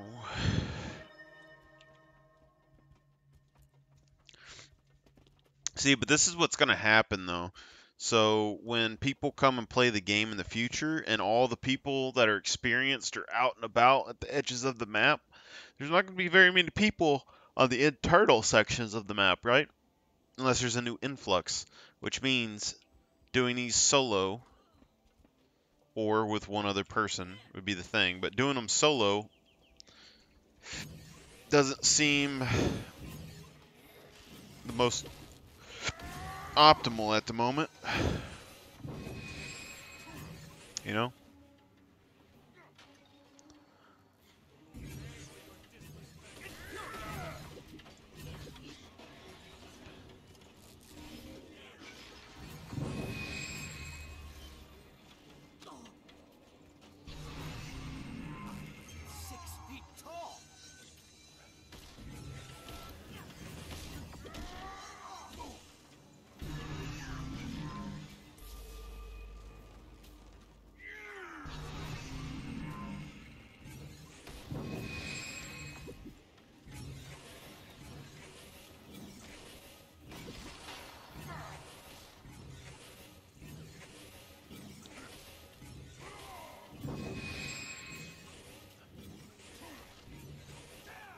Go, go, gadget. Mesmer in your eyes.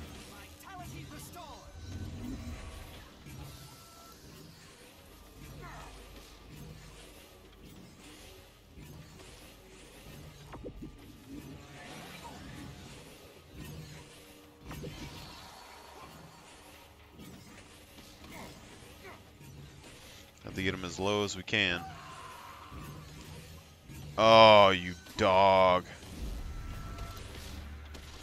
Of course he would reset. And of course he would turn around. Oh, you get him half health? Yeah, no problem.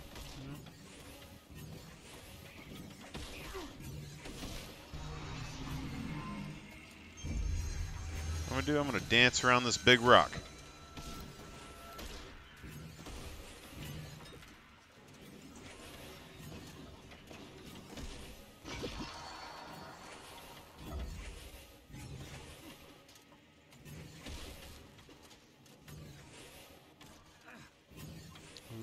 Ooh, no.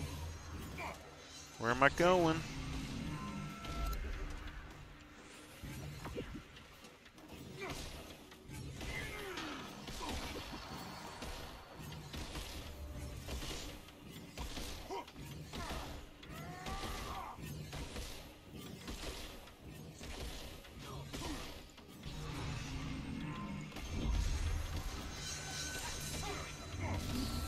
Did we just solve it?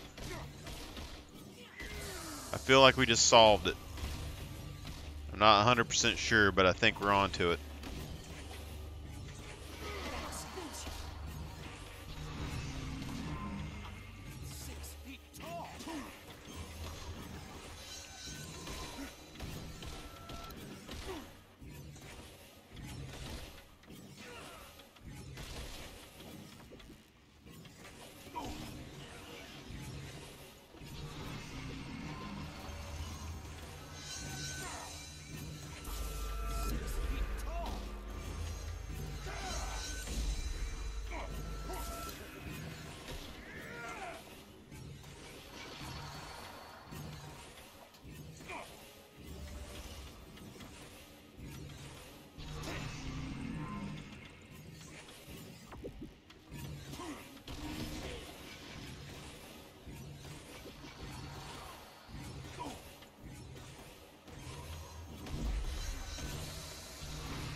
We are the Asura.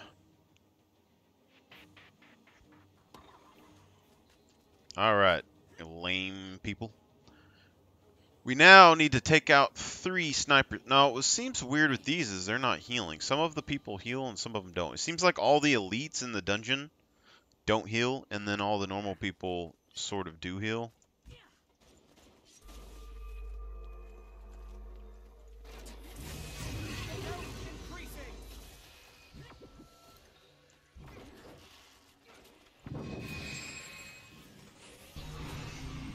they don't heal, I'm just gonna do that and see what happens. Should be fine. Doesn't look like they're doing much of anything.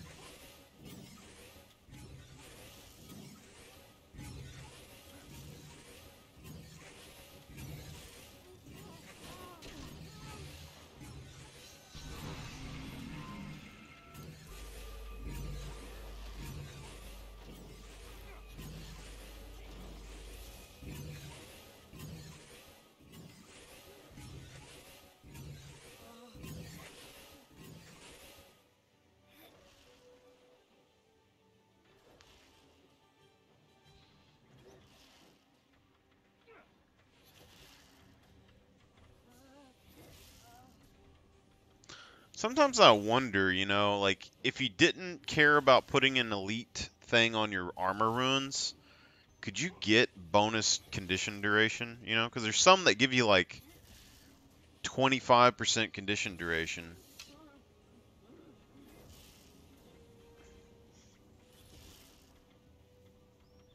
You know?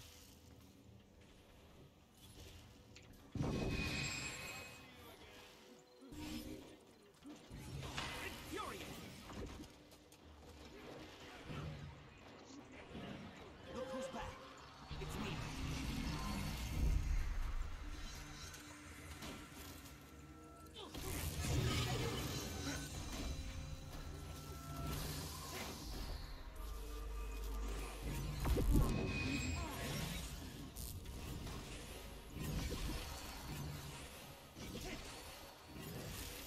Vitality restored.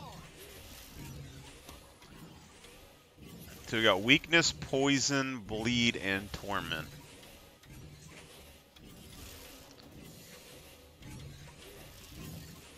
See, but we're only doing confusion, torment, and bleed.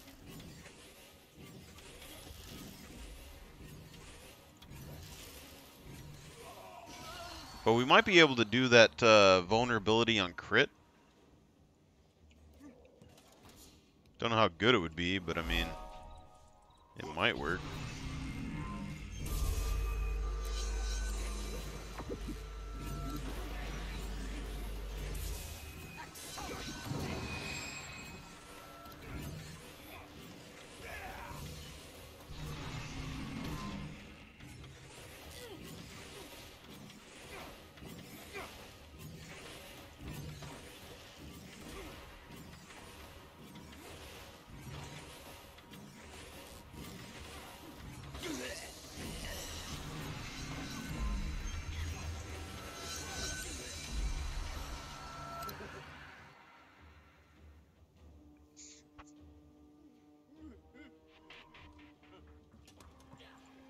They took the queen further up the valley. I believe they mean to kill her. Lead, and I will follow. Should have left you in the cage.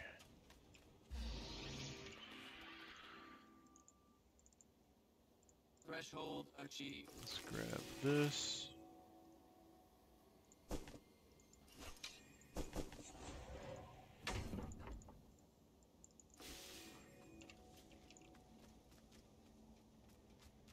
So this one, that barrier, you can stand inside of it, and it'll block projectiles. Don't worry, she can't keep that shield up forever. The moment she drops it, she'll be ours. Kind of can, though.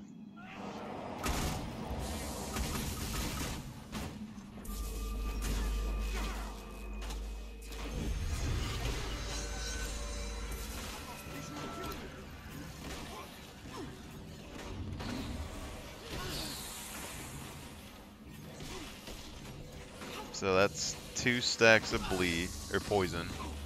And that goes up when we use the second one. So it looks like they do stack.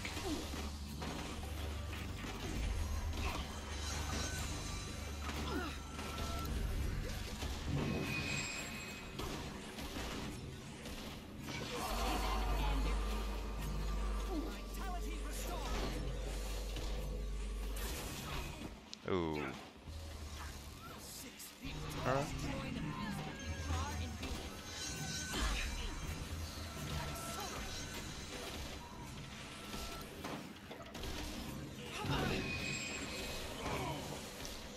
Yeah, protect me, Queen Jenna.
That poison duration just isn't very long, you know?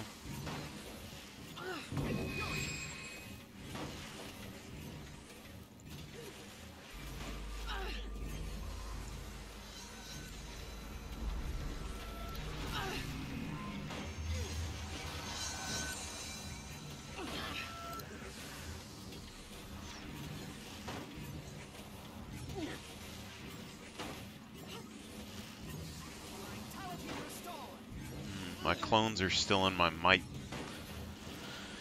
If I could get better, like, vulnerability generation on targets, like, we got vulnerability on 2 skills. I think the vulnerability on crit sigils are only, like, 2 stacks or something. You know?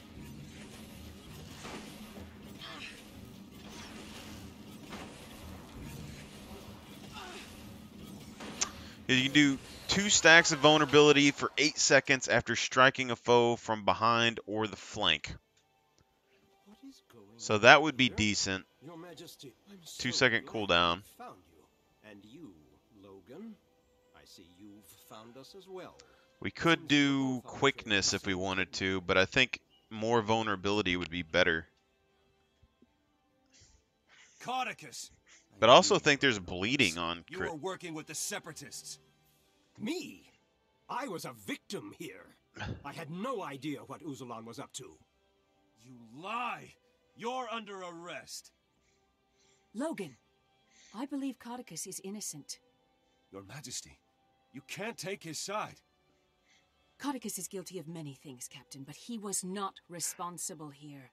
The Separatists were planning to capture him as well. Capture? Me? Then I am in your debt for keeping me safe, Your Majesty. Also, for your own protection, you should stay in my palace. Temporarily, of course. I insist. There's no... I mean... I'm sure... Certainly, Your Majesty. I would be honored. Your Majesty!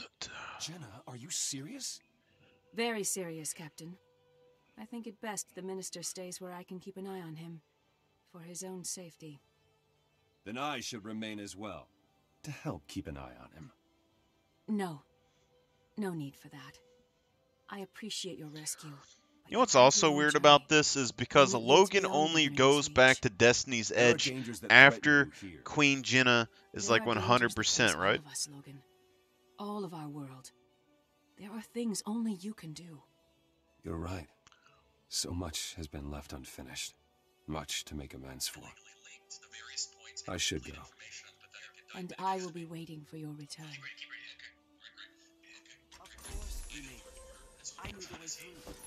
Took a couple hours.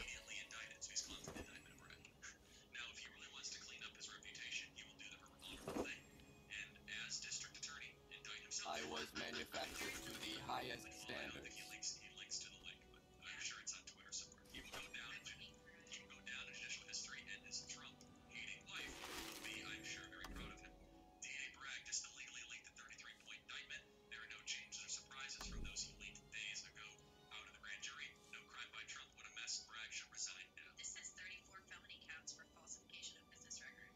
Felonies. Yeah, 34 felonies. None of these counts are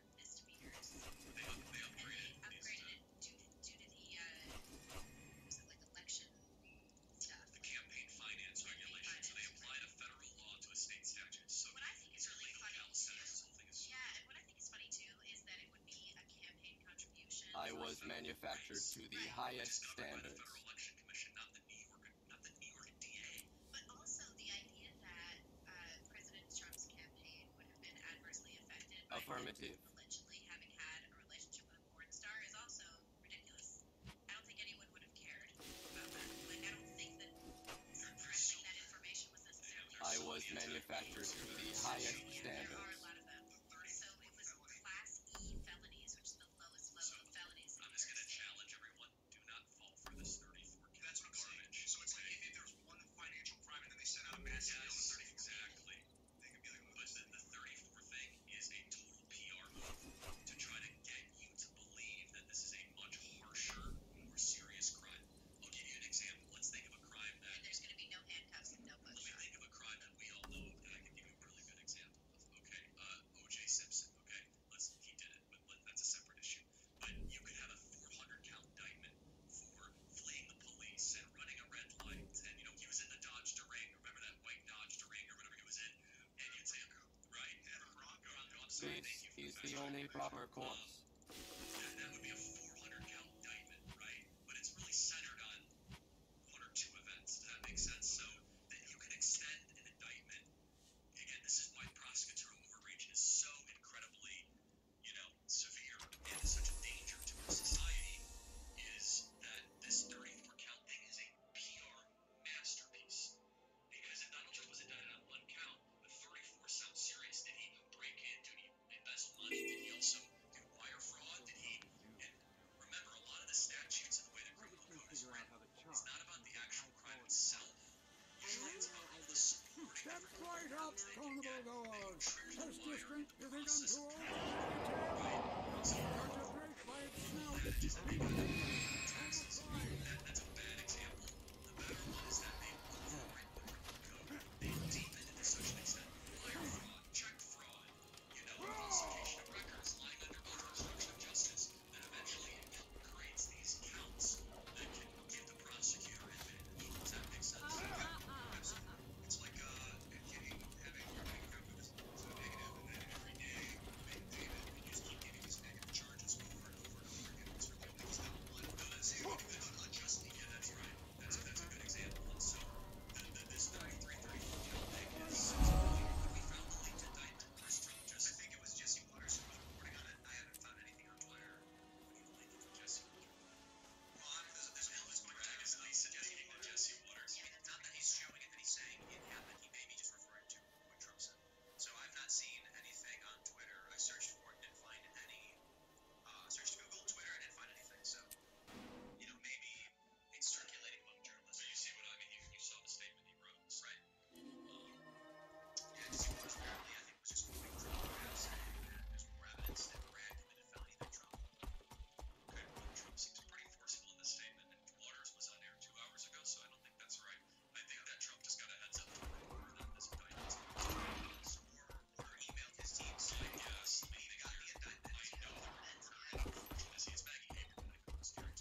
Actually, maybe we should go get some armor.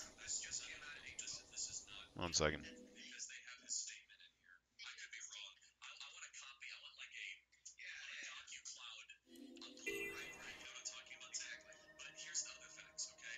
That Michael Cohen administered the payment, okay? Michael Cohen wrote in an official letter to the FEC, the Federal Election Commission, that this payment was on his own behalf and Donald Trump never reimbursed him. So the question will be, do they have a record of Donald Trump reimbursing Michael Cohen for a sum or a like sum that could convince a jury that Michael Cohen lied to the FEC? He lies all the time. The third thing, there's nothing illegal about administering an NDA. There's nothing illegal to it. Bill Clinton did it all the time. CEOs do it all the time. Rappers do it all the time, right? It's done quite frequently. So this Mike media is supposed to be straight. He's saying that they're Class E felonies, falsifying business records, up to 4 years in prison. The New York law enforcement says it's extremely unlikely a first offender would see jail time.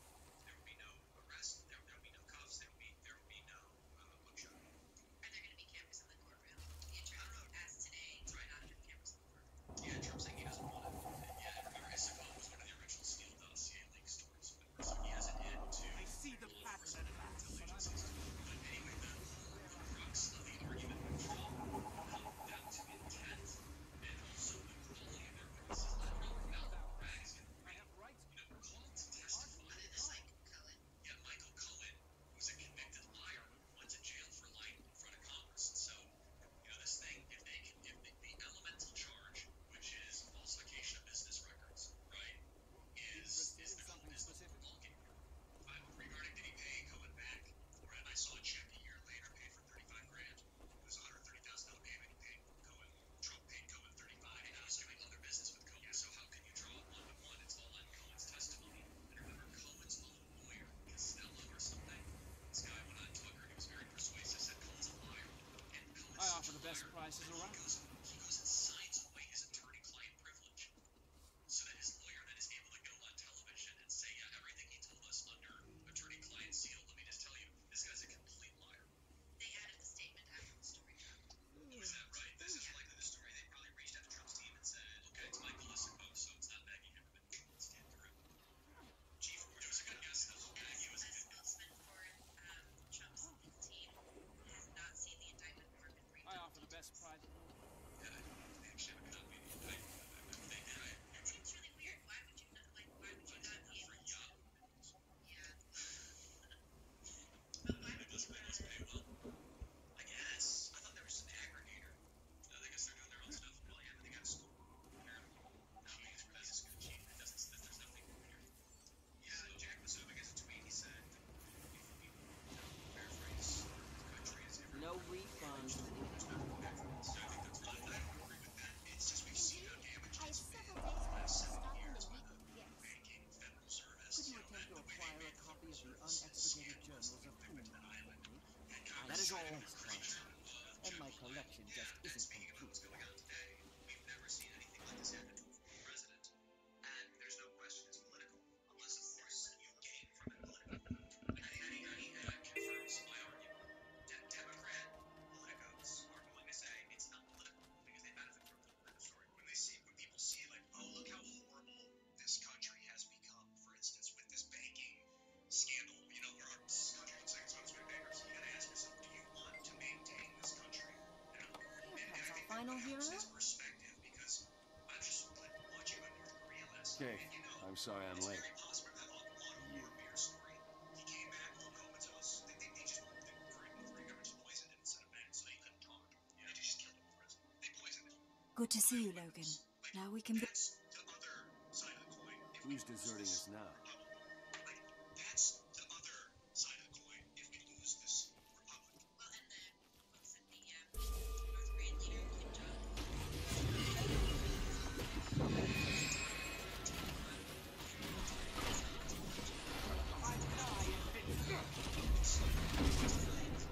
Terrifying, concerning. And she gets Dior outfits, and everybody else is starving.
saving just you. Google searched what you said.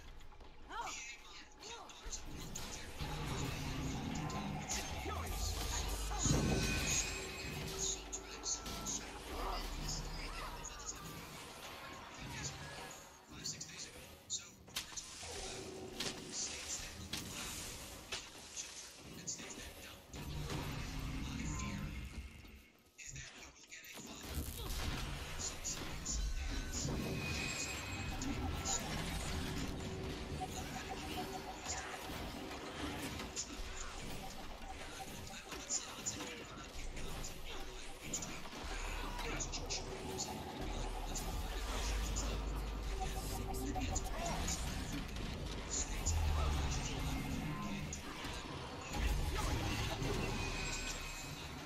Make a good team.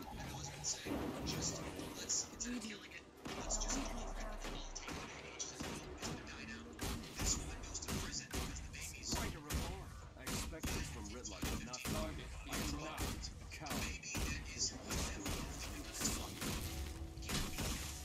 Finish this on your own.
Thank you for saving me. Switzerland, foreign bank for international settlements. Downtown Manhattan. Well, no, it's subservient to the Bank for International Settlements in Switzerland. Hamilton's idea of a national bank would have had actual checks and balances by Congress, not a separately chartered Federal Reserve.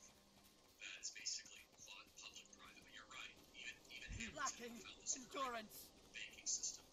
Objection. I understand that there is a value of cohesion in having a unified currency as a country. It gives us national identity. We can all identify with the dollar, but we're in a society where you can create your own currency very easily. So maybe we just need to hold Congress handles money. Obviously they don't. The banking scandals offshore, SVB, look at the guy, Sam Bankman-Fried, laundering money through it, allegedly through his company. And now, so maybe we should be able to all create our own currencies. I know it creates dissolution in some way nationally, cohesively. Bitcoin is the decentralized store of value. It's out of them, but there's thousands. If you create them on the fly, right, it's going to be messy for a while. The dollar is necessary, though. Right now, you think we're divided now? Wait till we have our own currency. Yeah, we wait until Brazil and China have already cut a deal. Saudi Arabia and Iran are cutting a deal. That's a nice plan armor. I like it. Americans are in for a very, very rude awakening. I've never felt. It's all mine.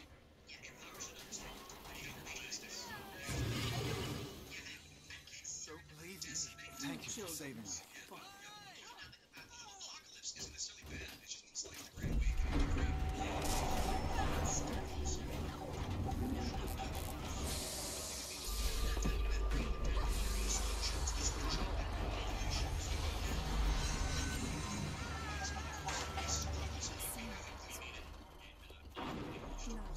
She replaced me all too easily. Story in the Bible is that why? Probably. But in reality, now it's becoming disclosed. The curtain has been lifted. We see the chaos. We know what the Federal Reserve is now. That they formed it behind the scenes in 1913. Now everyone knows about it. It's being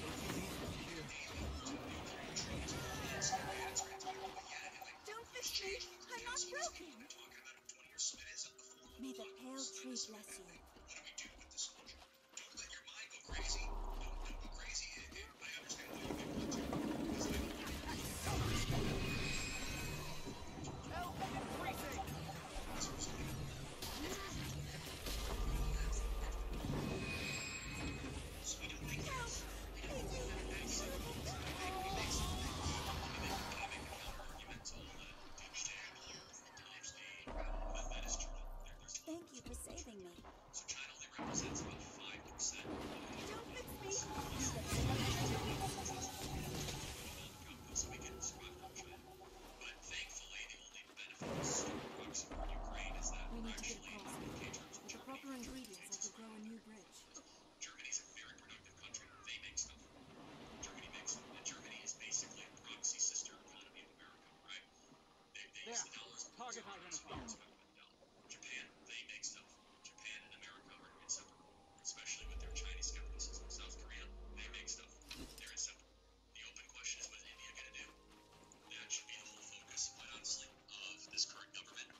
I've gathered the ingredients, I can do the enchantment. The Asura love their little golems, but I prefer me.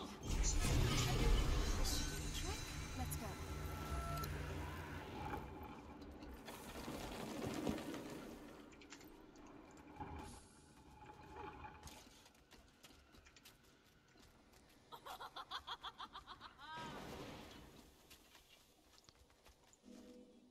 LSU has a player named Angel Reese, and she's excellent. She's very good. And LSU was playing against Iowa for the championship, and they were winning. And she did a gesture at the end of the game. She essentially put her hand up to her face. I'm going to show you this. She pointed to her finger. It's essentially something that John Cena does, and it basically means that you can't see me. And she kind of pointed to her finger, signaling the fact that she was about to get a ring. Take a listen and watch. Have at her, so brave.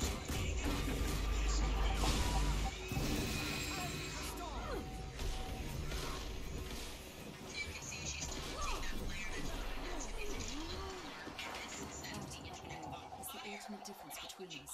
Fallon tests others to examine ways. Help me. For example, Never test myself. Help! Destruction protocol. Please help me. Seconds left in a game that was long over. Don't fix me!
She's walking across listening to this podcast. She looks very angry and fired up. She does the "you can't see me" gestures, all fired up, because that's what happens when Carrion, seek your revenge against the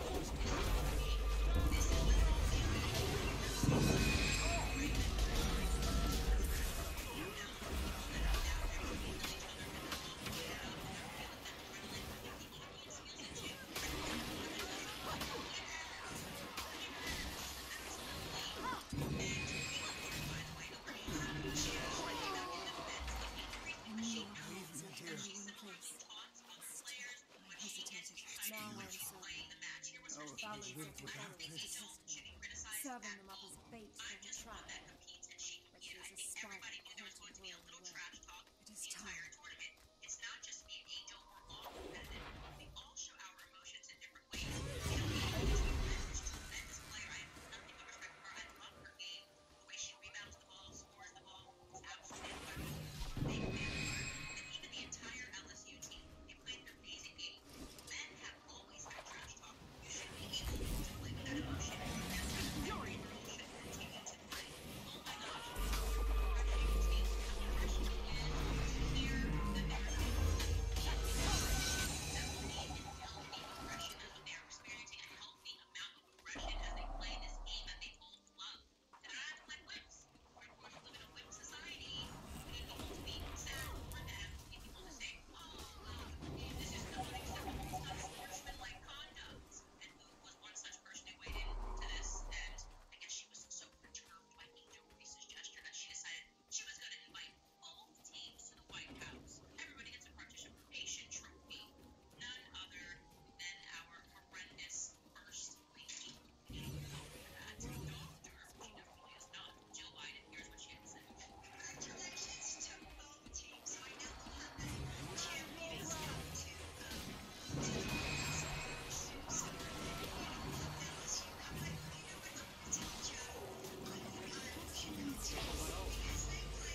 was necessarily a loser. Hard and Reborn, though kind of team up with the Born Exchange Commission is not the reason why they competed. It's not the reason why these girls dedicated so much time and effort into becoming the best, right? That is not what Angel Reese out here. She didn't set out to train her body and to be able to play at the level that she is able to play to execute with her team. So that somebody can say to her, but, you know, we also need to award the losers and make them feel special. Caitlin Clark is not asking for that. She gets it. People were understandably upset with Joe Biden's remark, and Joe Biden now wants to apologize to Angel Reese, but Angel Reese is not having that. Take a listen. If we were to lose, we would not be getting invited to the White House. And I remember she made a comment about both teams should be invited because it was sportsmanship. And I'm like, are you saying that because of what I did and what, like, that stuff like that, it bothers me because you are a woman. At the end of the day, white, black, it doesn't matter. You're a woman. You're supposed to be standing behind us before anything. So we made a lot of phone calls, and that's why she wants to come out and apologize. But at the same time, I don't accept that. I'm not gonna lie to you. I don't accept that. So this is where the community of Guild Wars 2 kind of falls apart. When you have groups of people like this, 99% of the players, they just want to rush through everything. These guys have elite specs. They definitely have already went through some of the expansions and stuff. Why they're in here, I'm not sure. And they're just trying to rush everything. And then the other person's trying to enjoy the story. It might be their first time going through the story. Whereas like Guild Wars 1, those people would have actually communicated and had fun and ran through a mission and stuff together. But it wouldn't have been just a beat out like this, you know? The only reason those people care is because they know that it's really easy to win. They just want to get it done, you know? I'm done with your games, and I'm finished with you. Damn me for my weakness.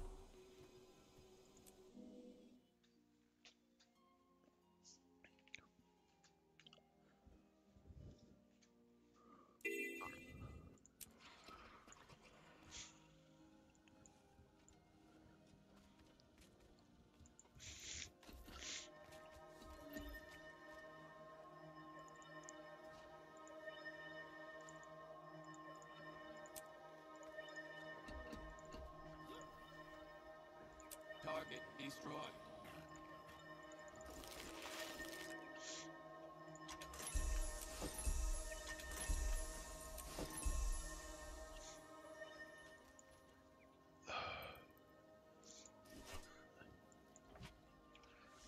Always a bunch of these trophy things everywhere, man. It's annoying. Red Lobby, Hall of Chains.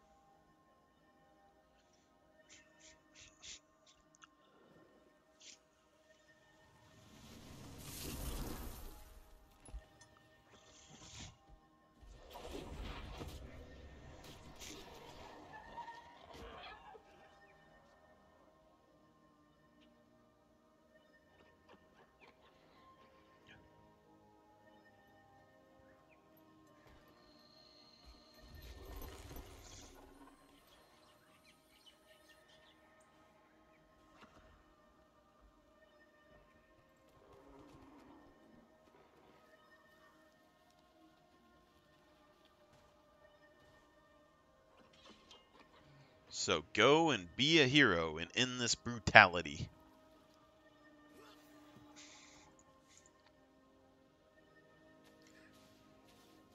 That's a terrible speech.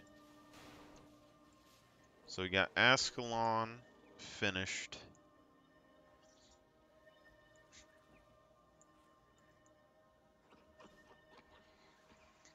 And Claudius Manor. Ascalon's the first dungeon though, and we still have the 3 paths. So we might be able to do 3 paths. But if we do that, I want to start a movie. I might stay up for an hour or 2 more, and then I'll probably need to go to bed because I have work. So while I'm doing that, I will watch another series. I've already seen this too, but I'm running out of stuff to watch, so if anyone watches this video later and wants to comment, like whisper me or something, some sort of series or something to watch, because I need some quality content. Especially when I'm at work, I need something to watch. I've basically watched everything on the internet, I swear, at this point.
Let's see if we can solo these. I doubt it, though. I doubt we can solo these.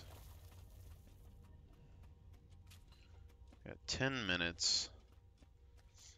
Is there an armor fortification here? I think it'd probably be a little bit ahead of this.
Yeah, that's not ideal.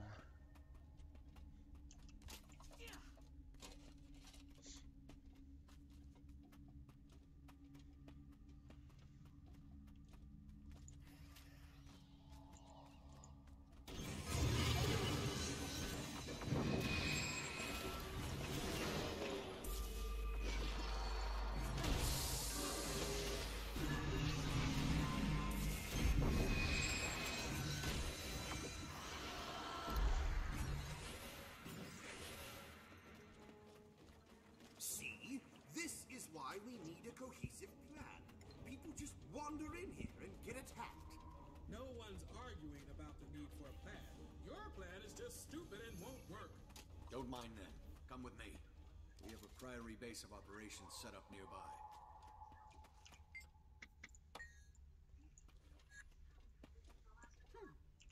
Study the past to survive the future.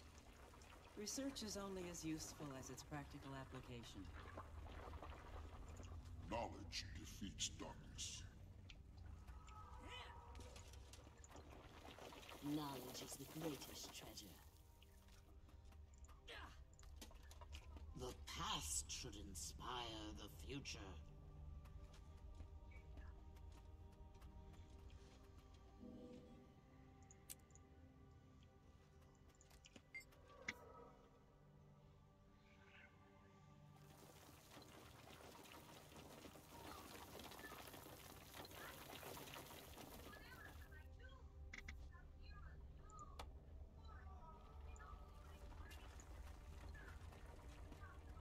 Excellent choice. Undeath essence awaits. To the Lover's Crypt.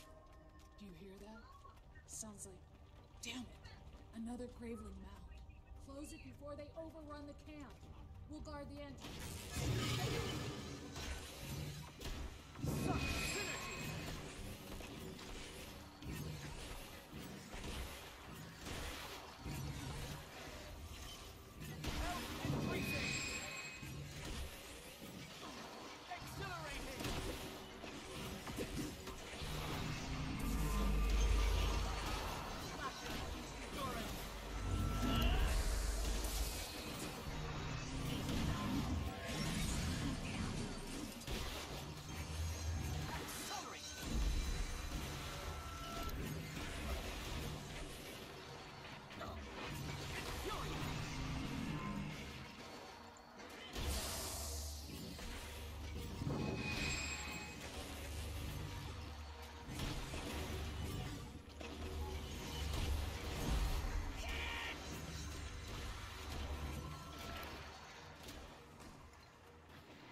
I could probably whittle my way through the dungeon, but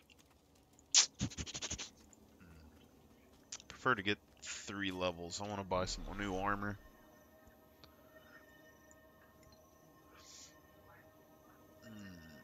Hmm. 3 levels.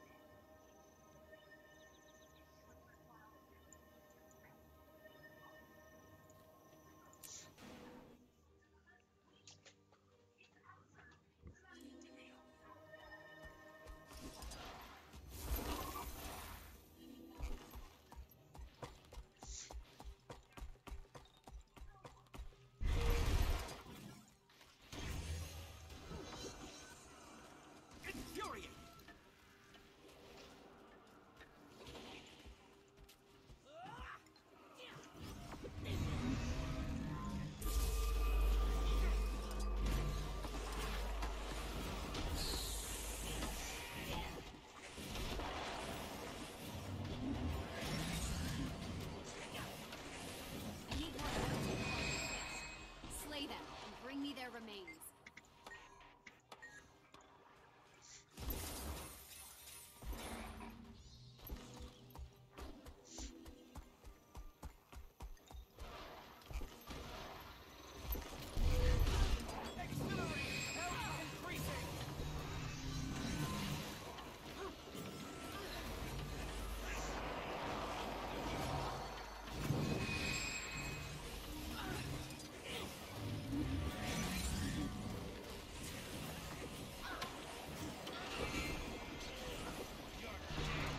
Crap.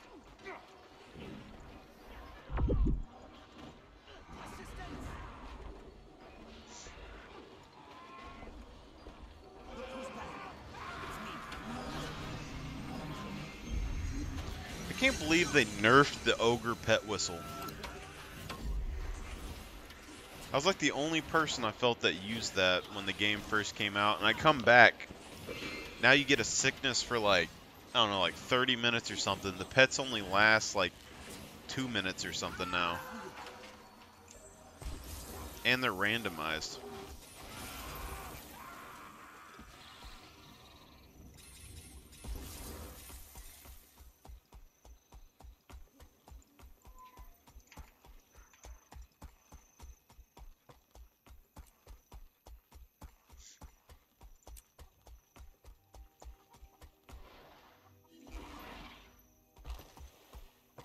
Don't just stand there, cows. I'm going to do something smart enough to fend off.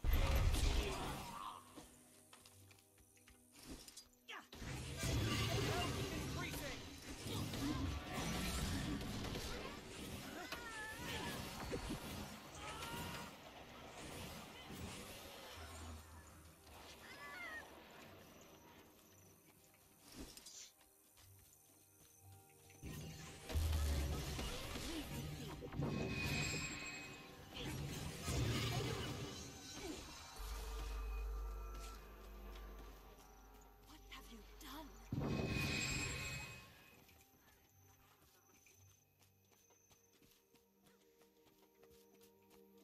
Now that those bandits are gone, let's celebrate the sweet biscuit.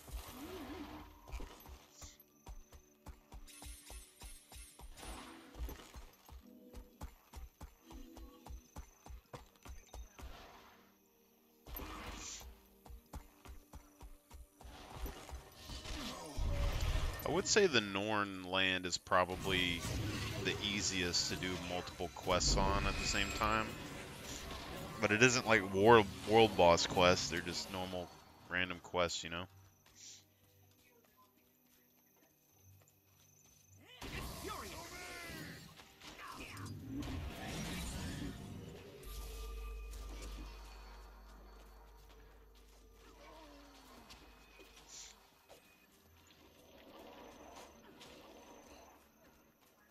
I'm gonna see if the pack quest is up while I run through.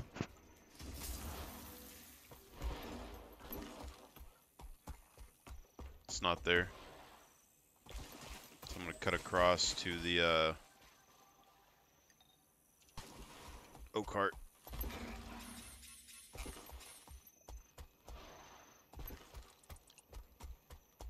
cart appears to be down. Thinking about getting a couple of shared inventory slots and then sticking those world boss event portals there. This thing... Oh... The world boss thing is about to spawn.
Also, I was going to try the Cavalier Ruins on my Norn for the hammer and axe combo, but I just don't think it works the best.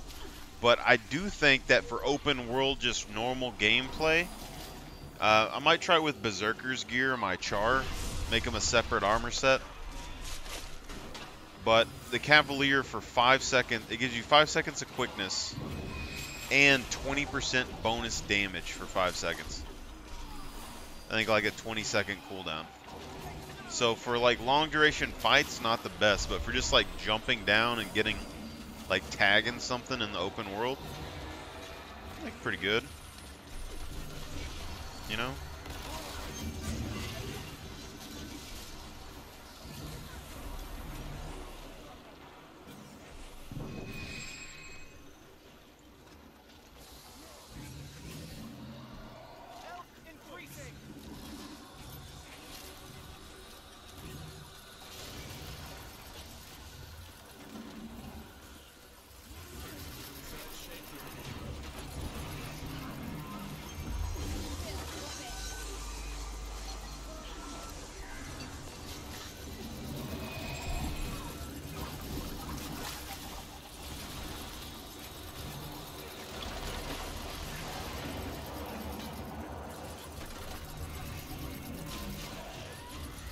I really like thematic stuff too. Like once we get to level 80 and we can get our second golem, like I would put it in the Fashion Wars category. You know, like there's people that they want like the highest DPS meta builds, and then I think a fashionable build could be really decent. You know.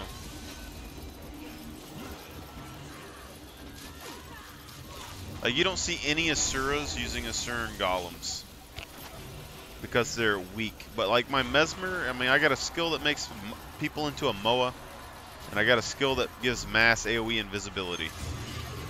You know?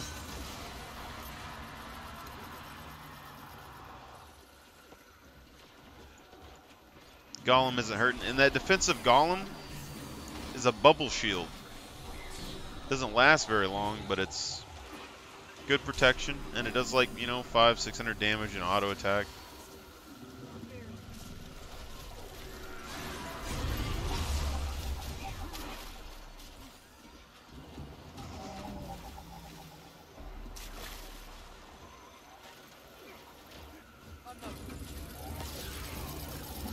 It's weird because like most of the game stuff is pretty easy, but I think what happens is, so like the players, for instance, they're playing this game, and most of the stuff group content wise and things are relatively like simple, so they never really have to stress themselves out about being good or not in the game content, and that's why you rarely see any commanders, because it's like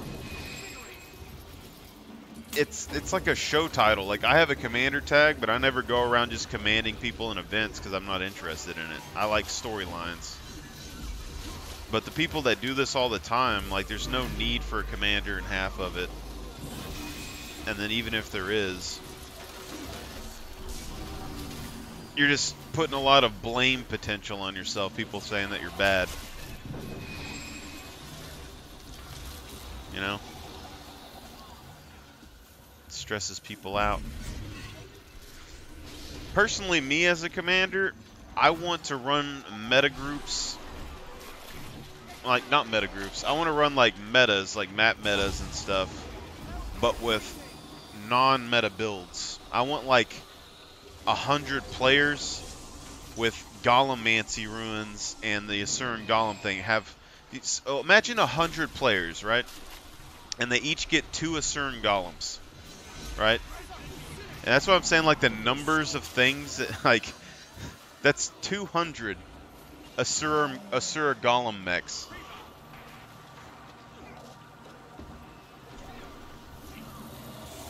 That's basically infinite defensive bubbles that you could have, with no one on your team needing to bring any like ranged protection, because you'd have infinite range protection.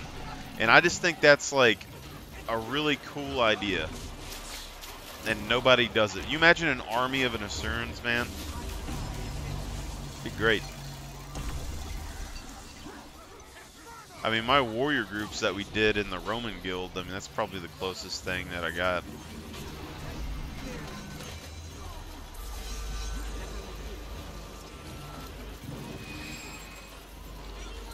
Poison boats.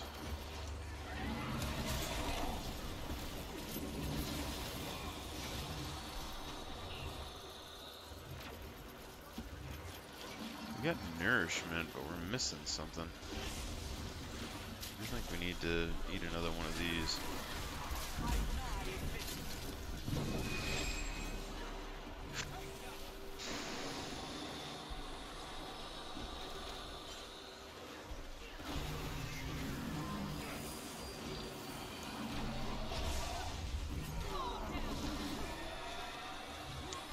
The other thing, though, with like big groups like this is like maybe the boss fights aren't super hard and they're supposed to scale the more people you have.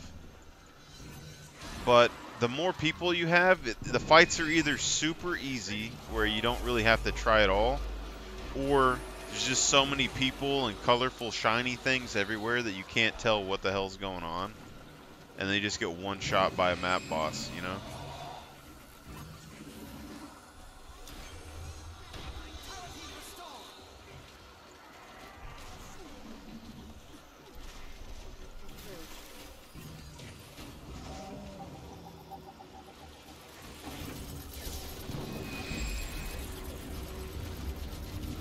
But like, who uses radiation field on like a mesmer, you know?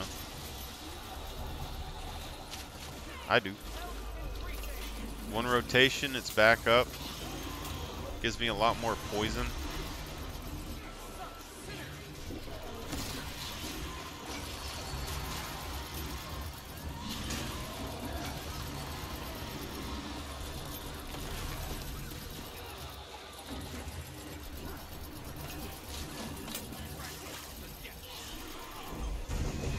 The problem that I have with like the meta builds in general is that you're playing an MMO where like there's limitless possibilities and then you can only use one thing. And I thought that's why they made the game relatively easy. But even if they do that, people want efficient gold, you know? It's not about the gaming experience, it's about the do I have bragging rights experience over the other players. You know?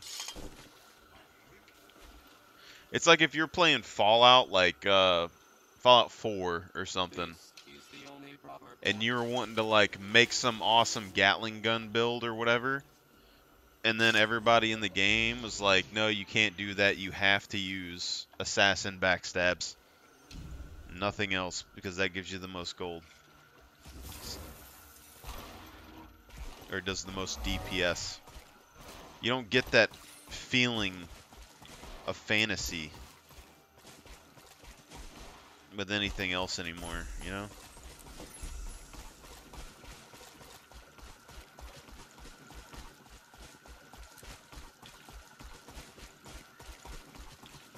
Threshold achieved.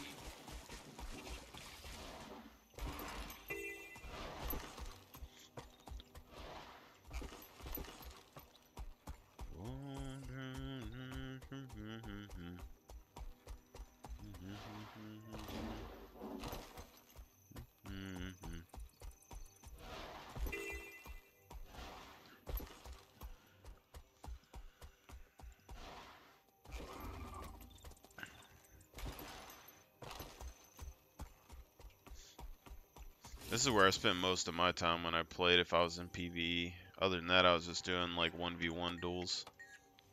Come along now. Help has arrived.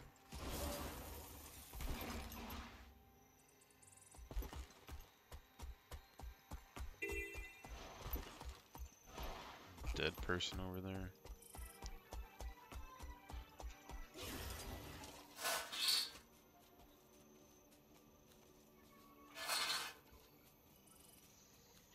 So if you do stuff like this, though, you don't really, like, if you learn all the events on a map and you do a rotation like this, you could just rotate the map and hit a couple of these things every time you rotate.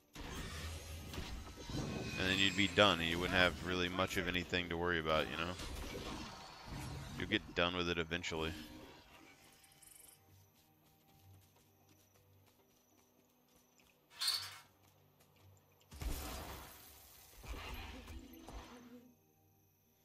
Iron the Vic.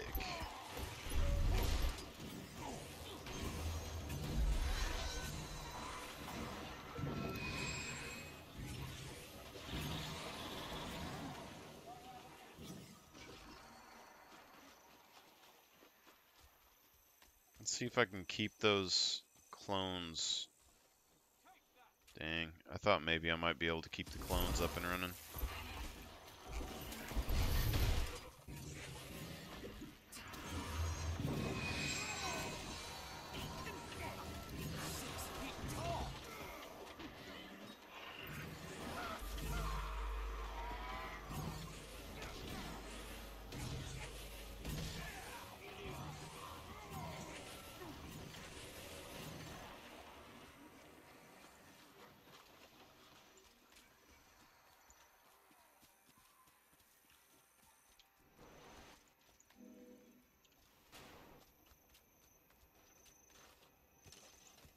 Okay, they're stuck over here for now.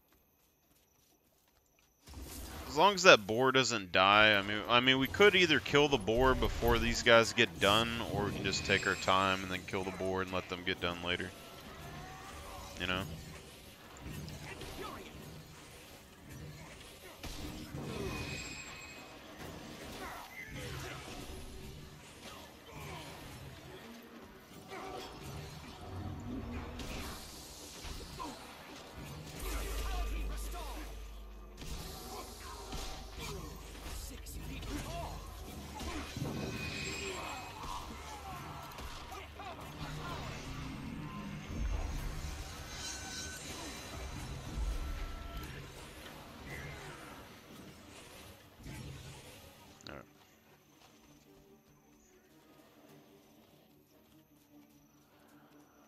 Should be enough to get credit. Now we can go over here and kill this boar.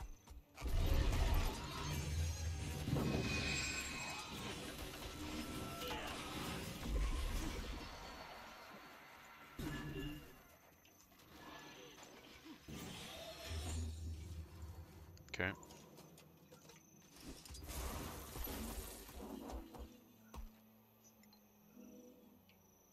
Oh, these guys.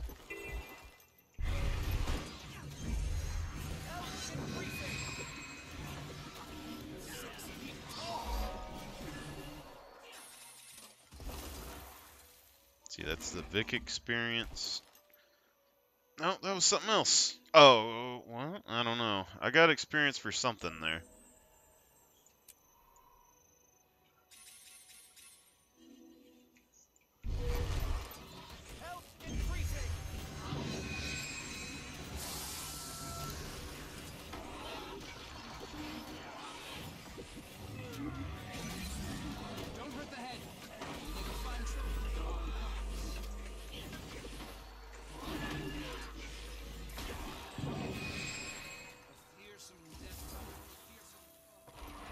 Fearsome death now from a fearsome foe.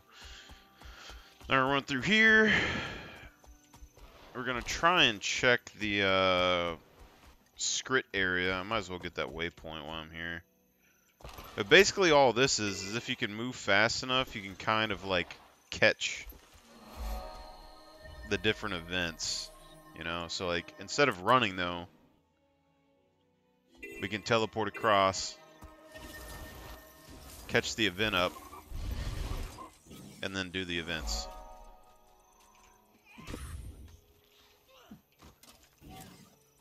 We want the shiny red apples. Doug, Doug, Doug. Give me the apples. What? Oh, my inventory. Always inventory space, I'm telling you. You son of a...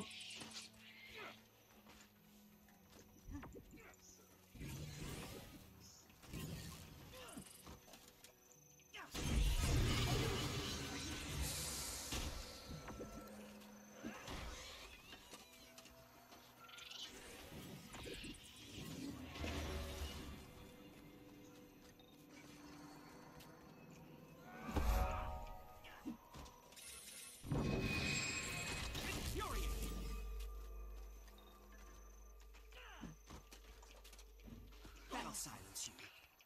I don't think... If I'm thinking right, I don't think the spider boss spawns yet. I'll set and I'll wait and see for this one. I don't think it spawns right now. Now I shall break you. But we can.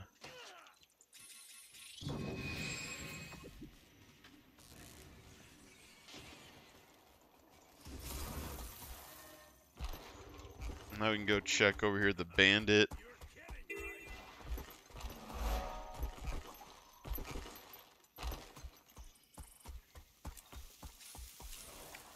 Maybe you can teleport to all these waypoints if you want, but then you're spending, I don't even know how much gold each time. Probably like a silver, yeah. Might be worth it. Depends on how much you make for each event, I guess. Dun, dun, dun, dun.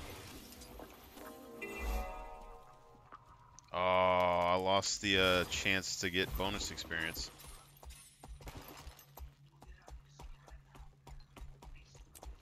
I had no idea it kicked you out of there for doing the vistas.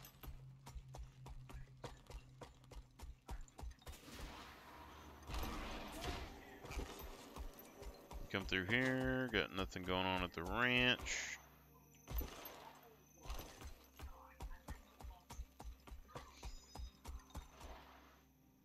Doug, Doug, Doug, Doug. See, we might be behind now. I don't know. Depends on if other people are doing the stuff. Like, you need, like this. I think they just killed the bandit. Potentially.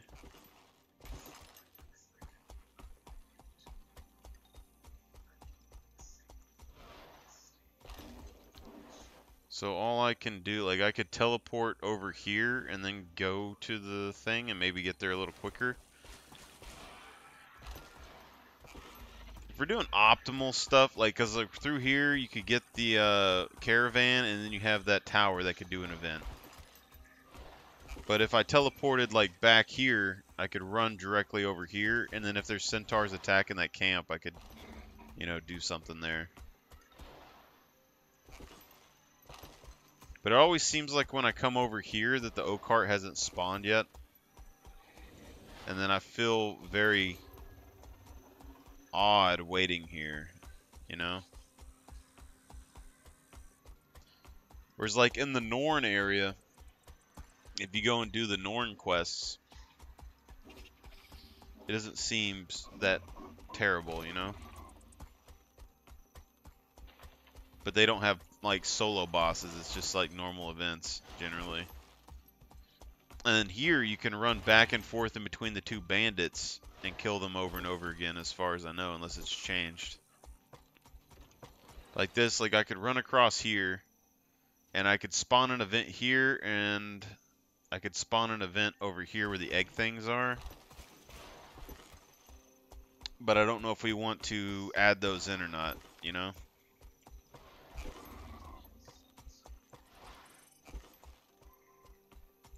So this right here is an event.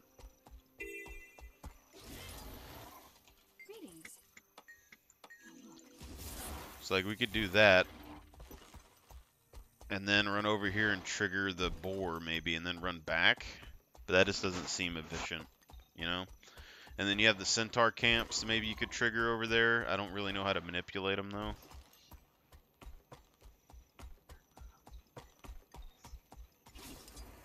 How does that remind you of your wife? See, that isn't reset yet.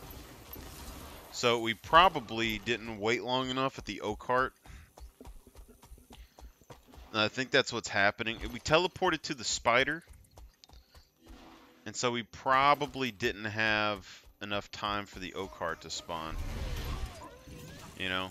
But when it comes to the boar, I'm not really in a big rush for the boar, you know? And then this right here, I don't really know if I care about it fully finishing, you know? And then all these golden Moa, they can be bonus XP. So if you had a group that trained good enough for it, you know, I'm just curious to see when this guy triggers. I'm sure there's probably overlay timers with it. Apparently there's overlays for doing map completions efficiently, and I would be interested in that. But I also would be kind of annoyed that that's an actual thing, you know. Here come more of those monsters. Could have been something that a group, you know, worked on and put together.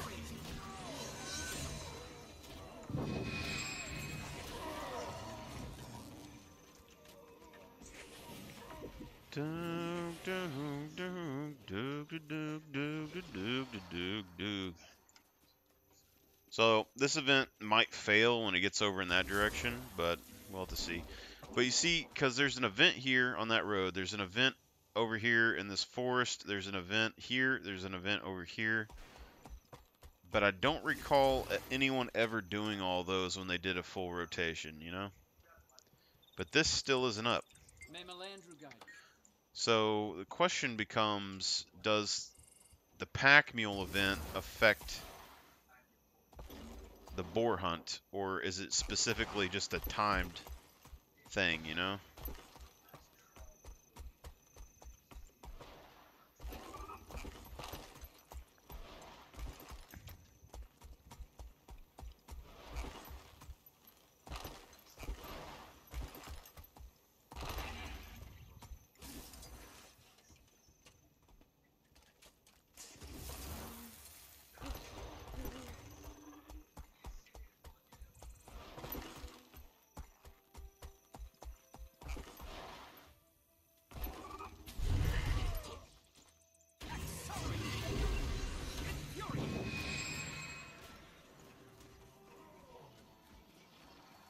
You know?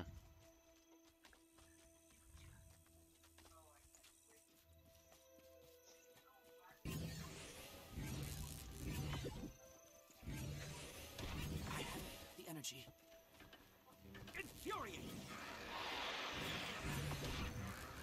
So I think what I'm going to do here is I'm going to use my clones to attract all of these together easier. And then we're going to do Mimic. Drop this down. And then we'll run off. I think that's the best method, right? It's a good amount of little experience there.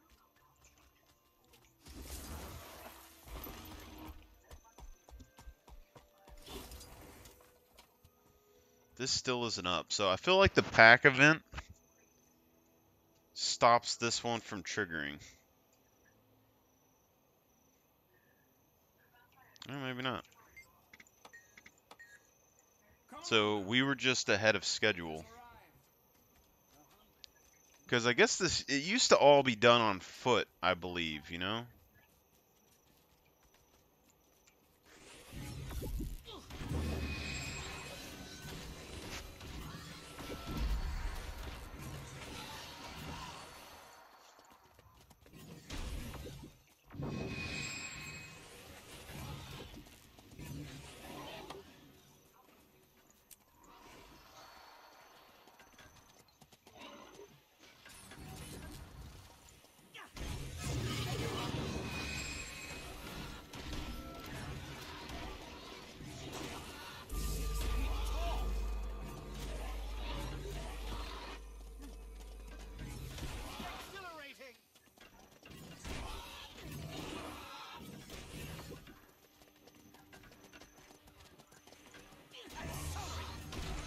See, I feel like if you wanted to do a full condition build on a Mesmer,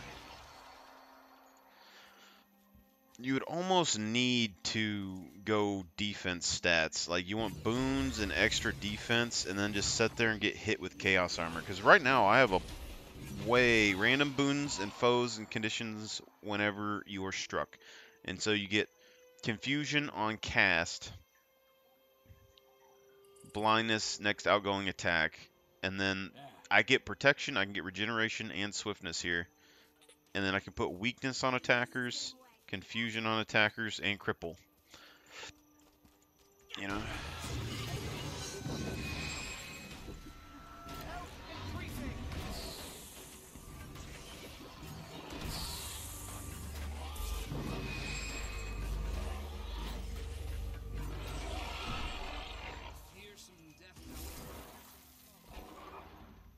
I'm big.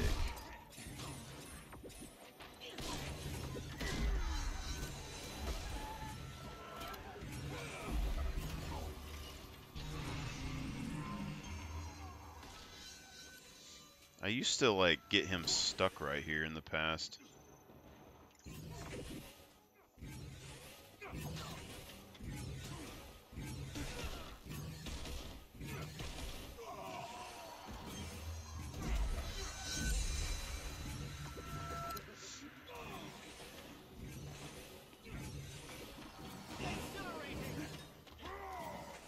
Because he can't dash through the walls as far as I know.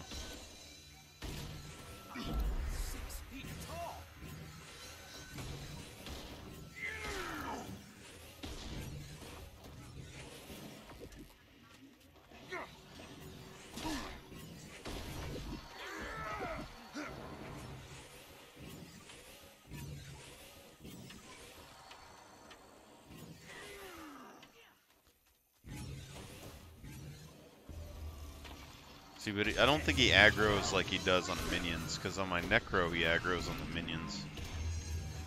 You know?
Confusion on attackers.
Not sure if this is worth my time or not.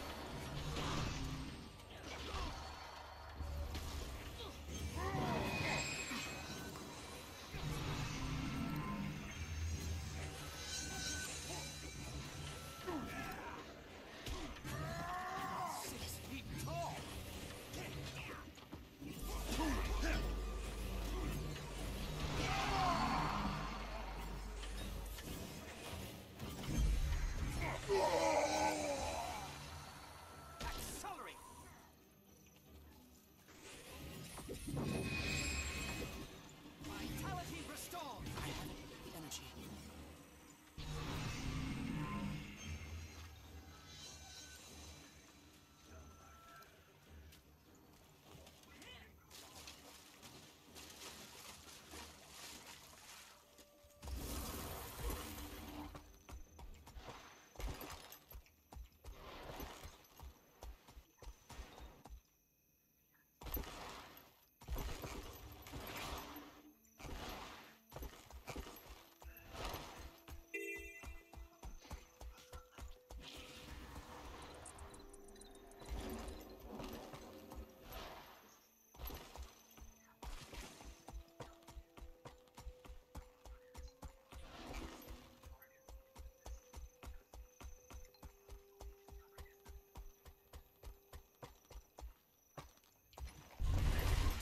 Health increasing.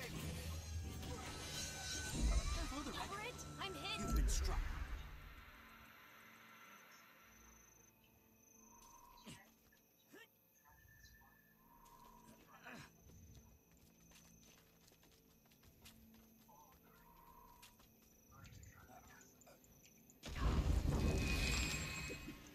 I'm 6 feet tall. Health increasing.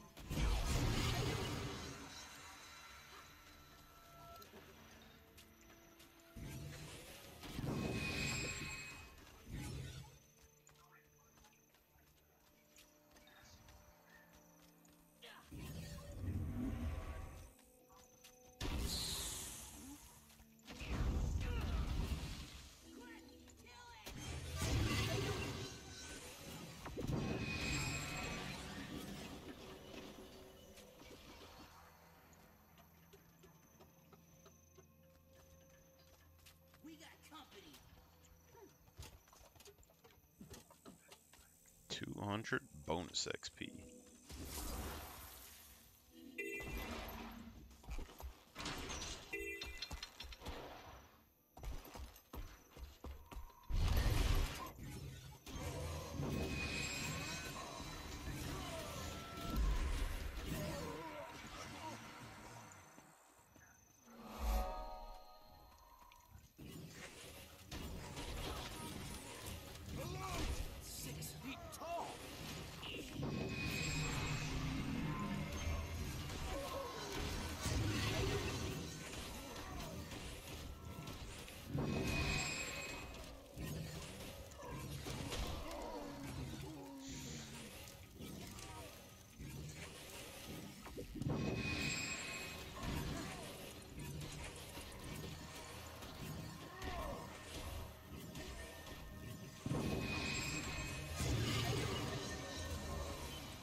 Those fools.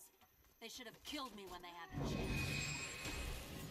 Never realized there's jail cells there this whole time. Vitality restored.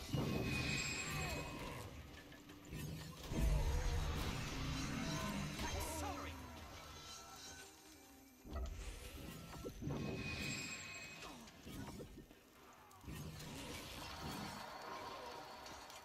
I have the energy.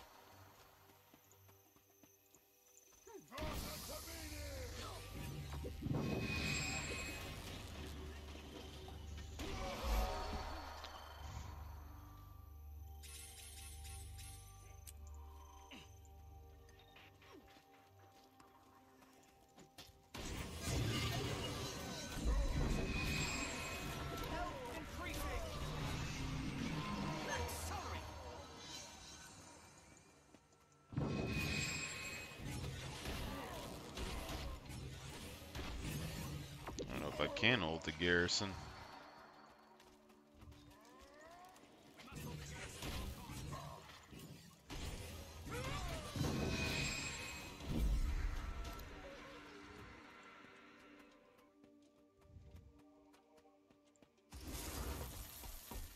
Looks like they're about to have reinforcements show up, so there's that.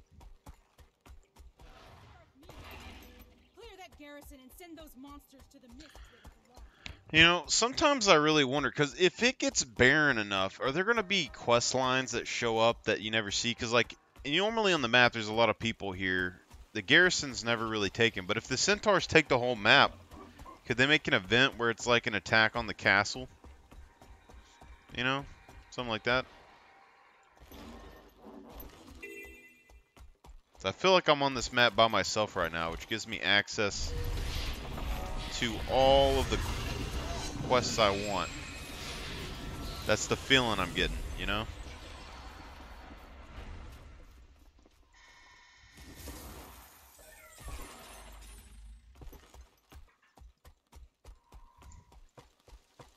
A legitimate solo experience.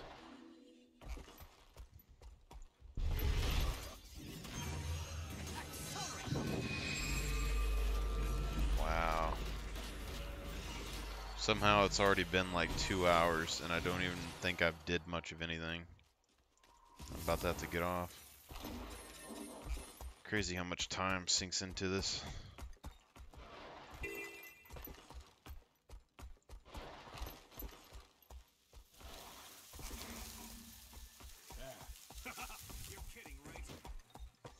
They should have a like an option for instant based map play, you know? Just want a guild only map. That'd be cool.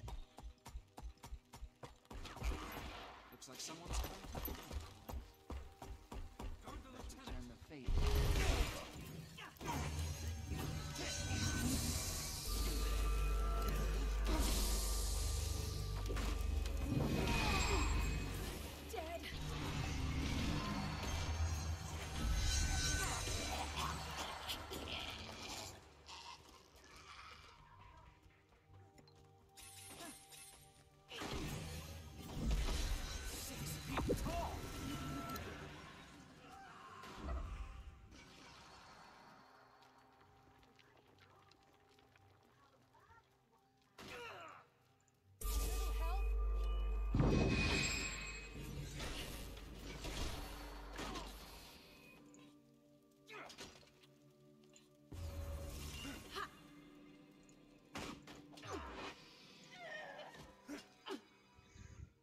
See, because the confusion...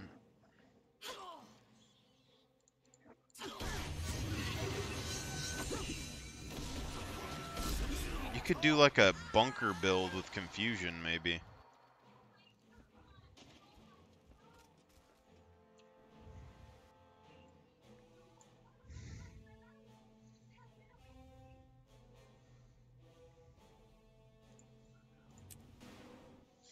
If I remember, I think I'm going to try and transfer my portal things over to this guy.